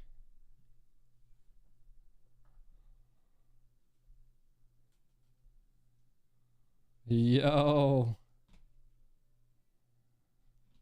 What up, baby Blaze? What's up? Shout out from the Twitch side of things. NACT should be coming up here soon, maybe. They took a little bit of break because Team Sexy did just get out of a game.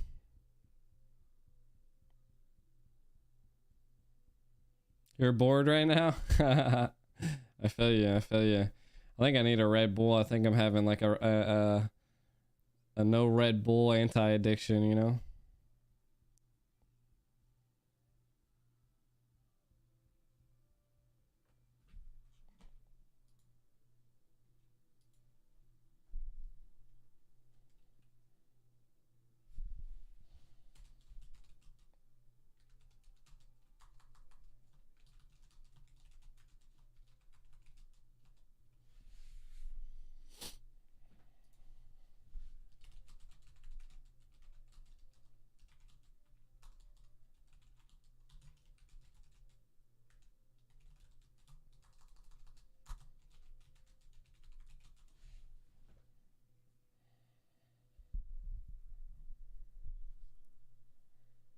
No problem, dude. Savage! No problem, no problem.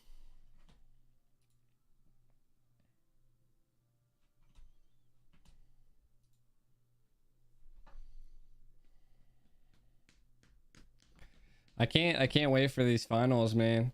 Who do you think is gonna take it, Meta or Team Sexy? I went Team Sexy. No, I'm gonna get some food. I'll probably end up drinking a Red Bull with some food.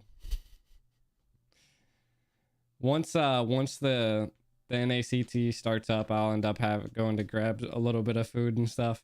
I like eating while watching. To kind of be like my popcorn. Stop being biased.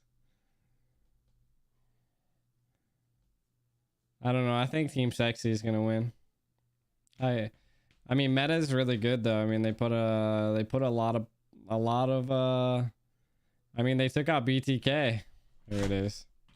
Ladies and gentlemen, boys and girls, thank you for your patience. Chat, enjoy that. And thank you for the wait. We are back with one last match of say. today. The elimination match, I would say, between the two fantastic teams, Team Meta and Team Sexy. Only one team got to proceed to battle for the top 3 tomorrow, and the other team, unfortunately, will have to pack it up in their own home, stay in their home, and watch the tournament instead of playing in the tournament. Who will stay and who will play? We will find out in a few minutes. Ladies and gentlemen, if you have not redeemed the code, I think the code is over, by the way, but if you have not, it's your time to lay out your predictions in the chat. Who are you supporting for this upcoming match? Is it Team Sexy? Is it Meta? Who knows? Let us know in the chat.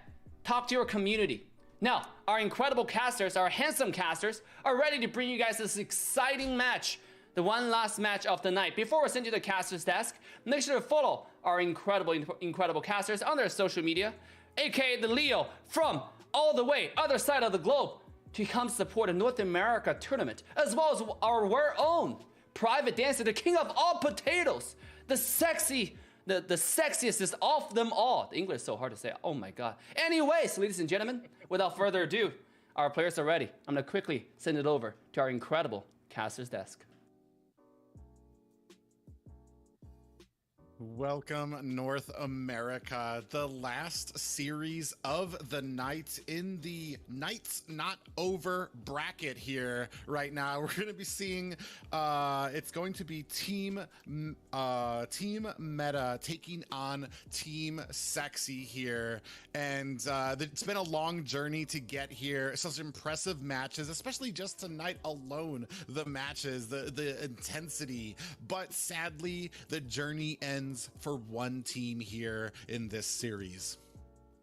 It's difficult to imagine either of these two teams going home. Team Sexy have been in the scene for so long, and they were in our grand finals last season, but just the same, Team Meta played so well all throughout up until the top four where they met their match in Team First Blood. But also, it's very hard to imagine a sexier potato than you, Private. If ever existed. I'm afraid to imagine other potatoes much like you. But just the same, looking at what these two teams bring to the table, Team First Blood made quick work of Meta, and I did not expect that. I actually was super impressed at how diverse Meta's playstyle was out of the knockout stage. But here in the top four, they have to evolve ever so quickly, so drastically, because Team Sexy, they played a very difficult game just mere moments ago, right? Against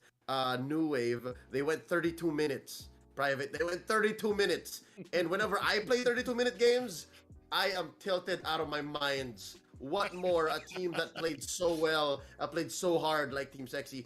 Given they have been doing this for quite a while, given they are way, way better than me, they have more talent in their pinky than I do my whole body for MLBB, but they have to not just fight their opponents in meta, but themselves as well. They have to reset so hard. Yeah, this is the time to take those deep breaths. Let that just cleanse yourself of that loss. I know it was 30 minutes, but this is the time to kind of reset and get back in there. But we're gonna go ahead. We are ready to get into the ban phase for this match. Team Meta taking on Team Sexy here, and hopefully the nerves. We know that Meta's had a little bit of a time to kind of adjust to it. Team Sexy needs to find that inner peace within themselves as we move into this banning phase. And we're gonna start things off with a Faramis ban. Makes sense. Something tells me Meta may have missed out their first ban, given that it is Sexy on the swing back. So maybe it's Meta who's skipping a beat. Maybe it's Meta who's behind a step or two. Unless no, at this stage in the game, I got food, chat. And given how hard our players are going, you don't want to let go of a ban. This is odd. Yeah, interesting for the side of Meta here. Did someone miss a ban? It does look like they are able to kind of recoup there. We do see that Clint ban coming in there, so maybe an issue with six If you got a team by right tomorrow, now. yeah, my guy. Right now, we do see that Clint ban coming in there. Interestingly enough, because we haven't really seen too much of Clint in this so far. I mean, it's like the whole is a game. favorite of gold. Maybe not a Leo's favorite, but it lagging is so something he bad. does pick up often. Maybe trying to kind of like take away something that's comfortable for him, trying to get into the mind of Team Sexy here, Mark take Brand? away those picks that they can like lay back with and be more soothed with. Yeah, it's not a first though to see the Clint get banned. New Wave does the same thing. They did it in game number 1. It was a first ban, literally first. It's just phase, like first little ban sausages. for New Wave in their game 1. They're like And dipped in a ton of game barbecue sauce that I've 2, mixed together. New Wave did the same thing, so they might be on the same page. They might understand the fact that Clint is a We call them little menace in the current smokies. meta. But look at this, Meta takes out Warrior's Grok. Oh man, Warrior's been having a tough night. Yeah, and tougher still. I mean, he's made some. I mean, it's leaps going to in be bounds. He's the been one of final players or that the I've been semifinals watching here tomorrow. What from up, the Juan? side of Team Sexy. He has made such huge, I want to So say, we'll see. steps forward with We'll see this something team and their later in the synergy. night, I'd say. And, like, it's been one of my talking points about Team Sexy is the amount that lays on Warrior's shoulder here. And I mean, if anybody's gonna be able to get around it and anybody's gonna be able to pull through tonight, it's gonna be him because of the amount of work that he's been putting in on this team so far. But as a first pick, we are hovering, teasing. Okay, that's definitely not. That Odette was definitely. I'm down not to gonna rank happen, tonight. so. It might be off stream. I don't know. We'll see. Around here for a Esmeralda first pick, we do still have some of that harassment still up on the board, not banned away yet. Yeah, and again, one of the pillars of North America. NAMOBB, they get their hands on the Esmeralda. I was gonna say Karina's still open, but instead they close up and secure their jungle in Balmond. So they give best player a safer hero, like a hero that has a better go into the mid, into the late game. So I guess it's how they Did we see the recover Julian? from their game Or 2 the against New Xavier, I Wave. mean? And they give Nicolette one of her signature heroes, and again, most mages are her signature heroes, and they pick up the Lunox. An answer, though, by meta, a little closer to what the meta dictates, the Eve. Yeah, that Dude, the Eve is like 100% picked all the time. Crucial role for teams right now. Ever since her coming in to Mobile Legends, Eve has just been a staple of any type of team play right now. For a lot of these teams, it just depends on your ability to protect her, your ability to kind of get out of those stuns. And as I mentioned that, and this is like a signature Atlas. Atlas open that we usually see. If he's open Ban the Diggy. before we go into the second ban phase, you're gonna see him picked up, followed closely behind by a Diggy ban. I got a lot of scrims, so I don't know if I will play tonight. If they don't ban the Diggy here, I don't think there's room for them to pick it up unless this is a gold lane Lunox. I mean, we've and seen the then, damage from Eve, though. It's as simple as it is. It's as simple as we thought it would be. So that being said, Team Sexy still has their gold lane and their XP lane open. Meta looking to fill in the jungle and the roam. And actually, something I learned recently in NA, I'm not sure if the rest of the meta and the rest of the world will follow, but it seems like saving that roamer for that last phase pick is super important. You notice that too, Private? Is super key. Well, the roams have been like just it comes down to what you're doing. Like you have one of two paths that you're going down. You're either picking a roamer that's going to help with these sets, that's going to be making those fatal links, those tyrants rage, or that Numenon blast, or you're going to be going with something that is going to give you that harassment, that offensive early game power with the Franco, a Masha, or something in there. So I mean, and that's a big thing for these teams right now. Is especially if you're not going to pick up the Atlas early, then you're going to have to. Masha is open. Kind of trying to feel out and build and see where the weakness comes in from your team to kind of fill out where you're going to pit that roaming, what you're going to go for that with that roaming pick. And speaking of roaming picks, Meta is considering what they're going to leave open, what they're going to give over. The Diot's still out there. Instead, they would rather get rid of the Thams that might match up against Annie's Esmeralda. And here we see Rimuru pick up one of his signatures, one of his favorites. The Uranus. And now the answer back for Meta. They need a roamer. I like the Akai here, Private. I like how Akai is coming back as a main roamer now. Previously more of a jungler. I like how he might be a roamer here. And, oh no, wait. He is going to be a jungler. Huh. Again, very blacklist. I wonder if this is going to be their winning formula. But no, they're facing off against an Atlas. This is going to be very hard. Yeah, it's gonna be interesting too. Looks like we are teasing that Ube strat again here. We saw how how well that Team First Blood was able to counter that. Yeah, but they are going to go ahead, trade that out for a little bit more mobility, still keeping that sustain in there, but are going to get that mobility picked up with that Rafaela. But man, what They need the mobility. Thick like a bowl of oatmeal jeez. that we have on A the bowl of side oatmeal. of Team Sexy here. Like, and especially, and they took out the main, I want to say, weakness for these is that Linux pick there along with it. Oh look, Private. Team Sexy taking a leaf out of New Wave's book. They're playing Atlas and Bruno. This is how fast they learn. This is Where's what Beatrix? I don't know, man.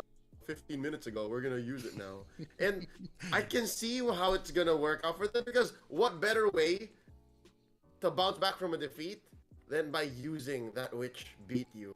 So I'm with Team Sexy here in theory, but it looks like Meta knew what they were doing. I don't think they would draft this way into an Atlas. I don't think they would force an Ube, so they also dodged a bullet in that case.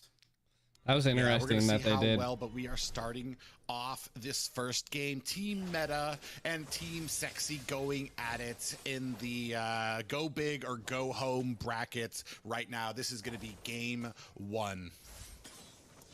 Yeah, and Nicolette already taken to less than half health. Yeah, a lot of Jesus. damage coming onto her. She is going to be able to disengage there, and this is kind of the problem sometimes with that early Just a tad game bit. Linux, until you can We're kinda already hit into that the mid-game losers charge bracket. with her. She's going to be having a problem kind of laning against that aggression that you're seeing in Rimuru, taking a lot of damage there already. Maybe a little bit more aggression than he was hoping for there at the bottom lane. Top lane, it's gonna be a tag team match, gold laner and roamer, and then the jungler moves in. And this is one thing I noticed about Mikasa. Much like Ziggy of New Wave, again, I can't help but compare these Eve players with each other. They like to roam very fast. And no, look at this!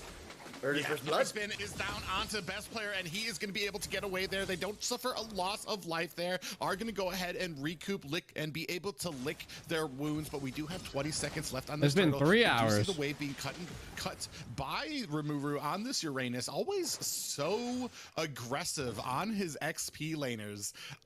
Likes to kind of go ahead and cut those lanes, get deep into the side of his opponents here. Yep, damage ain't there quite yet. Could have sworn there was gonna be a kill top, but Gold nor Nicolette was ready with the damage just yet, so there wasn't anything there to be found. Close, but not quite. Lord here, hard to fight against best player, especially on a Balmond early game. Top though seems to be the trade. Oh, Gold's in trouble. Yeah, we do see that Gold is taking a little bit. We do see that real world manipulation coming out. A dash and a flicker. Is Gold going to be able to get away? We do see 6 onto the chase. Maybe going a little too deep. Is going to take that stun. Look at the damage coming down. And Forgot the 6 NACT was maybe today. a little greedy for that, but It's pretty crazy right now. By Gold there. Turnaround instead. Great use of the flicker. So I think there was a discussion in chat and amongst our circles between Sprint versus Flicker, and that was one way that maybe Flicker is so much better. I think that is one thing that Sprint's missing out. Like, you can be aggressive more oftentimes with Flicker than with Sprint, but do note there have been times I used Sprint to catch up to team fights. So yeah, no, here specifically is a concrete example of how Flicker can still be in the meta. I feel like Flicker provides that surprise effect of being able to maximize some distance, whereas Sprint is a more sustained. You know, Sprint's coming up. We do see a little bit of engagement here. 6 is going to go ahead and latch on, and best player is going to go ahead and support this top lane here, but not much happening here.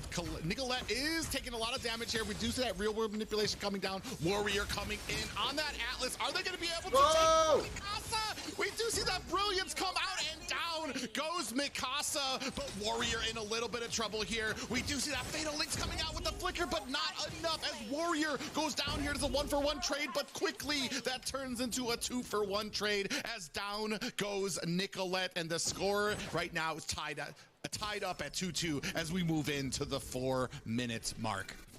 Yep, Team Sexy only able to maintain this about 1,000 gold lead because of their major objectives. But look at this. This is the potential. This is what Team Sexy could present in the mid to the late game once they get their items. But Meta, ever so eager to answer back. I'm wondering where the damage came from. And am I right to say that a lot of it came from Howl? This is a lethal Kai. This is some Kung Fu Panda stuff. Call him Jack Black. Yeah, we do see that heavy spin coming down, but Kai a little deep there, especially in the early game. Kai, I think they're going to be lacking a lot of damage. He does is just so lethal, but we do see maybe a little bit. This is the lower bracket, yeah. Usually, as we move into the mid and into the late game, but they're going to be like focusing on more often Serious doing all of the damage. Engagements. We do In see First Blood 1, yes. starting to crash. They sweep down meta at the bottom here, though. Yeah, that's what makes Akai so good, at least when he was in his prime. Now I'd put him at like maybe A-, B tier. Oh, 6 is in trouble. Back to what I was saying, right? Gold got his kill. He also disrupts. So now Sirius might even bite the dust as well. And yeah, Nicolette's so good at this. Oh, the tip of the lethal counter. Let me talk about Akai, please. There you go, see? He gets these split kills. And if you can catch people with a heavy spin like this, you're so good. But oh man, best player couldn't even like try to help. He just kept getting knocked back. It was like literally a Beyblade battle. Keep on going here right now, not even giving you a chance to take a breath there. We did see a little bit of a wide lethal counter there, but man, Team Sexy right now, them being able to play off of each other and supporting each other's engagements, the cleanup that they're able to do to kind of cover some of those mistakes. So they've obviously shaken off. Oh, dang, I can't even speak English right now. They've taken out that whatever they might have felt from the last game, and they have shown that Dave's drunk. He yeeted the screen off. Yeah, and so far we are still at even. Team Sexy grew that 1K gold lead I mentioned earlier to about 2,000 now, but Meta is catching up. So Meta better at positioning, oddly enough, despite Warrior being an Atlas, and Team Sexy much better at just presenting damage. They're just able to close out these fights. So here's what I'm thinking: the potential for Warrior and his catches are so much better. So maybe Team Sexy, we can see them do much better once they find those positions. Who are we rooting for?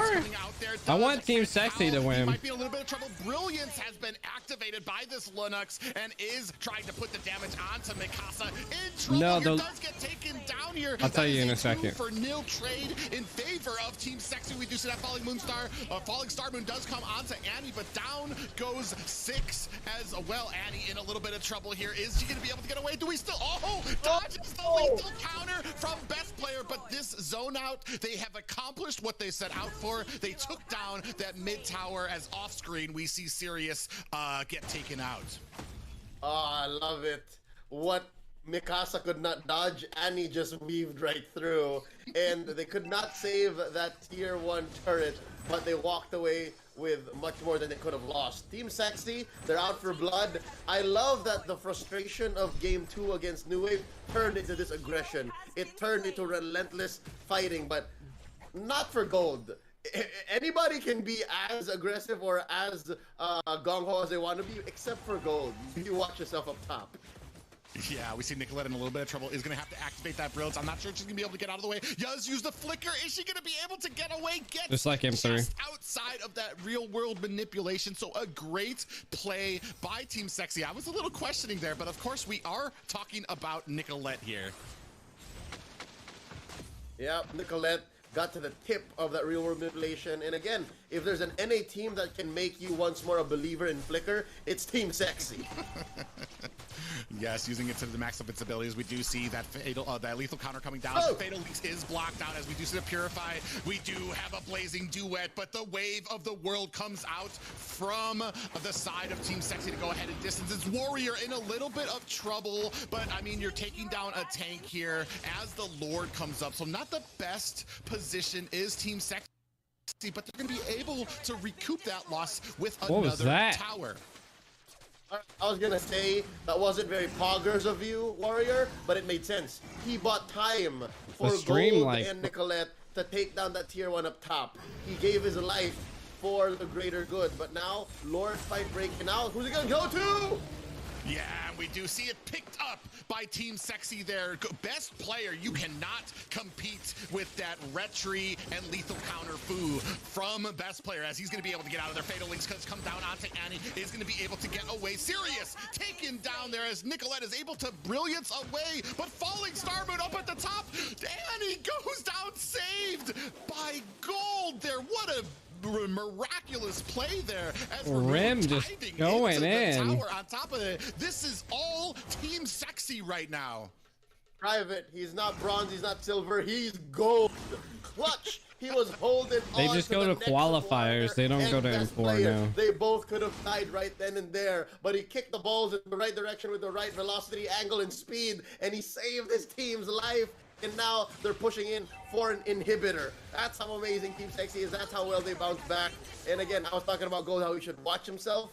All right, you know what? Let loose, my friend. They don't Let have enough loose, young damage on the man. side of You are a Bruno. meta. You are arguably one of the best marksman heroes in the game, late game, and we're approaching just that point. They're starting to steal buffs.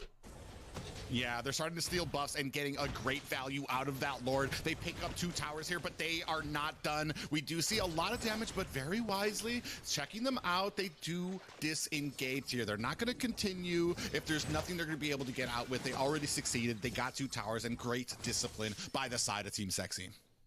I'll show you guys far, let's take after the items break. Here. Genius 1, Clock of Destiny on Nicolette. Onwards, I believe more damage. Yeah. Looking at this tank Balmond on Best Player. Over for Meta. NA is we going to have a see that, qualifiers yeah, for who's Mikasa going to in M4. trouble more often than they'd like to be in, so they're building some defense. And for the Akai, for Howl, still tank build. Look into that Antique Keras in just a bit. Interesting, look at 6. First main item is that Thunderbelt. Yeah, that is interesting pickup for 6 there. I mean, I guess trying to make sure about the defense, especially because of how, I mean, we're at 7-11 right now, just trying to make sure that they can help support some of the disengages for Team Meta here. There's going to be another NACT and then an M4 qualifiers. Into this game, we're going to start seeing Claude maybe having a little bit more of an impact on these matches, but we are so close to a 10K gold gap, as you can see here. Like I said, it's been all, oh my god, we do see that stun coming in onto 6, but that heavy spin is activated and trying to zone out that Bruno. And look at how low he is right now. He needs to get away. He is going to try to disengage, but he has nowhere to go. And Howl able to pick up the kill as we have a real world manipulation, a slugfest happening down here as a brilliance is activated. I'm not sure if they're going to be able to get away, but he dashes in. That might have been a mistake. Sirius goes down for the side of Team Meta here. It is a 1-for-1 trade right now, but Annie coming in deep onto there as they are trying to take down 6-6, able to get away. Rimuru, though, is not able to pick up that kill, but it does look like Team Sexy taking this opportunity to take down. Oh! It was just picked up, stolen by Howl!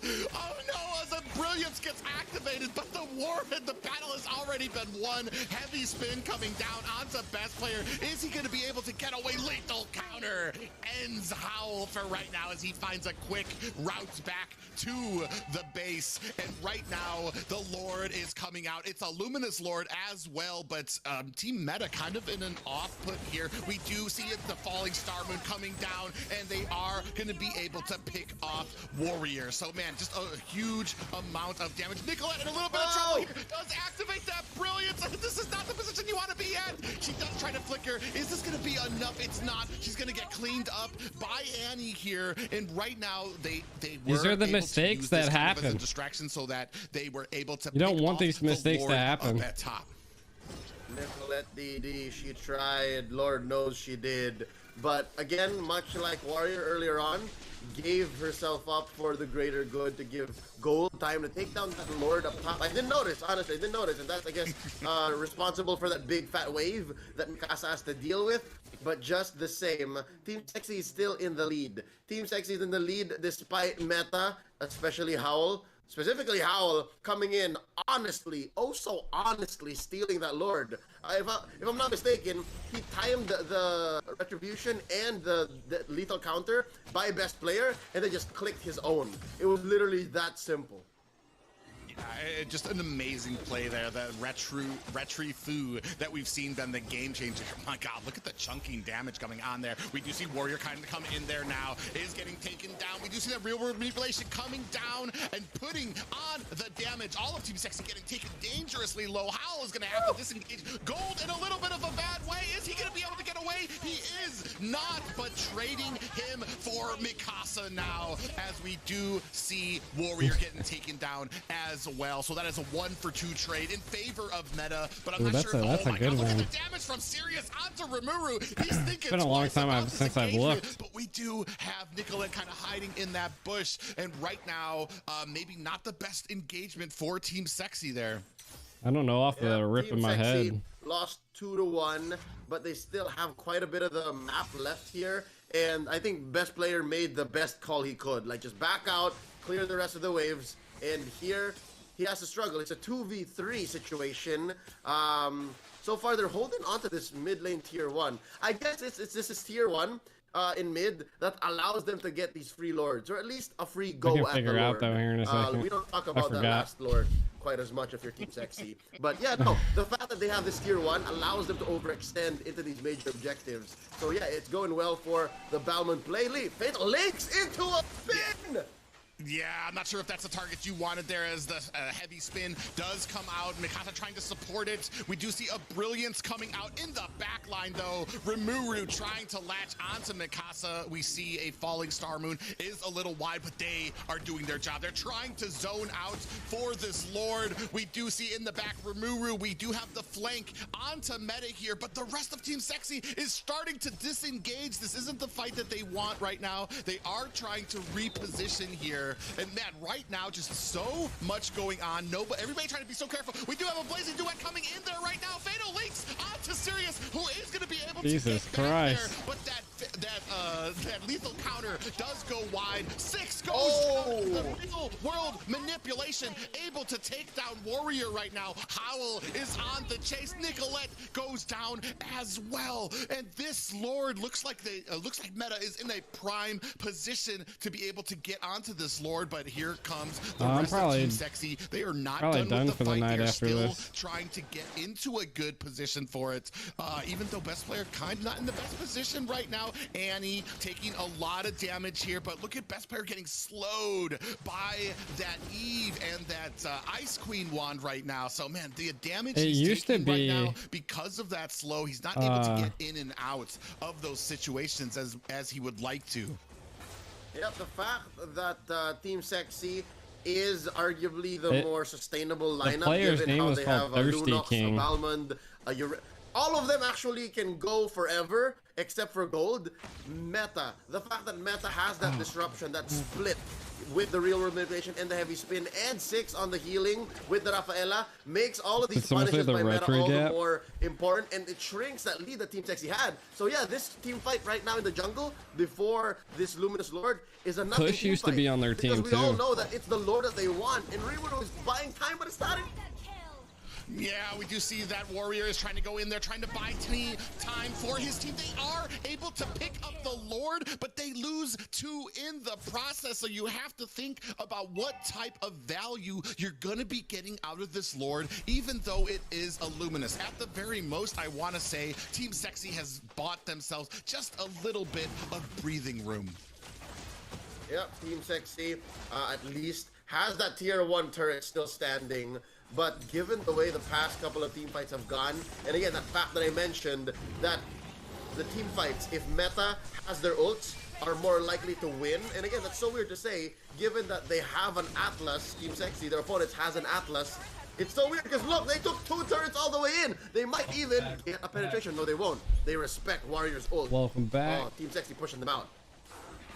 Yeah, and right now, this as we move into the mid game, we do see Fatal Links does come down. Six is going to be able to get out of the way. We are still trying to fight this as Team Sexy is able to pick up that purple buff, but right now Rimuru taking a heap of damage. Even with all of this sustain, Team Sexy having a rough time in some of these mid to late, well, late game now team fights that we're getting into, especially with having Sirius being able to cut into them so well. Yeah, so the fact that Sirius hasn't hit his stride quite yet, he is threatening a lot of damage, yes. And the fact that he is a Vengeance Claude makes it all the more a dive-specific Where's Claude. the build? Allows for Team Sexy Yeah, to they haven't been also showing have the to builds at respect all. Meta. So now 16 to 15, 56 to 58k. It couldn't get any closer than this. The fact that both teams aren't penetrated yet makes their juggle across the map all the more significant. Watch out though, Warrior. Yeah, Warrior doesn't use that Fatal Links. He does collect, but we do see that disengage again. Nicolette in a bad way here does activate that Brilliance, but is she going to be able to get away? Does use that Flicker, but we do see how following closely behind. Down goes Nicolette right now. Rimuru is trying to lead the team away to try to protect gold and best player. We do see that Flicker activated there right now, and a little bit of a problem here for Rimuru. He might want to think about getting out of this engagement. He's just, or not. He's just going to keep on. The consecration is there to get topped up, but man, right now we do see him. Oh yeah, he pops that consecration and is able to kind of scoot out of the way. This is the team that beat BTK. That he's able to do right now. It's about to go to another 30-minute game. Oh, why? 3v1. He doesn't even care, and he has more health to spare too. Rimuru, you monster.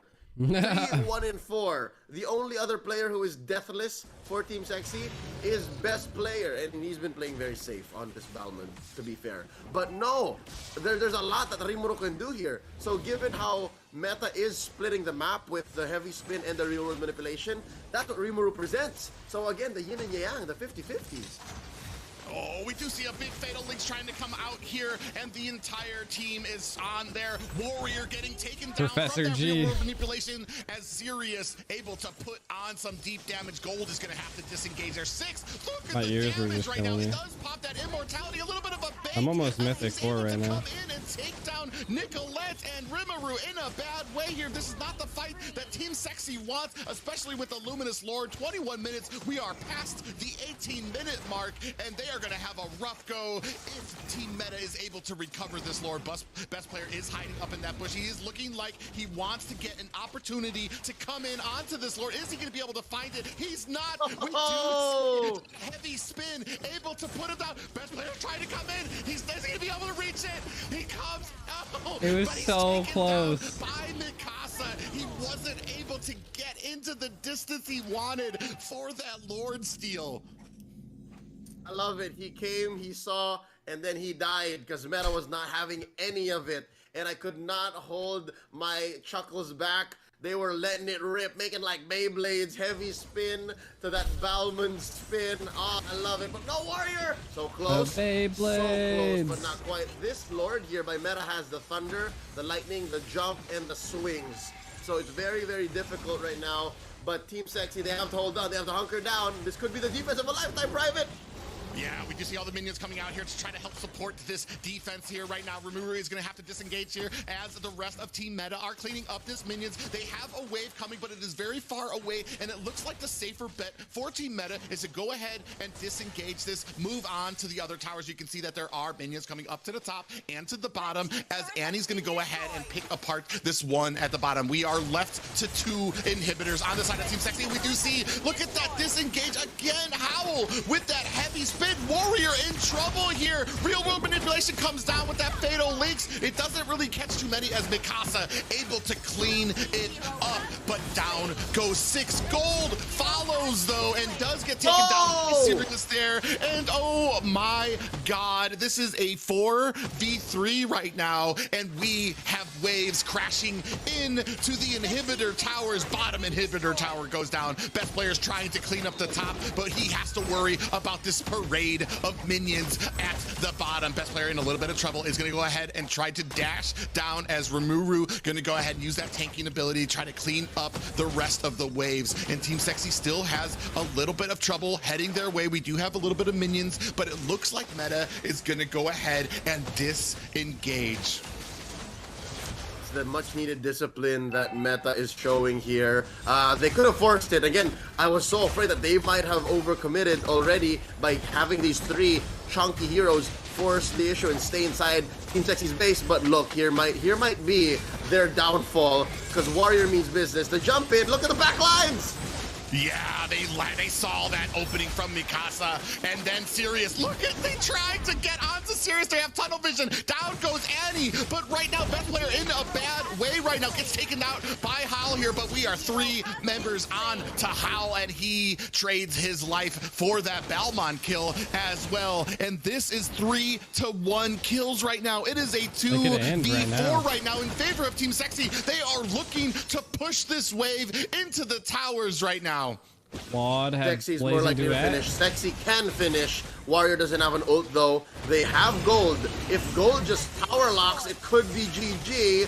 And the answer back, Blazing Duet. See that fatal links does come in there. Sirius isn't going to get taken down. He does, but we have the minions trying to save the day. Are these minions? Look at the damage onto the tower. Is this the game over right now? It's a full team wipe on Team Meta. 7 seconds until Mikasa can get in. So he's going to be here before these minions get here. Are we going to be able to use this real world manipulation to go ahead and shut it down? It's not going to be enough as Team Sexy takes game 1 of this against Team Meta. Oh, must be cathartic for Sexy to take this game and go into match point. One more win to eliminate Meta.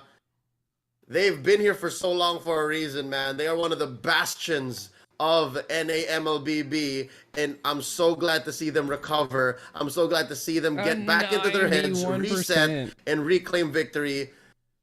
It took him about, what, 25 minutes? So close to the 32-minute mark from just earlier tonight. But all the more reason that they should be celebrating. Gold. Look at the participation by Nicolette. She was there for almost 100%. She missed just a few fights. Serious. Yeah, Holy I mean, amazing damage. to kind of sync that was, I mean, Warrior was having a little bit of a rough Even go 90,000 damage from a kind of Wrath. getting caught, getting slowed down, and not able to Wrath get almost away. did more damage than Esmeralda. Able to recover, redeem himself as that last push. You saw that Team Meta overstayed their welcome at the tower, putting on that real world manipulation, trying to get down that last inhibitor. You saw Warrior saw the opening, went in there, and was able to get that Fatal Links chased down, Eve, and got that Fatal Links, which created the opening that Team Sexy needed to go for that final push. Yeah, Team Sexy held back their final assault. They, how do I say, held on to their last bit of overcommitment. They timed it so well. Again, both teams here specifically, this is not what I was expecting from Meta. Let me just say, honestly, coming from my own personal opinion, sincerely, I could have sworn Meta was going to play more disciplined, especially here in the not so dead yet bracket. But now they're one game away from actually being dead in NACT summer. So again, the Atlas really wasn't even the Achilles heel, wasn't even the real kryptonite. It was more the fact that when Sexy wanted you to commit, you did, and when it mattered the most is when you faltered. So those death timers really, even the 3 seconds left before Mikasa came in, I knew it was over. There was no way he was gonna defend against 4.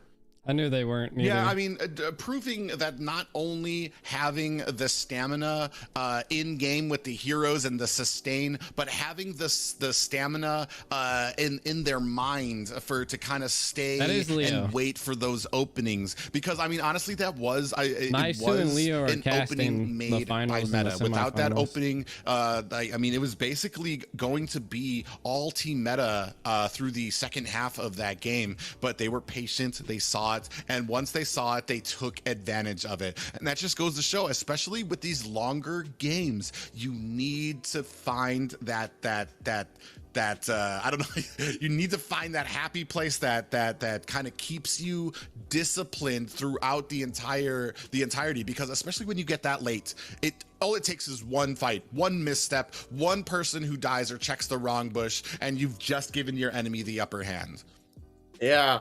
I was about to say as well, besides the fact that I'm sure it's less meta letting go and more sexy just holding on, right?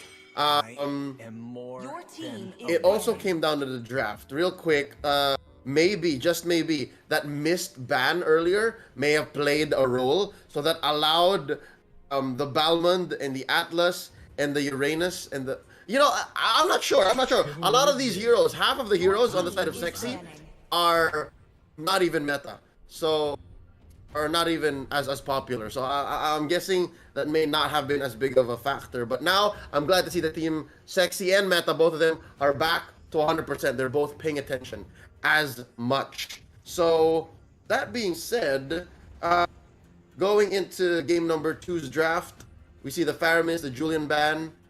There's something with this Clint. There really is something with this Clint.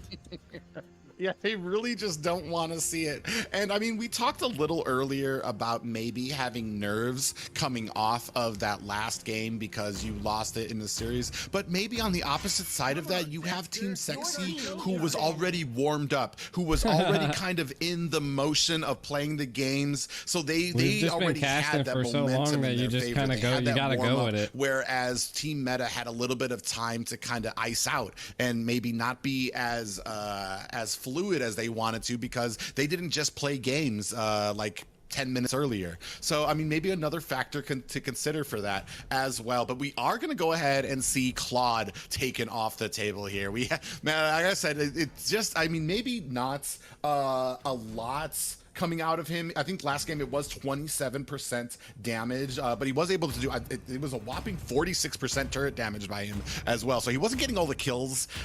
He was taking some deaths, but he was still having a very big effect. And we've talked about it too, like these skilled Claude players right now, it's just been game changing right now. And I'm interested to see, because that was taken off the table, but we're going to go ahead and get that comfort pick right away for Nicolette with that Linux.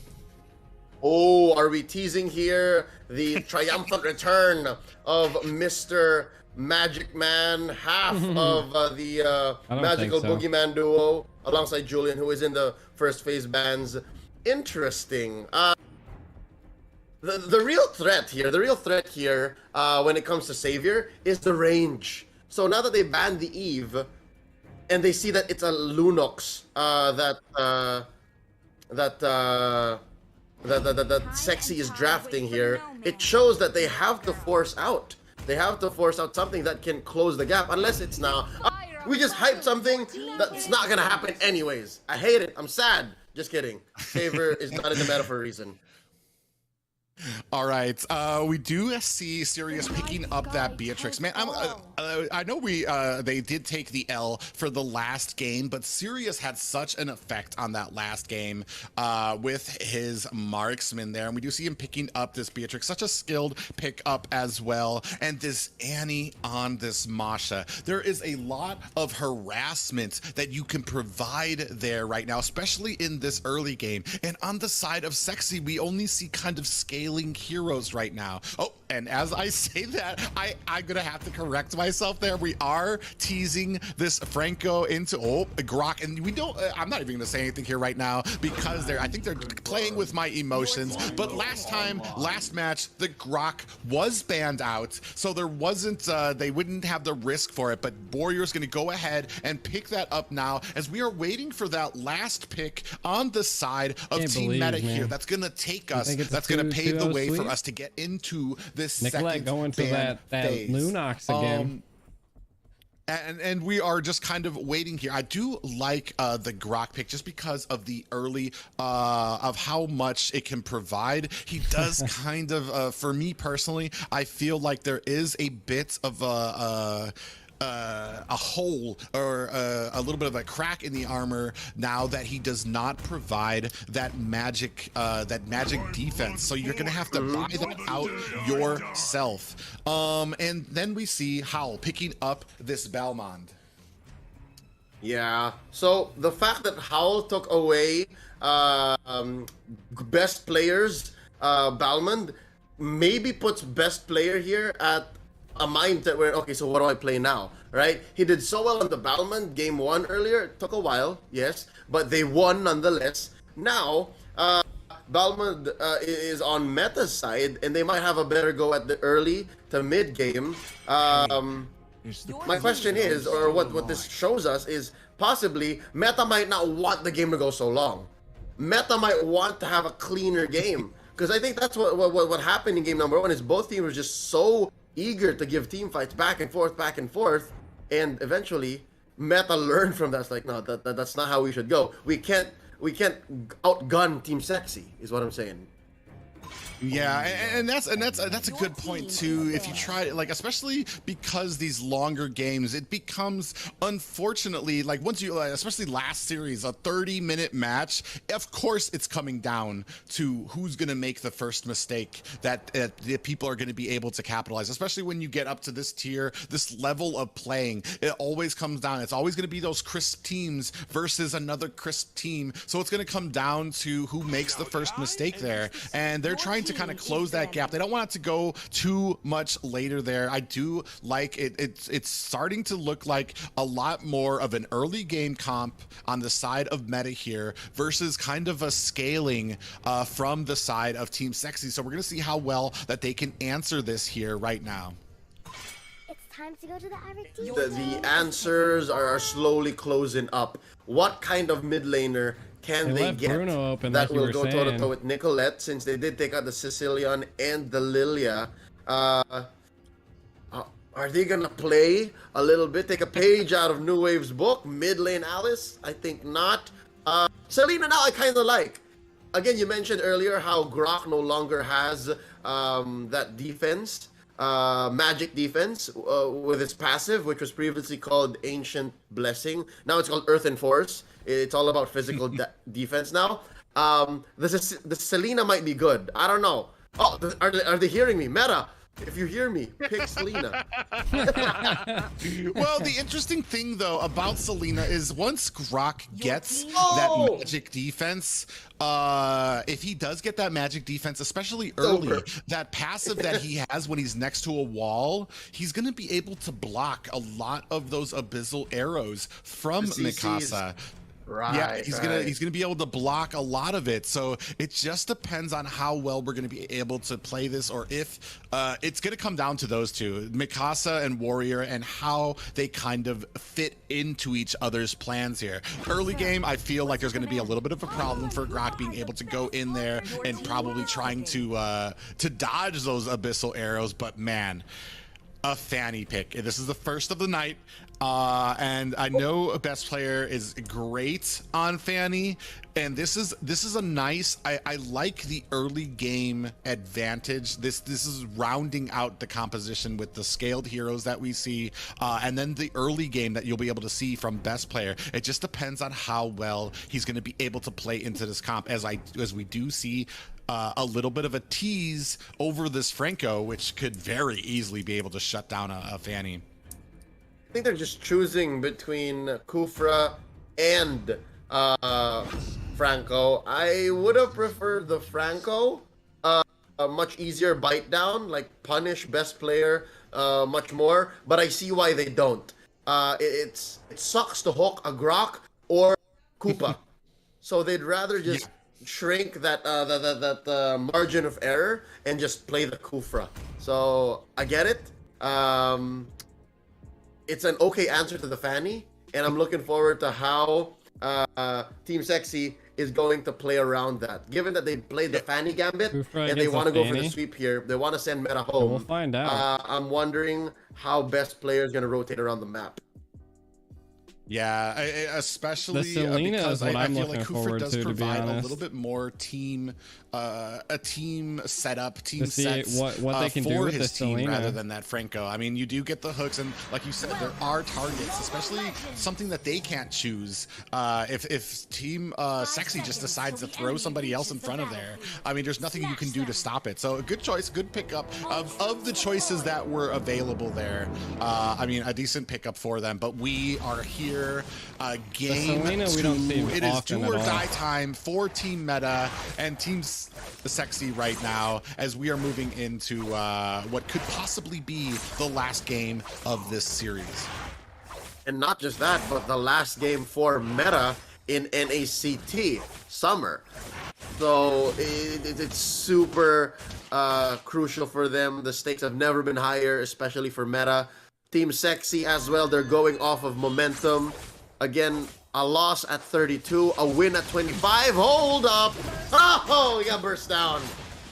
Yeah, she did. Best player just got caught by an abyssal arrow, and then the rest of Team Meta swooped in quick to pick up that kill. Kufras have like normally high IQs. That kill could not have come at a worse time. I didn't even notice who got the Little Wonder. Did he eventually? No, he didn't. He couldn't even get it. He just died straight up. Oh, okay. So at least Team Sexy confirmed it. At least Team Sexy gave Meta something else to think about. But still, an early death on a Fanny like that. At least better that it came now than later. Better it came now than at like again 25. Just amazing right now. The ability to play old Nicolette in a little bit of trouble here is going to try to back off there, but being able to land abyssal arrows onto like one of the most mobile heroes there and almost landed it again down here at the bottom. Oh my God. It does catch the dog. So unlucky for them. That abyssal arrow does catch on there. Gold might be in a little trouble. Is able to get out of the way of that abyssal arrow, but we do have 4 members down here as the rest of Team Sexy looks to be going in onto this turtle, and it doesn't seem like Team Meta is in a position to really contest it. Yeah, and this is going to be a pretty easy Lord or turtle for the side of Team Sexy.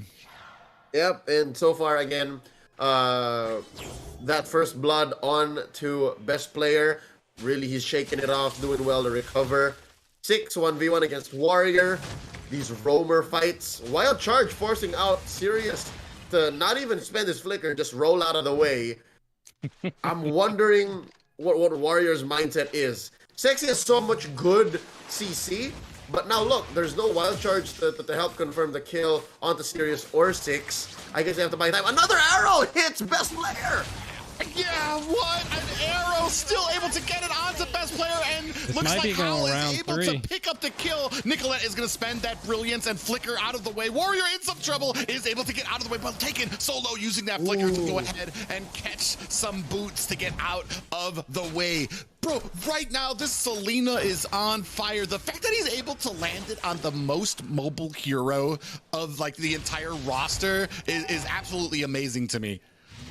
Again, look, through thick and thin, the angles set up for the revenge and a rage from 6. And they take down Warrior one more time. He literally just got away. Mikasa gets the punish, swing back, and Gold's still alive, at least. Yeah, for a little bit at least, and we do see Nicolette trying to come down here. Is going to try to zone out the rest of Team Meta, but they are going to be putting on some damage onto this bottom tower. Meanwhile, what's the arrow? At top, it doesn't really look like that Masha's having too much of trouble as the rotations from Esmeralda. She's going to go ahead and try to support through the mid and then rotating back up top. Yep. Very, very close match here, especially when it comes to net worth. Another combo onto Warrior. Ults from roam to roam. Yeah, that Abyssal Arrow does catch the dog, unfortunately. And maybe a little bit of a problem there with the Abyssal, man, just lobbing out Abyssal Arrows left and right. And we see Annie's gonna go ahead and start this turtle for Howl on the other side of the map. Ooh. But best player is best player able to get in there even through a lethal counter and does pick up the kill on to Annie. So even though, I mean, best player just shaking off these Abyssal Arrows, does get killed, but comes back and answering back with kills of his own. So has 2 kills already, and they're gonna go ahead and take off that gold plating for this tower. Oh, look at that ching ching bling bling. The net worth of Team Sexy skyrocketing despite being down on kills. They do have 100% turtle take rate, and Gold's in trouble. Yeah, Gold does get taken out as the Brilliance does get activated there, but Howl is in a good position. We did see the stun. Was that what was that? Was that an Abyssal Arrow that landed after the Brilliance that stunned out Nicolette? Oh, Warrior does catch another bit of damage there. Oh, we do see a wild charge followed up by the Flicker. Is going to be able to pick up the kill onto 6. Down goes Mikasa as well, and there you see Sirius taken down as well. Is that a triple for best player there? It's like camera. Beautiful cutthroat. Best player is, I believe, David 1 kill you. away from maxing out the Festival of Blood. And once a Fanny has that much spell vamp, that much lifesteal sustainability, she could go in 1v2 reliably. There we saw best player go 1v3 and take the triple, if I'm not mistaken. And yes, it was indeed, Private, a triple. Look at this. Yeah, as he comes in 1, there, he's able to take down 2. 3. Wow. They call him best player for a reason. Play. Yeah. Yeah. And, oh, Warrior does just get wide of that Abyssal Arrow. Up at the top, we do see Esmeralda trying to put on the damage as well to get them some room. Warrior in a little bit of trouble on 3 members here, and Howl is trying to disengage. Yes Here comes no. Fanny. Best player is going to be able to pick up the kill. Down goes Howl. 6 follows shortly after, and Meta is trying to disengage right now. They cannot contain this Fanny. Annie is trying to fight off Rimuru here as they turn their attention to this next turtle. Still 100% turtle take rate for Sexy, and they don't like sharing. Another arrow caught by best player, giving Gold the turtle. I mean, better to Gold than the opponents, right? So now it's Team Sexy in the driver's seat, more now than ever in tonight's matchup. I think in all the matches they played tonight, the past 2 minutes have been their game 100%, and it just sucks the best player got shut down there. Oh, very difficult. That's a lot of gold they gave over. Yeah, Mikasa does go down as well. We've seen, oh man, Rimuru is just sweeping through Team Meta right now, is so thick right now, and even higher than the gold laner right now. Is this Esmeralda. We're seeing them, a shot does go wide by Beatrix there. And right now, let's take a look at these items. Rimuru, more like Rich Muru. He's on his way to an Oracle, has that Dominance Ice, has that Enchanted Talisman. I'm wondering, yeah, Nicolette, after she builds this this Genius Wand, all the more Meta should think about how they engage, because Team Sexy, again, you can't outgun them. That's what's gonna happen here in this mid game. You can't outgun them, and Rimuru's in trouble. Will he survive? Oh yes, he will. They call him Twinkle Toes, as he's able to kind of dodge, zig, and zag his way to safety from that shotgun-wielding Sirius on that Beatrix. Ekes away, and right now it is 8-6. 4K gold lead for Team Sexy. This might be the last match of the night for them. We do see that Abyssal Arrow does go wide. Brilliance is activated. He thinks twice about diving in there too deep as Howl is forced to disengage. Yep, so Meta here has to time out the fact that Nicolette has spent her ult. So it's going to be a while until she can actually take advantage of her newly built item. Again, I mentioned the Genius Wand. All this while, Sexy's going to play the map. And again, they're much better at playing the map, given that the Fanny has supreme mobility. Yet. Maybe only rivaled by Ling currently in the metagame. And look at how fast they make work of this Lord. Yeah, they are trying to come in there and engage. We do see that Abyssal Arrow come down there. Down goes a 6. Followed closely behind by Sirius. Brilliance is activated, and Annie might be in a little bit of a bad way as Warrior's going to try to disengage. Abyssal Arrow lands onto Nicolette as Annie is able to pick up the kill. But here comes Rimuru trying to help out as Warrior's going to try to cut off the escape. Mismanages that wall just a little bit. How long this is going to be going. Meta's going to go ahead and disengage to the safety of this. Oh, wow. Nope, not the safety as Rimuru says that the tower is not going to go ahead and stop him. But here comes the best player is not going to be able to get on into that tower, as now we have this non-luminous Lord coming in through to the top lane. Yep, level 1 Lord here on the side. I don't know if this is gonna Team Sexy marching up top, looking to smash that. These games have been going pretty crazy. It seems like it's these smaller corridors that Team Sexy has trouble with. Given that meta, the dashes that they're allowed by their kits can let them go through walls. But for Sexy, quite not the case. Literally all of their heroes don't go through walls. I think that's more normal that heroes don't go through walls, but that's the tactical advantage meta has. So they have to leverage that to catch up. I mean, 5k gold lead, it's not nothing, but also it's very comebackable from. So Team Sexy, I'd say, set the pace, dictate where the team fights happen. Just the way. Oh, look at that 2-man wild charge. A wild charge connects on the 3 players. 6 goes down and is fouled down right now as they're trying to put damage onto the tower. Oh! This would be the second if they win it. Up right now, it is all Team Sexy right now, and Mikasa way in the back line gets taken out as Nicolette is going to be able to flicker herself back out of the base to safety, and these tribe of minions joined by the rest of Team Sexy. Is Annie going to be able to stop this push? We are about to find out, and it looks like Team Sexy wisely gonna go ahead and move on to perhaps another tower here. Not gonna overstay their welcome. About a minute until the next Lord. All members of Team Sexy now on the map. Meta pushing out all stragglers, but Team Sexy's gonna choke them. I wonder if Warrior and Gold can take this purple. This is very dangerous what they're doing, especially with Howl out there. Yeah, we do see, 6 gets taken dangerously low, gets taken down quite quickly. They have latched onto Howl. Are they going to be able to take him down? And we see that Abyssal Arrow does connect. Gold taken dangerously low from that damage. Another Abyssal Arrow does go wide, but this is 1 person down for Team Meta. 11 seconds left on this next Luminous Lord. Yep, this is a Lord that can jump.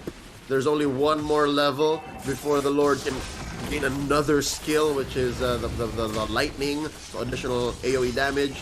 But still, gotta respect Howl. Watch out, he has a retribution, he has a lethal counter.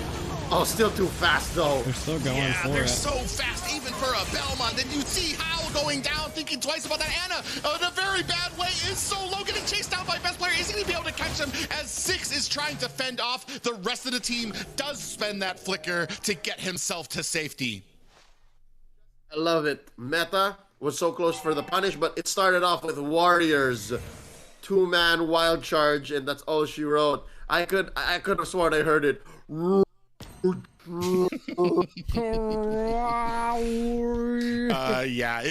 Right now we have this Luminous Lord that's trying to sync up lanes, but Gold gets picked off, possibly a misplay. It does put it in favor of Meta. We see the wall go out there, so trying to reset where the Lord is going to go, give them a little bit more time. A smart thinking on the side of Warrior there, as we just see the cannibals coming in onto Howl. He is going to be able to dash away, does throw down that lethal counter. Another wall as best player goes down. Annie, are they going to be able to get away? She is going to be able to get away, as this Lord, not much value found out of it, even though it was a Luminous Lord. So a great defense and maybe a little bit of a swing in the favor of Team Meta here, as they have closed down this this gold lead down and back to 6K.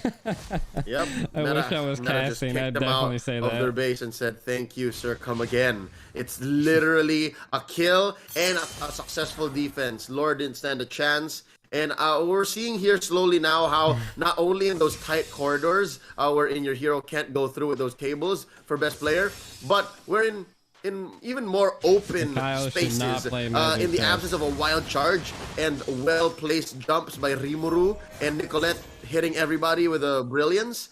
Team Sexy isn't as strong. Meta is still presenting quite a bit of a threat, so they have to watch out for that. And Six is just waiting for that miracle set. We've seen 2-man, 3-man wild charges. If Six can find You're silly. the perfect, not even perfect, like close to perfect revenge and rage, Team Sexy can say goodbye to a sweep. Yeah, and then the problem here is the disengage from meta right now, especially when they're so close to their base, is basically, oh no, we do see Nicolette in trouble, does have to activate that brilliance. She can be able to get away there. We do have Warrior, the rest of the team is trying to come in. That flicker does come out and is able to help Nicolette get to safety, but the rest of Team Sexy is forced to engage. Annie gets put down pretty low. Down goes Six. Annie follows there. This is it right now. Team Sexy is on a roll, but Sirius does take down somebody else. And Howl is in a bad way. How the wall does come out. Is this oh no! Karak Warrior does get taken down by that lethal counter. He was just standing there, almost in a mocking way. But we do see right now, this could be it. This is it. Team Sexy is moving on. I love it. How poetic.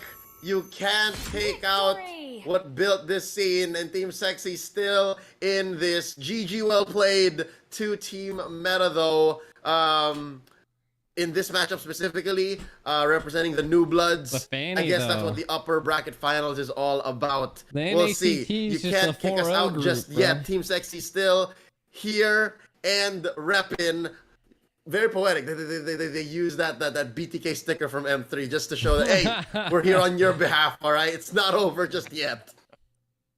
Yeah, I mean, a great game played by both, but man, even I want to talk about the courage under fire, the Nicolette ability coming back to for an interview? remain focused.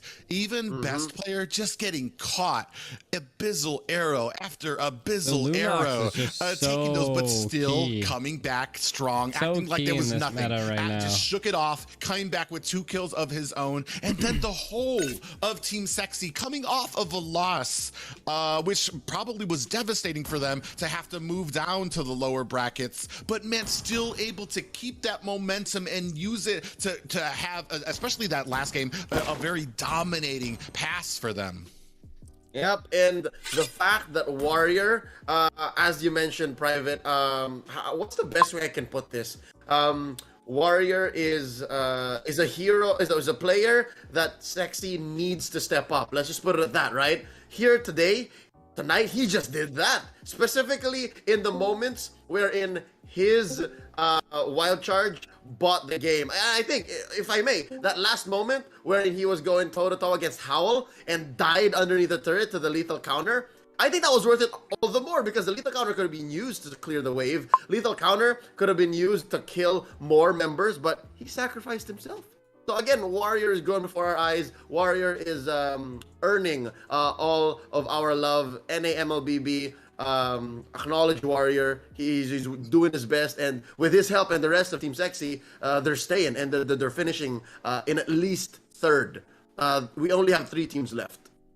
Yeah, 3 teams left and such a great game played by them. But guys, we have a very special interview here coming up with Team Sexy. Hello. Hello. Hello. Whoa! There's 3 voices, if I'm not mistaken. We have on the line Nicolette, Yep. Rimuru, and Best Player. How y'all doing? We're doing amazing. How about you? We seem to have cooled down from our nerves of that game. First of all, Congratulations, guys. Not many. This was something that me and Leo had talked about off screen, is like, you know, we had Meta who had a lot of time to relax, a lot of time to calm down from their loss. And so the question was going to be whether Team Sexy, whether you guys had that discipline to be able to come off of that loss so quickly and bounce back. And like, I mean, honestly, how did you guys, were you guys able to maintain the composure? What did you guys tell each other going into this this last series? Can I start? Okay, I will admit our team was very tilted off of the series versus TSU, but I think we all talked to each other and told each other to relax. We could bounce back. We go to grand finals again. It's totally fine. And I will admit, you know, I threw a lot, which is my bad. It's on my part, just really, really bad. But I won't be doing that next time. So. All right, I'm sorry. That was best player, yeah. Yep. Yeah. All right, I love it, man. You know what? Manning up, and again, me and Private, like, we don't have to point it out. Like, at least you knew and you were trying your best. So the fact that there's still that thought of we can still make it to grand finals. That was a tough game. I'm guessing it was more of a positive feedback for you and your team. But another question is, I'd like to hear from Rimuru and Nicolette as well. What was the plan? What was the game plan going into this next best of 3 against Meta? Did you guys decide that we were trying to be as comfortable as we can, or were you going to try something else? Were you going to go out of the box? What did you guys talk about before going up against Meta? You want to talk Apple with me?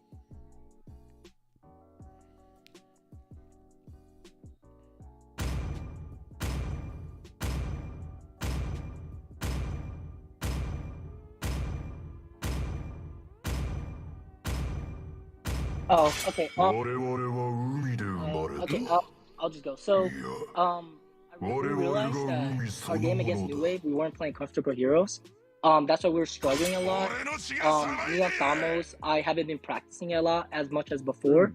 So I was struggling with just trading with Esme, and so I lost pretty badly, getting first blood as well. Also, beforehand, we are low on sleep, like Warrior, me, we're low on sleep, and so the energy was not there. It was not the same as the Valley. We weren't as positive, we weren't talking as much, and so by second game, I had to mute and make sure that I was back in the game. I had to make sure that team was getting their call back. Nobody was talking first game against New Wave. It was dead silence for like at least every single 30 seconds. And so I realized that was a big mistake. We needed to communicate. It was really important as a team, especially shot calls, flickers, everything, ulti. And so our teammate was definitely not in the game against New Wave. So going into new meta, we made sure that each of us was talking those games on comfortable hero and just discussing before every single draft. Oh, all right, makes sense. I mean, we saw it happening, and I'm so surprised to hear that game 1, y'all weren't actually talking, and most of you were. Did I hear that right, Rimuru? You were lacking sleep. Yes. Actually, so Warrior had his he had 3 hours of sleep. I had 5 hours sleep. Coming back from work, and then so my brain was definitely not in the first game. I had little idea what I was doing, and trading with an Esme as a Thamos, I should win, but losing so badly, I realized that I need to step on my game. So during those 20-minute breaks, I made sure to keep calm, relax, and right before we went into metagame, I was trying to hype up our team. I made sure that gold lane, tank had to calm down and work together. Shot call was really important. And then team was, we definitely would argue. Like after that huge loss, getting swept, it was really huge. Like mentally, we had a lot of argument, but coming into new meta, we refreshed our mind and made sure that we came back. And come back you did, right? I think Nicolette was talking about how getting comfort picks was a key to your victory against Meta. Your Lunox was first pick, Nicolette, right? If I'm not mistaken. How comfortable were you in these 2 games here tonight? These last 2 games. I think. Can you hear me? Yes. Yes. I think Lunox is my most comfortable hero as of right now. 5 seconds till the enemy reaches the battlefield. Lunox mid, Smash right? them. Because I speak to a lot of pro players and they like Lunox in gold a little more, but you're that special case. And I think Private and I saw tonight how amazing your mid lane Lunox is. How it's able to like weave in through team fights, force out ults. You bait in with the brilliance. Can we expect to see more Lunox from you in the next stages? Yes, I think our team needs my Lunox because it's our team is around like early game picks, like that's our comfort, and Lunox is an early game pick, so I think we definitely need to pick that. Or Farsa. Or Farsa. First blood. Yeah. That was an interesting pick in the first place too, because we don't see very many Farzas. I think she's kind of fallen out of favor just because of the immobility that she has with that ult and being able to get to her. But I mean, used to perfection. I know it was a little rough going with that first game. It sounded like you guys had the early game. From the mid game on though, it was seeming like it was all team meta. Like, I mean, what was going through your minds as Warrior landed, was able to kind of chase down Mikasa and land that last fatal links on? We were able to, and we saw him like being cocky, which is what many NA teams do. Like they get ahead and then they just like sit in front of your base, and that's what he did, and we were able to capitalize on his kill and eventually end. Could I add on?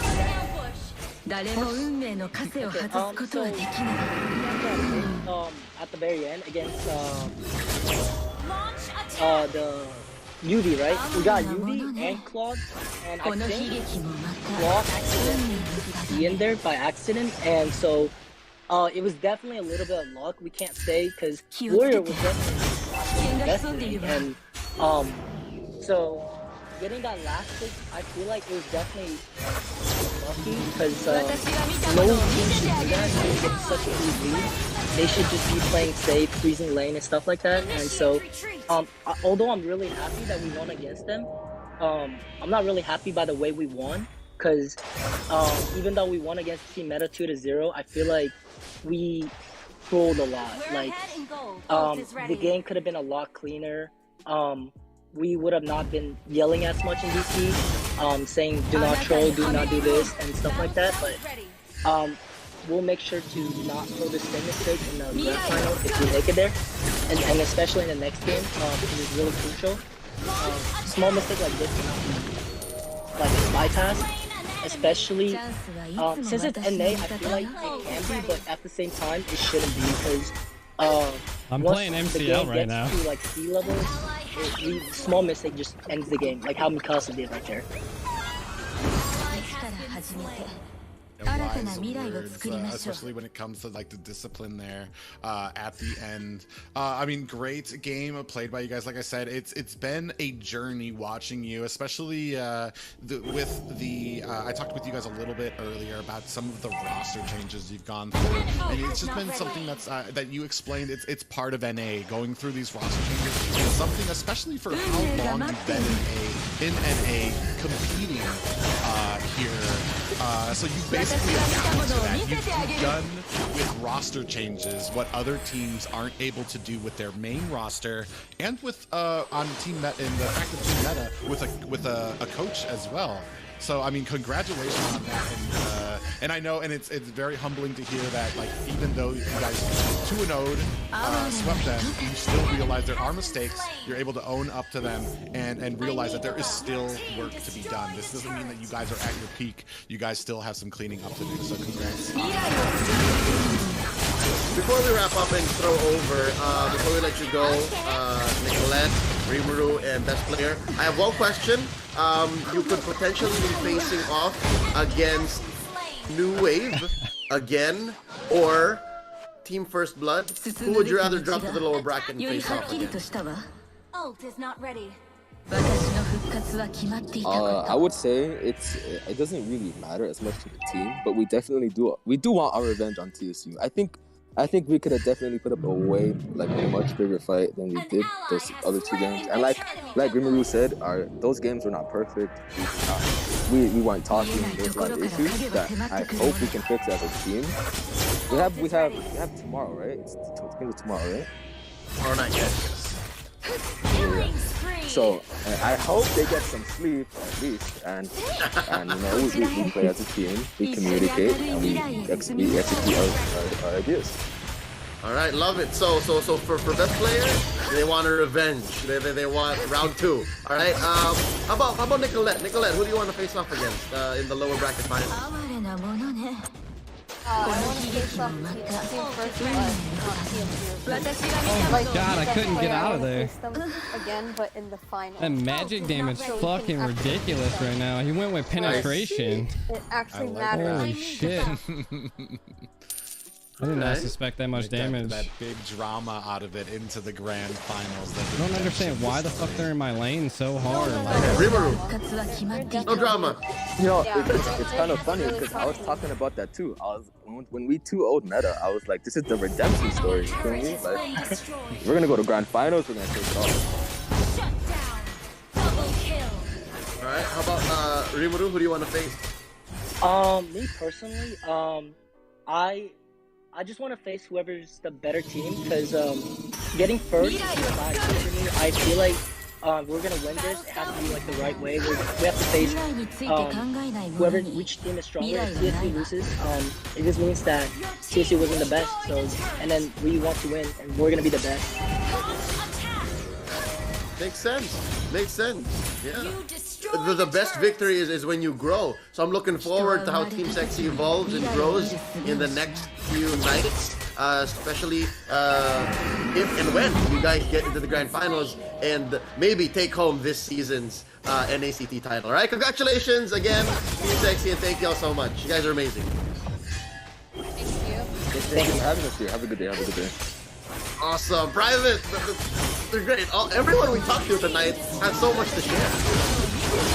Yeah, it's just been an amazing journey so far for all of these teams. Honestly, Team Sexy has a very near and dear place in my heart. Watching them, like I said, through the struggles, through the squad league of trying to get this roster together, try to get everybody on the same page. I mean, with such a great game, there were some mistakes in there, but still, it's endearing to hear that there are mistakes. There are people that realize that they make some bad plays, but able to come back from that. And I think that's the bigger story here, is the ability to be able to bounce back from adversity when you're down, when you've been beaten and you've been dropped to the lower brackets and have to fight your way back there.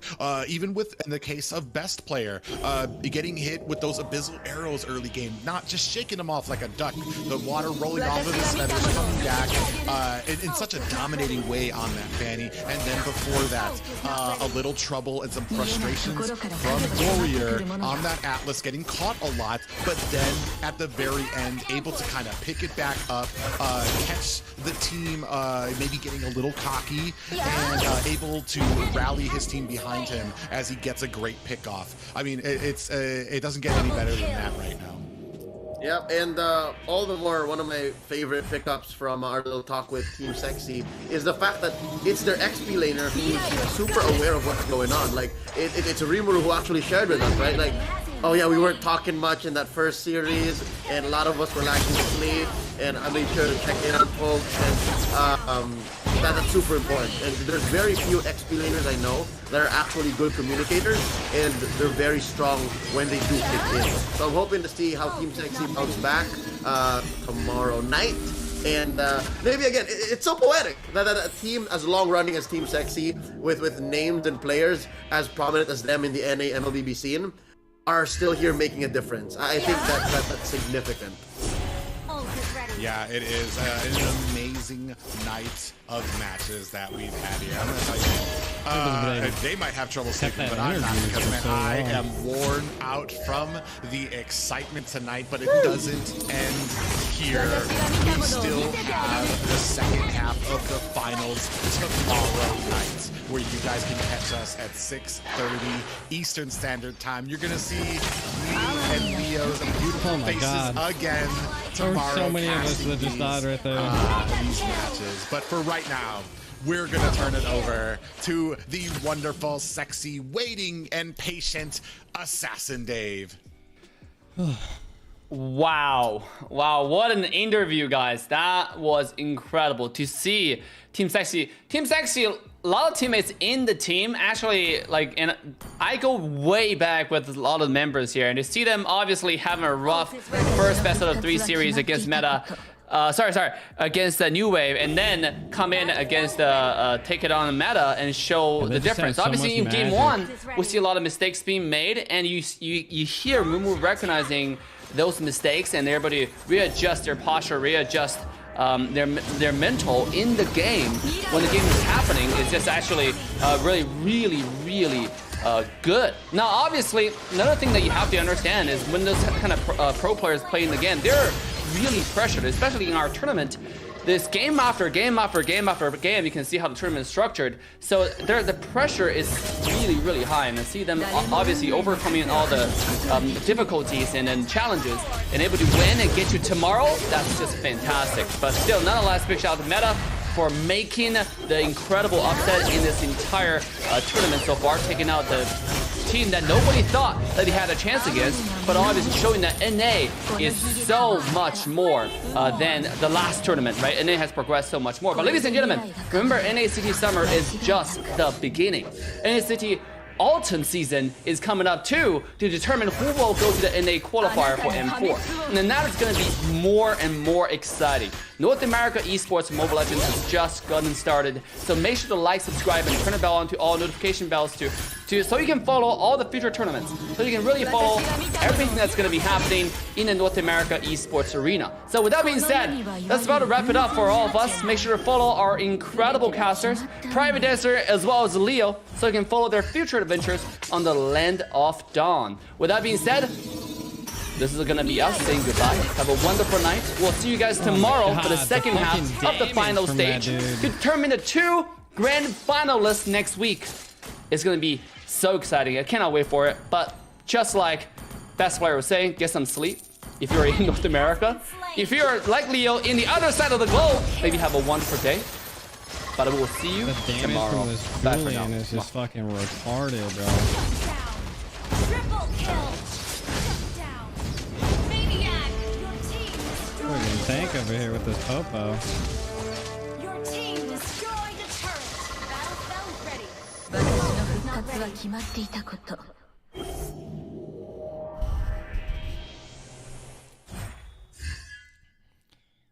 You gotta get someone, don't you?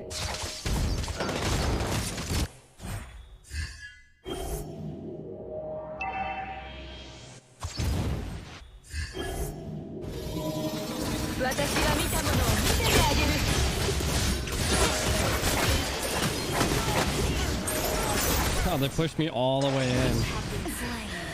I thought they were gonna go in, but I guess everybody was so low HP. Initiate retreat. What? The blue? Oh, the true damage from the base? Battle spell in cooldown.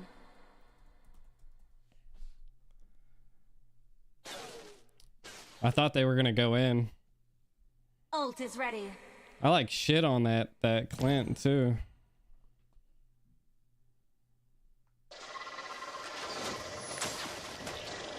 I mean, I suspected them to fucking go in, bro. Battle spell in cooldown. I didn't suspect them to not go in there.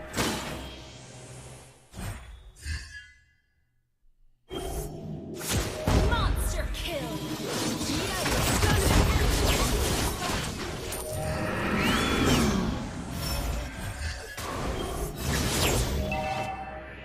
Request backup.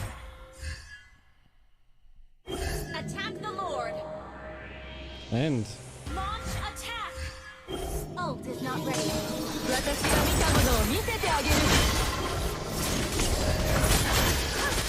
Godlike.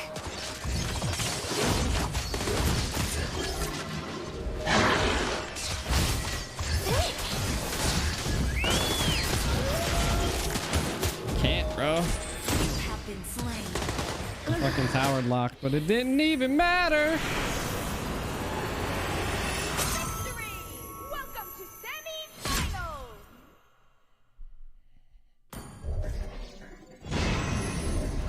semi-finals.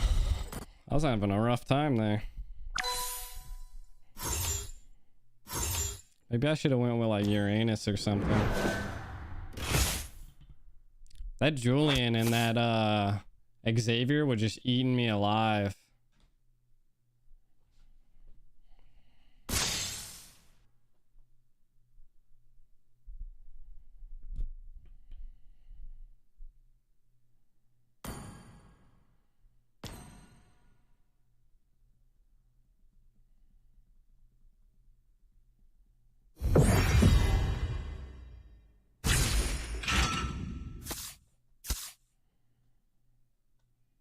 Let me peg you. This looks like a full 5-stack versus our not 5-stack.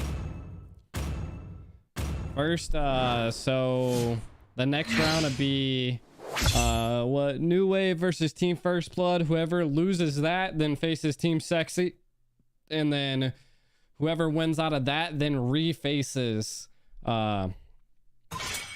refaces. ただの武器ではない。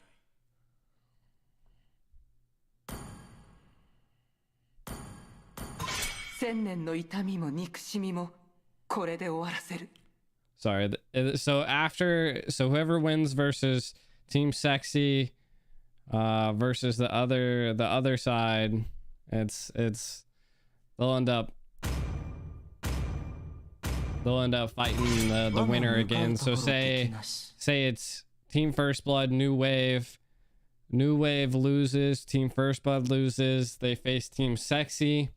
Whoever wins against Team Sexy versus the loser, then again, essentially fights in the finals.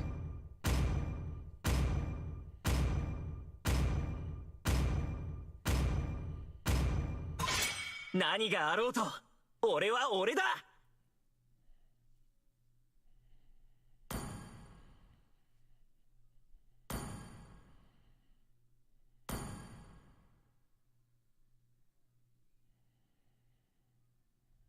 I just hate being fighters.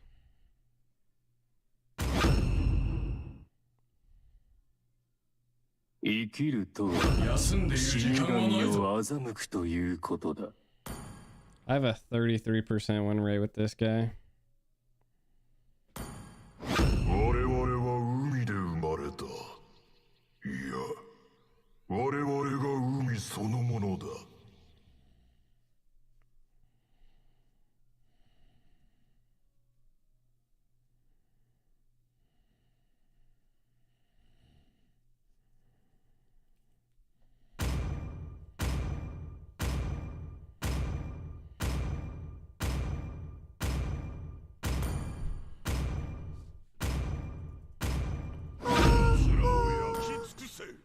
僕が一番の時計職人だよ。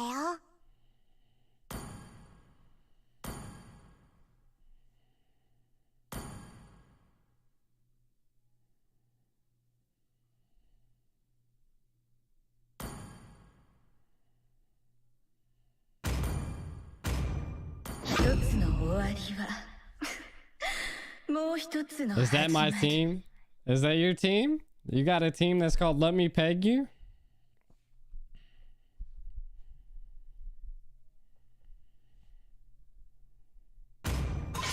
I'm gonna finish up this MCL and then we're definitely gonna get off for the night, man. I'll do the giveaway for the Star Wars skin and then go about my day.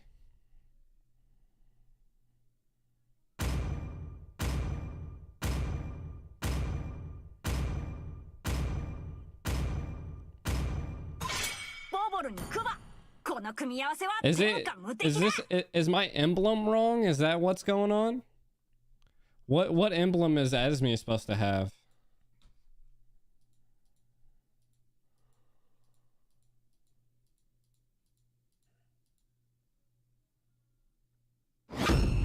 Leo, 行け。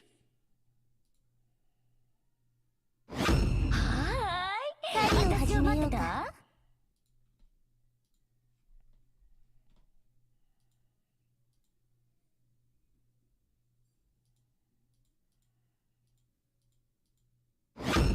私にご命令を。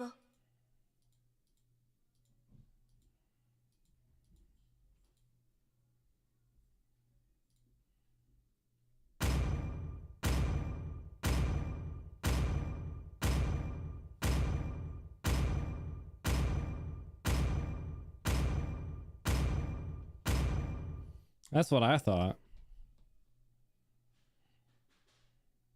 It doesn't ever show you what emblem people are using in the NACT, because they always have the fucking casters on this screen right here. And this is like the only screen that shows.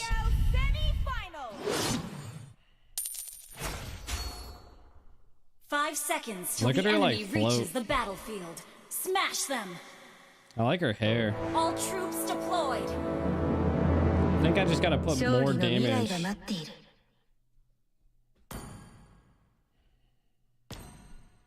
Like early game, the moss is just insane.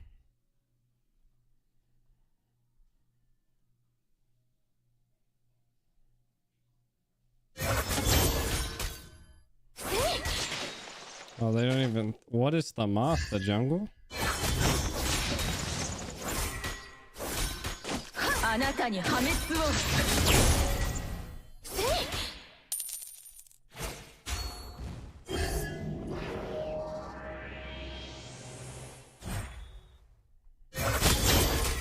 運命が待っている。やあ。進むべき道がよりはっきりとしたわ。哀れな人たち。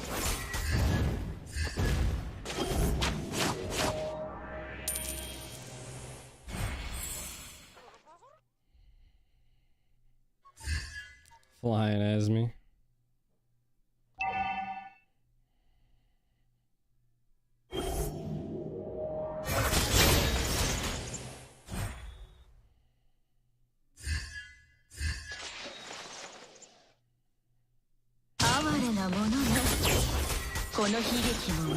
Bottom lane, careful. Beware of ambush.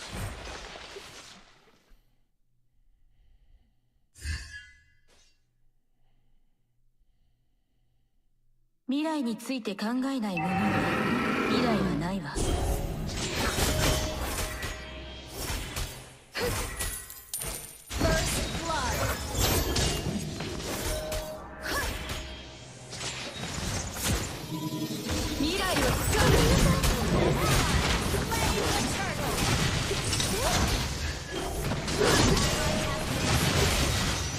Oh no! Our mage wasn't there, bro.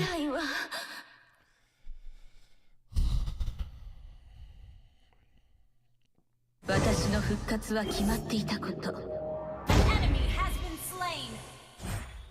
I should have just backed out, but I don't think I could because I ended up having to use my sprint to engage there.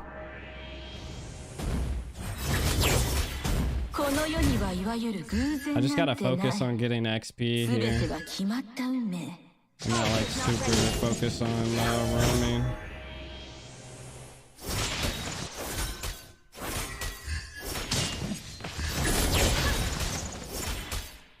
誰も運命の枷を外すことはできない。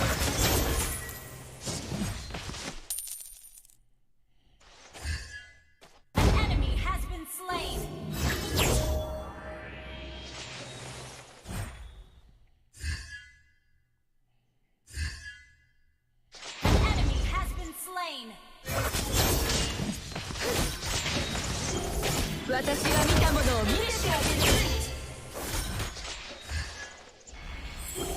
る。やあ。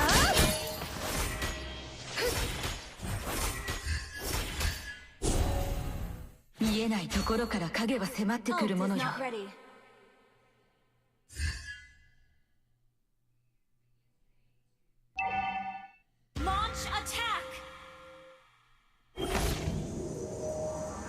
運命が待っている。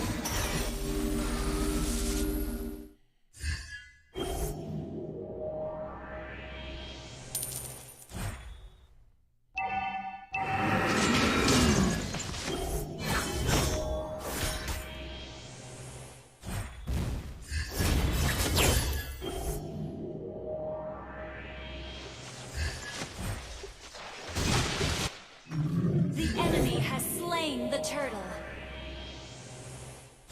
Initiate retreat.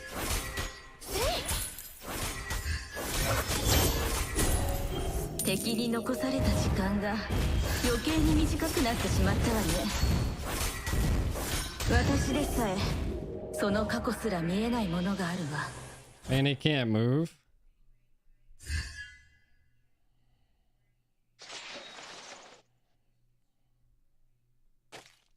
人は生まれた時に未来をつかむ。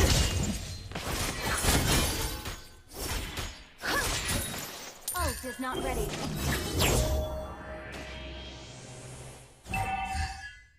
Battle spell is ready. Yeah.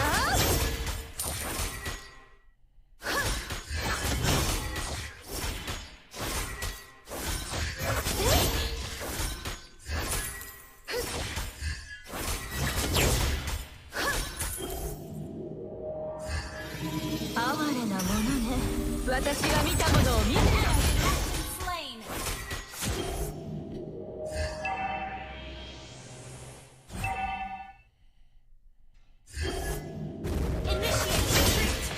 誰も運命の枷を外すことはできない。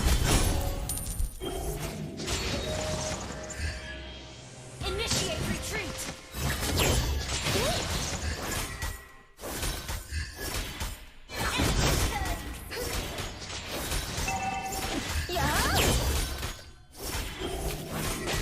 Our turret has been destroyed. Shut down. Killing spree. 私が導いてあげるわ。Really hard. Is Private up in here? What's up, dude? I'm trying to do MCL right now. 哀れな人たち。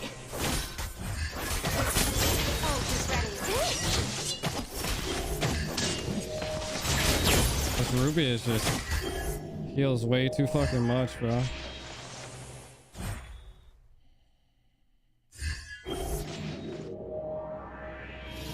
私が見たものを見せてあげる。あなたに破滅を。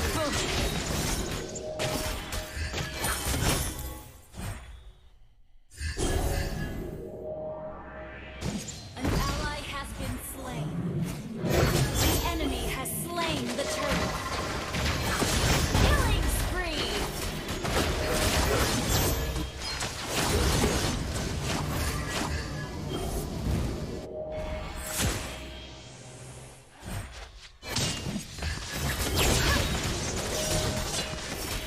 Yeah.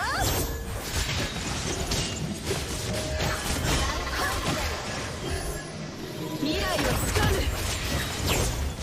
Launch attack. Launch attack.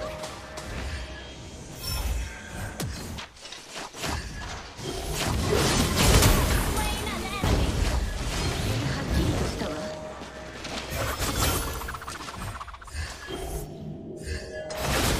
運命が私が見たものを見せてあげる。Oh my god. Attack.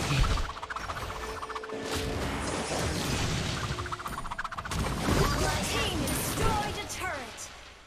Your team destroyed a turret.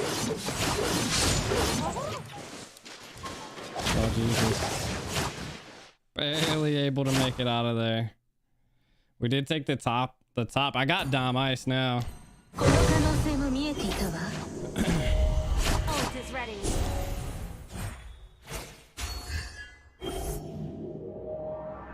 Ult is ready.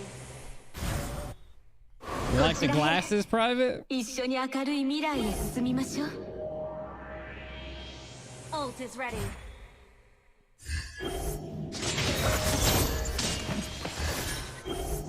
She just keeps like interrupting me, and the Faramis pool keeps on controlling me.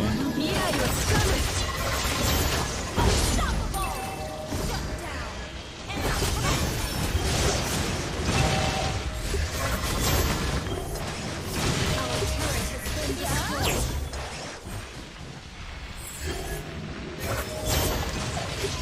私が見たものを見せてあげる。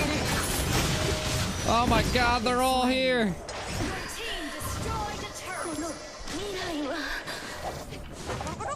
I thought I still had my I don't, what happened to my tower? I thought it was still there. When did they tank out my tower? They're taking Lord. I was confused. That's why I fucking hate fighter lane, dude. Fighter lane is literally the dumbest.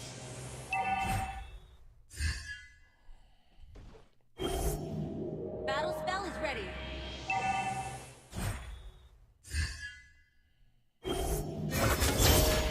人は生まれた時に未来を見る術を失う。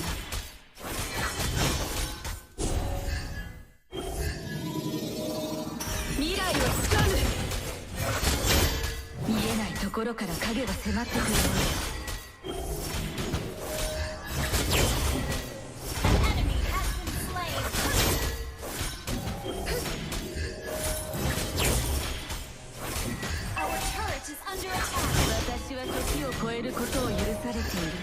I'm like so low on the Lord here. Our turret has been destroyed. Enemy has been slain. Unstoppable. Shut down.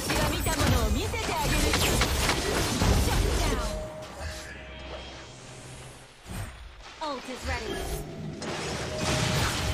Your team destroyed a turret.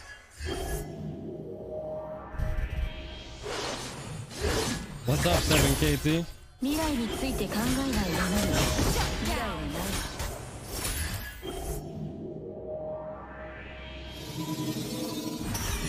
未来をつかむ。他人の未来を覗くのは難しいものよ。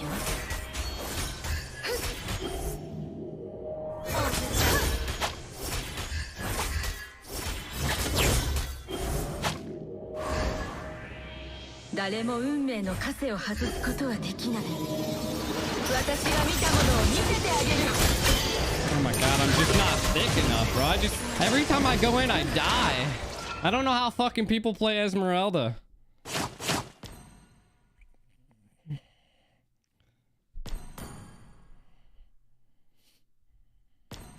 I just don't understand it. Like, how are fucking people so tanky with Esmeralda? I have to be doing something wrong. Like, I have to be. Like, people are so tanky. But I like go in a fight like that and I'm dead instantly. I like took everything to the fucking face, dude. Launch attack.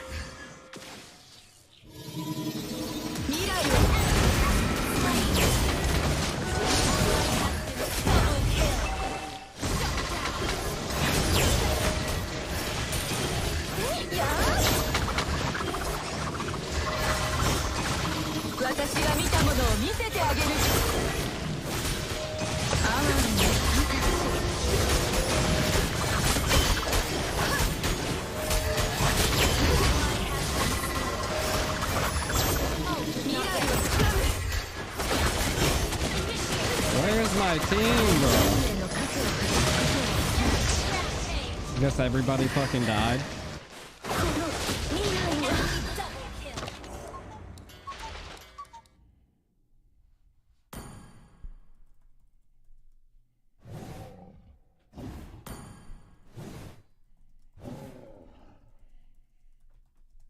The enemy has slain Lord.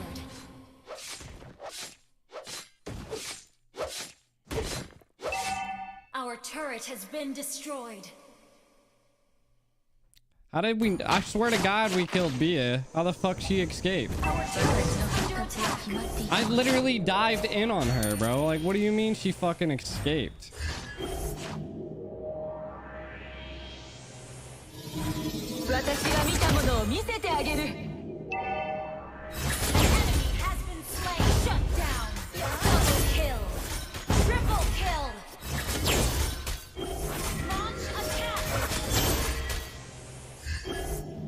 Just gonna try to end.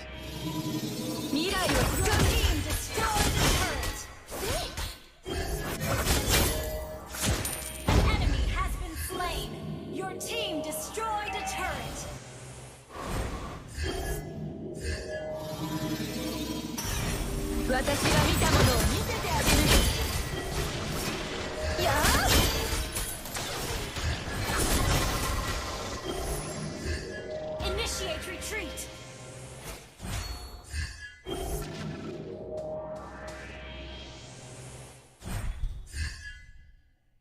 So, like, am I... Ult is ready. I guess not, don't build fucking... Why would I need Athena's?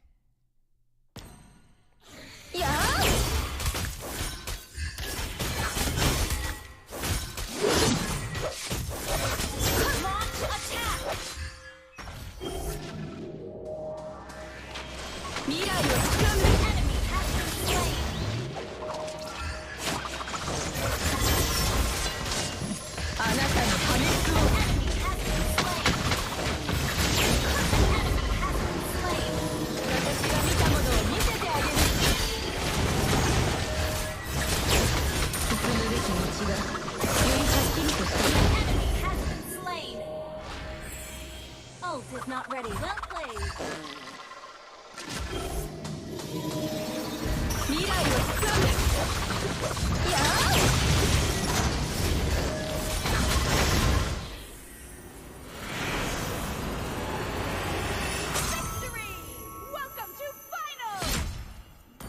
Like, I feel like I go... I just don't know. I mean, I felt like... I mean, I took 32% of the team damage when the Atlas took 27. Maybe I'm building too fucking tanky. First skill maintenance, so just like constantly like a first skill.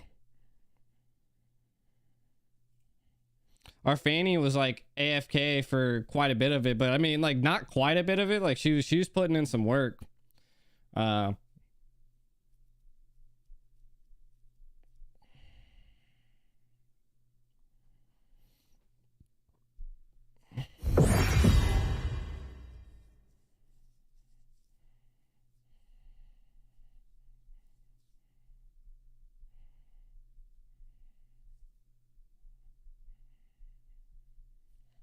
GG's.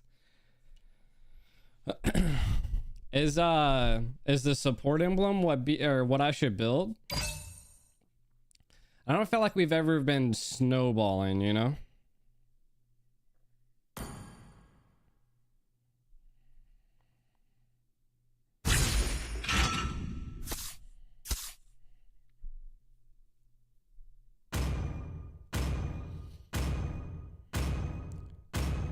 So do I even need Oracle? Is Oracle worth it? I feel like after I get like cooldown books, or should I do like what type of should I just like pick my boots to like whatever the team's like more comped as? I'm guessing. Normally I go with trying to counter the person in my lane.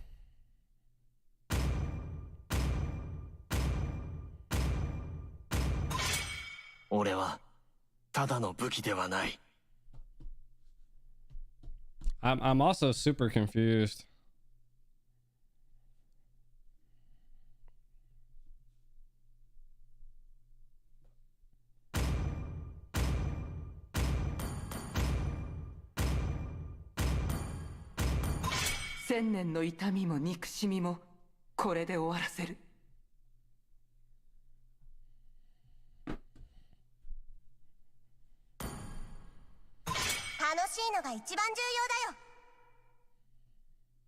Antique Radiant, okay.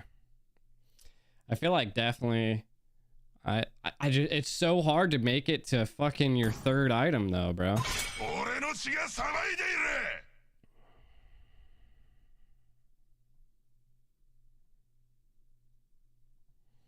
Okay. Ban Karina. True that.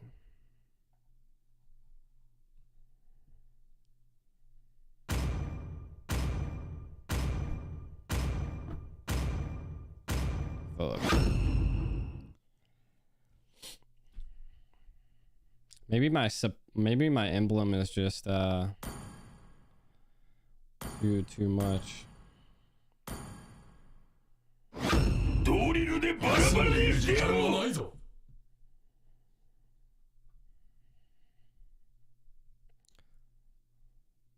Cut lanes as much as possible without risking death.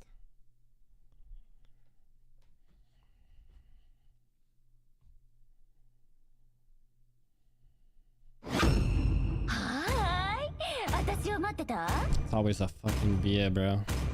I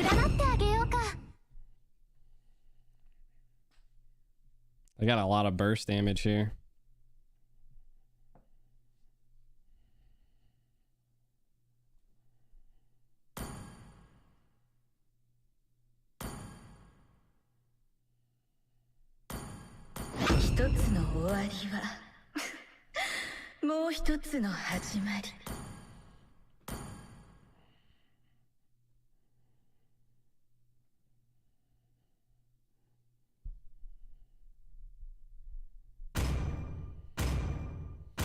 So you think this time maybe I should build more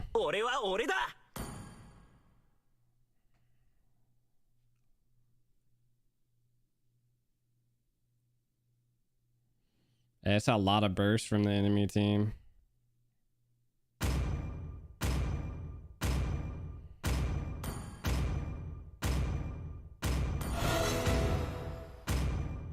Coach Enzo, I'm trying.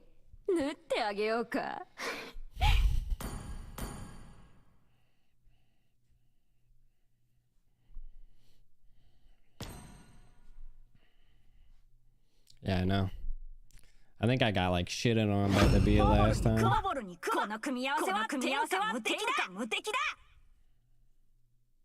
It's gonna be an infinite fucking battle here. Yeah.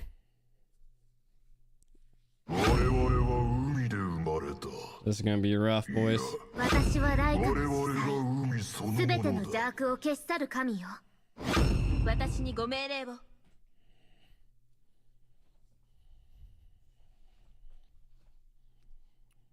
I didn't ban Yin.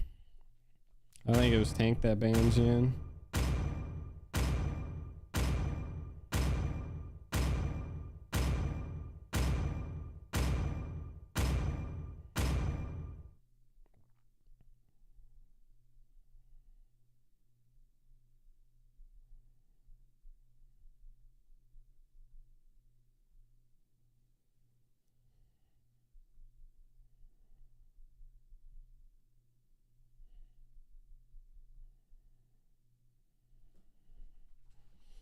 Welcome to MCL Finals!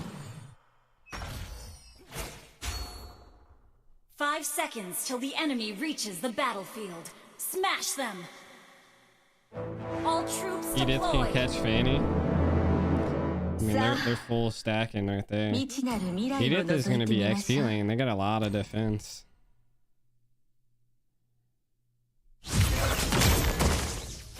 Jesus Christ, what the fuck? Edith like fucking two-shot me right there? Jesus. Esmeralda's so hard in this, Why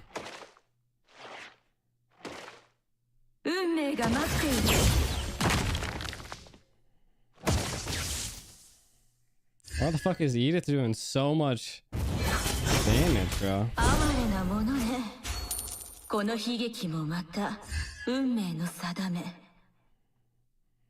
I can tell. Fucking slow as the Dickens, though. Like, look at that damage, dude. I feel like every fucking hero has, like, super early.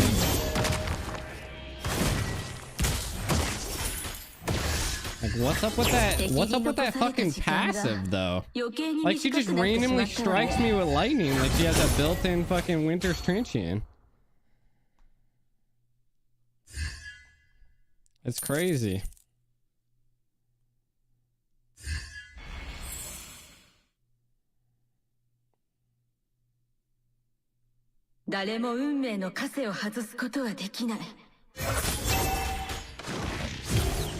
First blood. Ally has been slain. Enemy has been slain.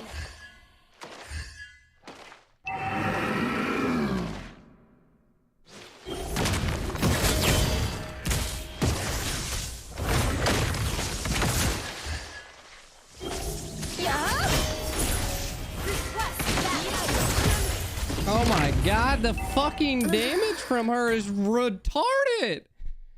Oh, she went for fucking steel leggings first? She's building anti-heal. I'm fucked, bro. A fucking MM and an XP lane, dude. Didn't I go hero skin? How the fuck am I... How am I this skin, dude? Ult is ready.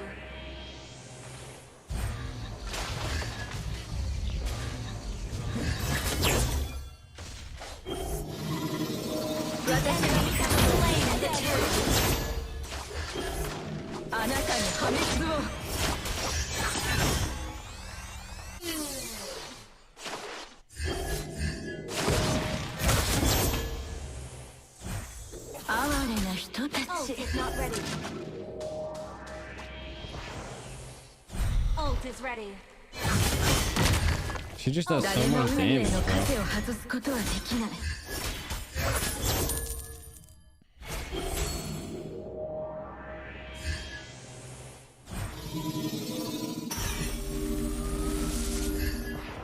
An enemy has been slain.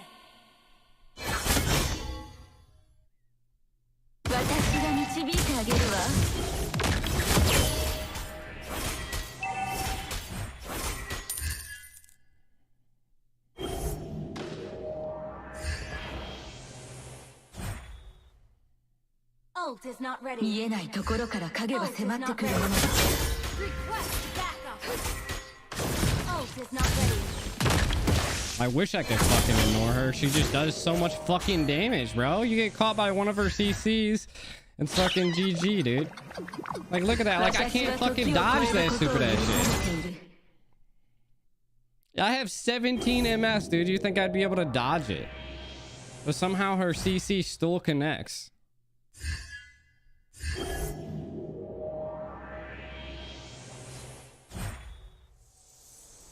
Request backup. Ult is ready.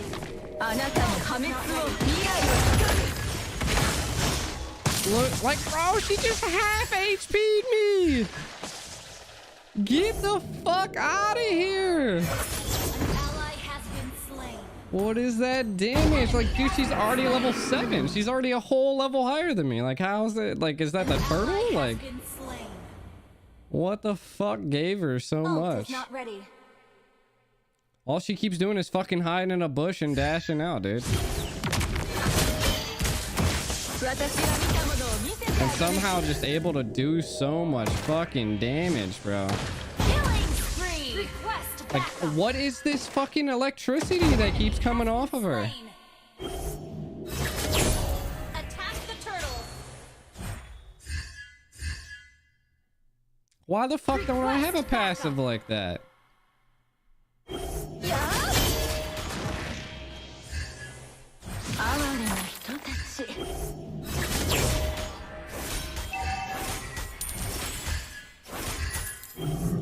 An ally has slain the turtle.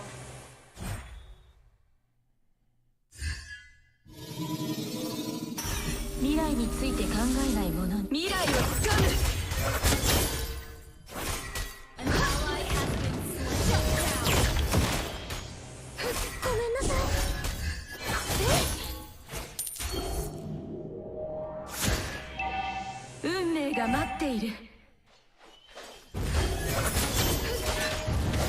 Our turret has been destroyed.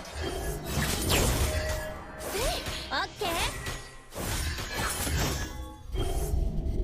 あなたに破滅を。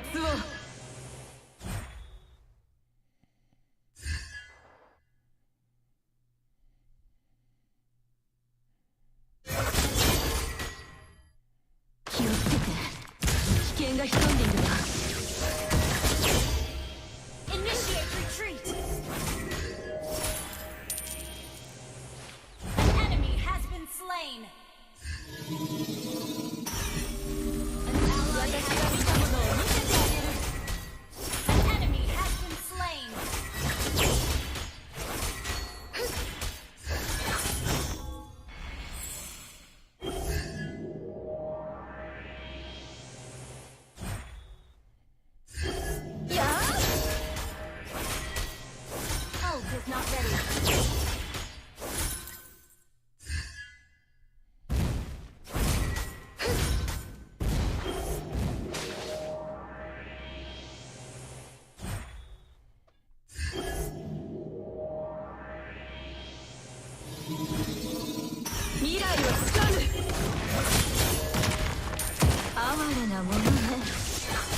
の悲劇運命の定め Request backup.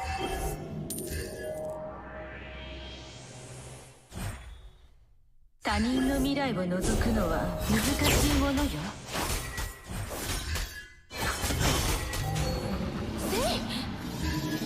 私が見たものを見せてあげる。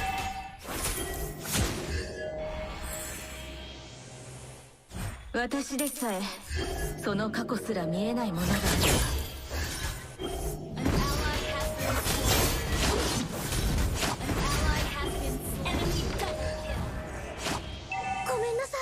Our turret has been destroyed. 哀れな人たち。未来をつかむ。 Killing spree. やあ Ult is not ready. 運命が待っている。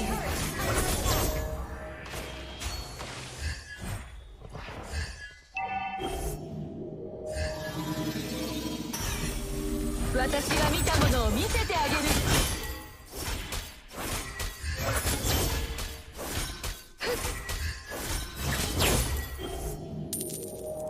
Mega kill.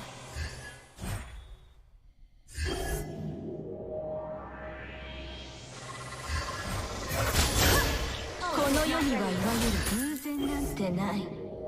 全ては決まった運命。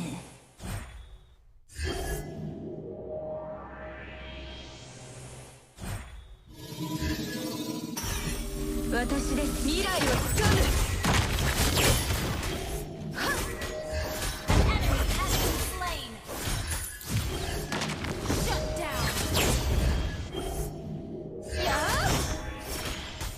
運命が待っている。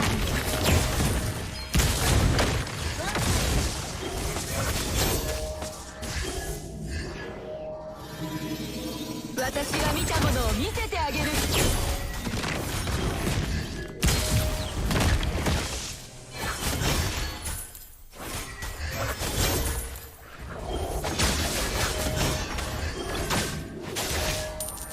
未来をつかむ。 Oh my god, she dives through the fucking wall! この未来を I gotta build a Themis next, eh? Triple kill.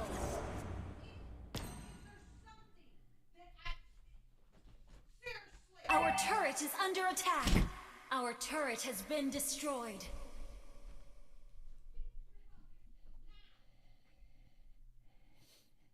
You think Radiant would be the next one? Our turret is under attack.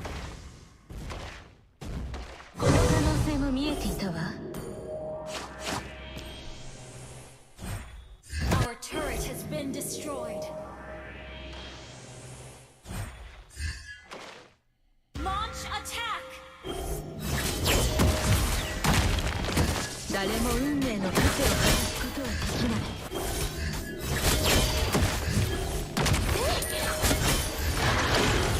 私が見たものを見せてあげる。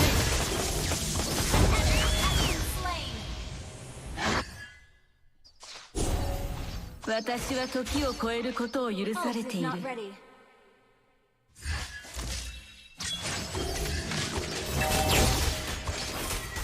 Enemy missing.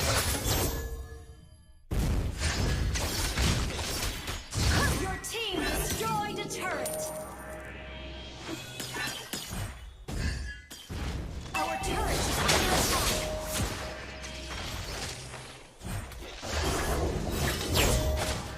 Enemy rampage. Our whole fucking team was right there, bro. Holy shit. Not ready. 未来をつかむ。 Slain. Our turret is under attack. 人は生まれた時に未来を見る術を失う。 Attack the Lord. やあ Ult is not ready. 私が見たものを見せてあげる。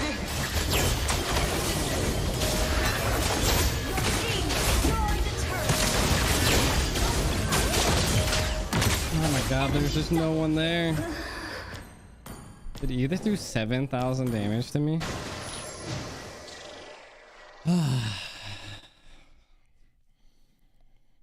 The problem is that when the Atlas comes in, dude, like it and then if I get hit by the CC of Edith, it's just it's rough.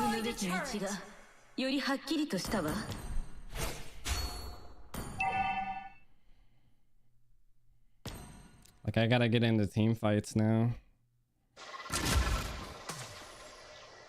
We're behind 3,000 gold.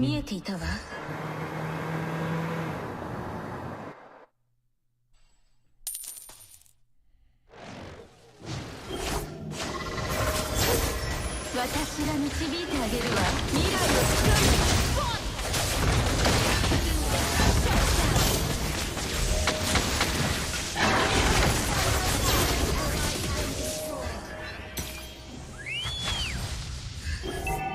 Our inhibitor turret is under attack. 私が見たものを見せてあげる。 Our turret has been destroyed. 哀れなものよ。この悲劇を待つ。 SMGs. Under attack. Our turret has been destroyed. Our turret has been destroyed. Oh, now look at the fucking shotgun damage.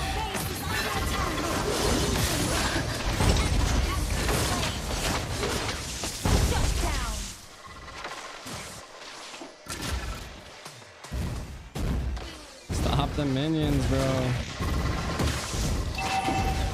Dude, the minions around this are so fucking dumb, bro. Like, bro, we're about to lose the minions. Oh my god, what the fuck, dude? Don't back up! Oh, Jesus.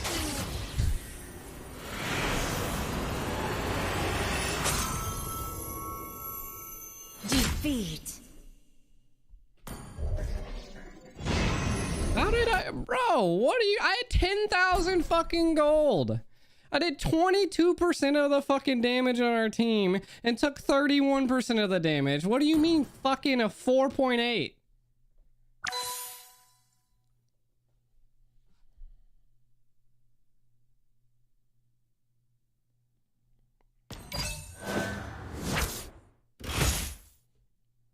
Doesn't even make sense, dude. That was so fucking retarded. Like, I don't understand this shit on this. Do I know him? No, I don't know who the fuck that person was.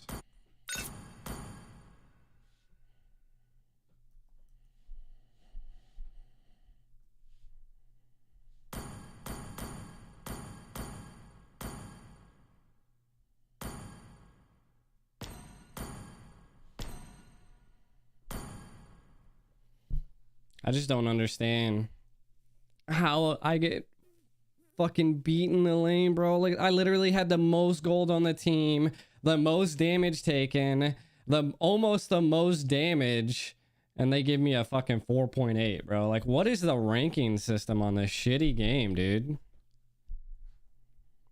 It's so fucking dumb.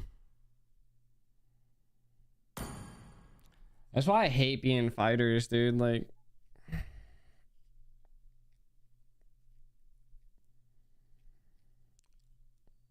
how the fuck do you even have time to rotate?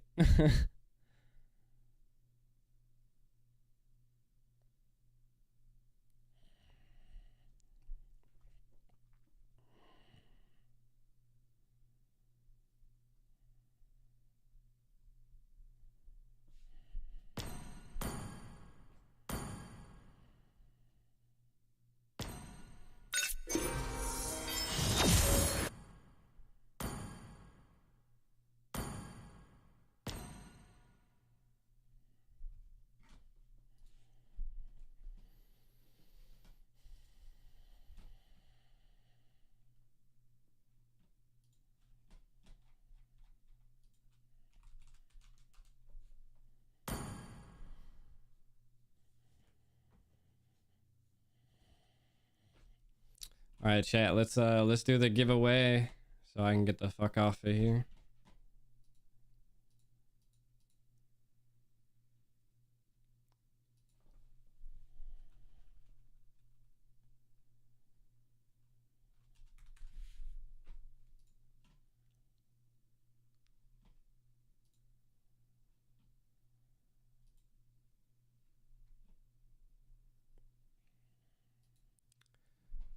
Ed Meliora. But I'm about to end the stream.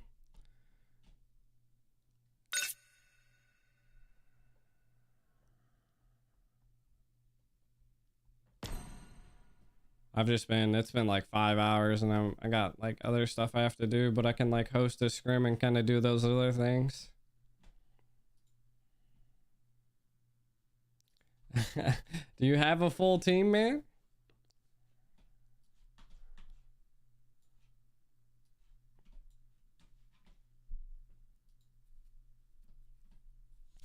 I hate being a fucking fighter, bro. I got like 200 games as a fighter, but I got like a 68% win rate with Esmeralda. I just don't fucking understand it, dude. Fighter's not. I don't feel like fighter's the best role, bro. Like you're constantly just sitting there like a dumbass waiting on your team to rotate.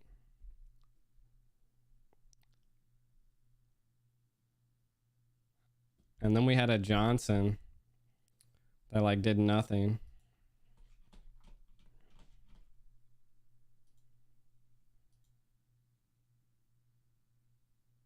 Should have went Atlas, not fucking Johnson.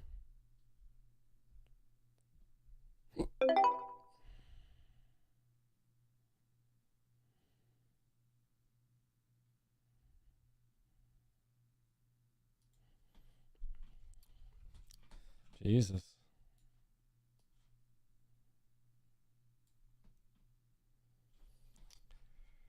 Alright. Let's do the giveaway.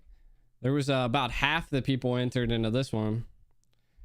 I feel like melee heroes have been the worst for like the past like 17 seasons.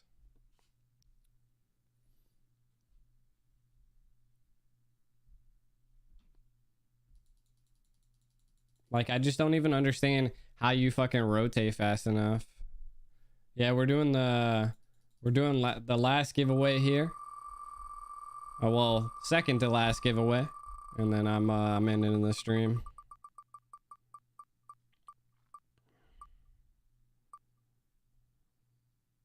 Ah,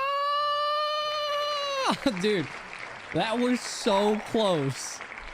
That was so close to being in between. Just play it.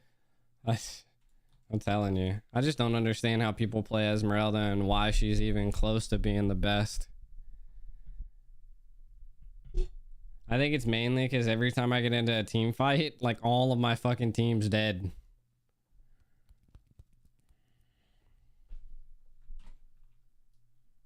It was so close to Mark.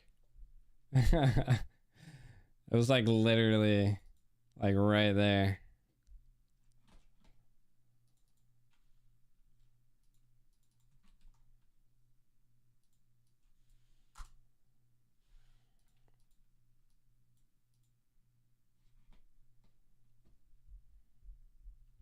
Yeah. I just feel like every time I got into the team fight, like it was just too late.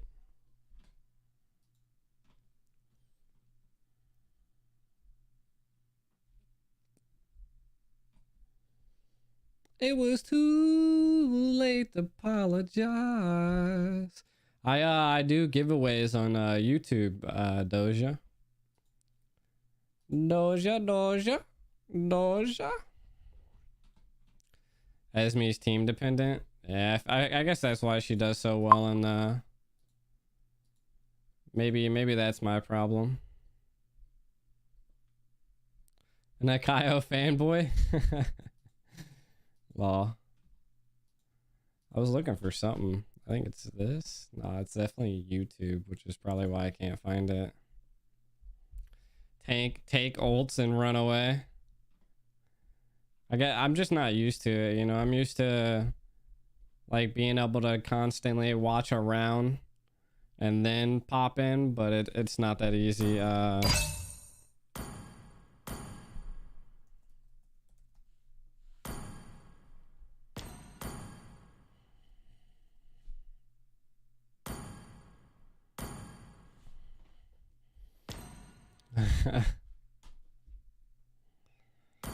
Alright, we're official on 10 man. I'll start that. Alright. Alright, chat. GG's. Appreciate all you guys coming in. I'll start the next giveaway tomorrow, my dutt. The last giveaway will be tomorrow. Until then, shout out to Reality.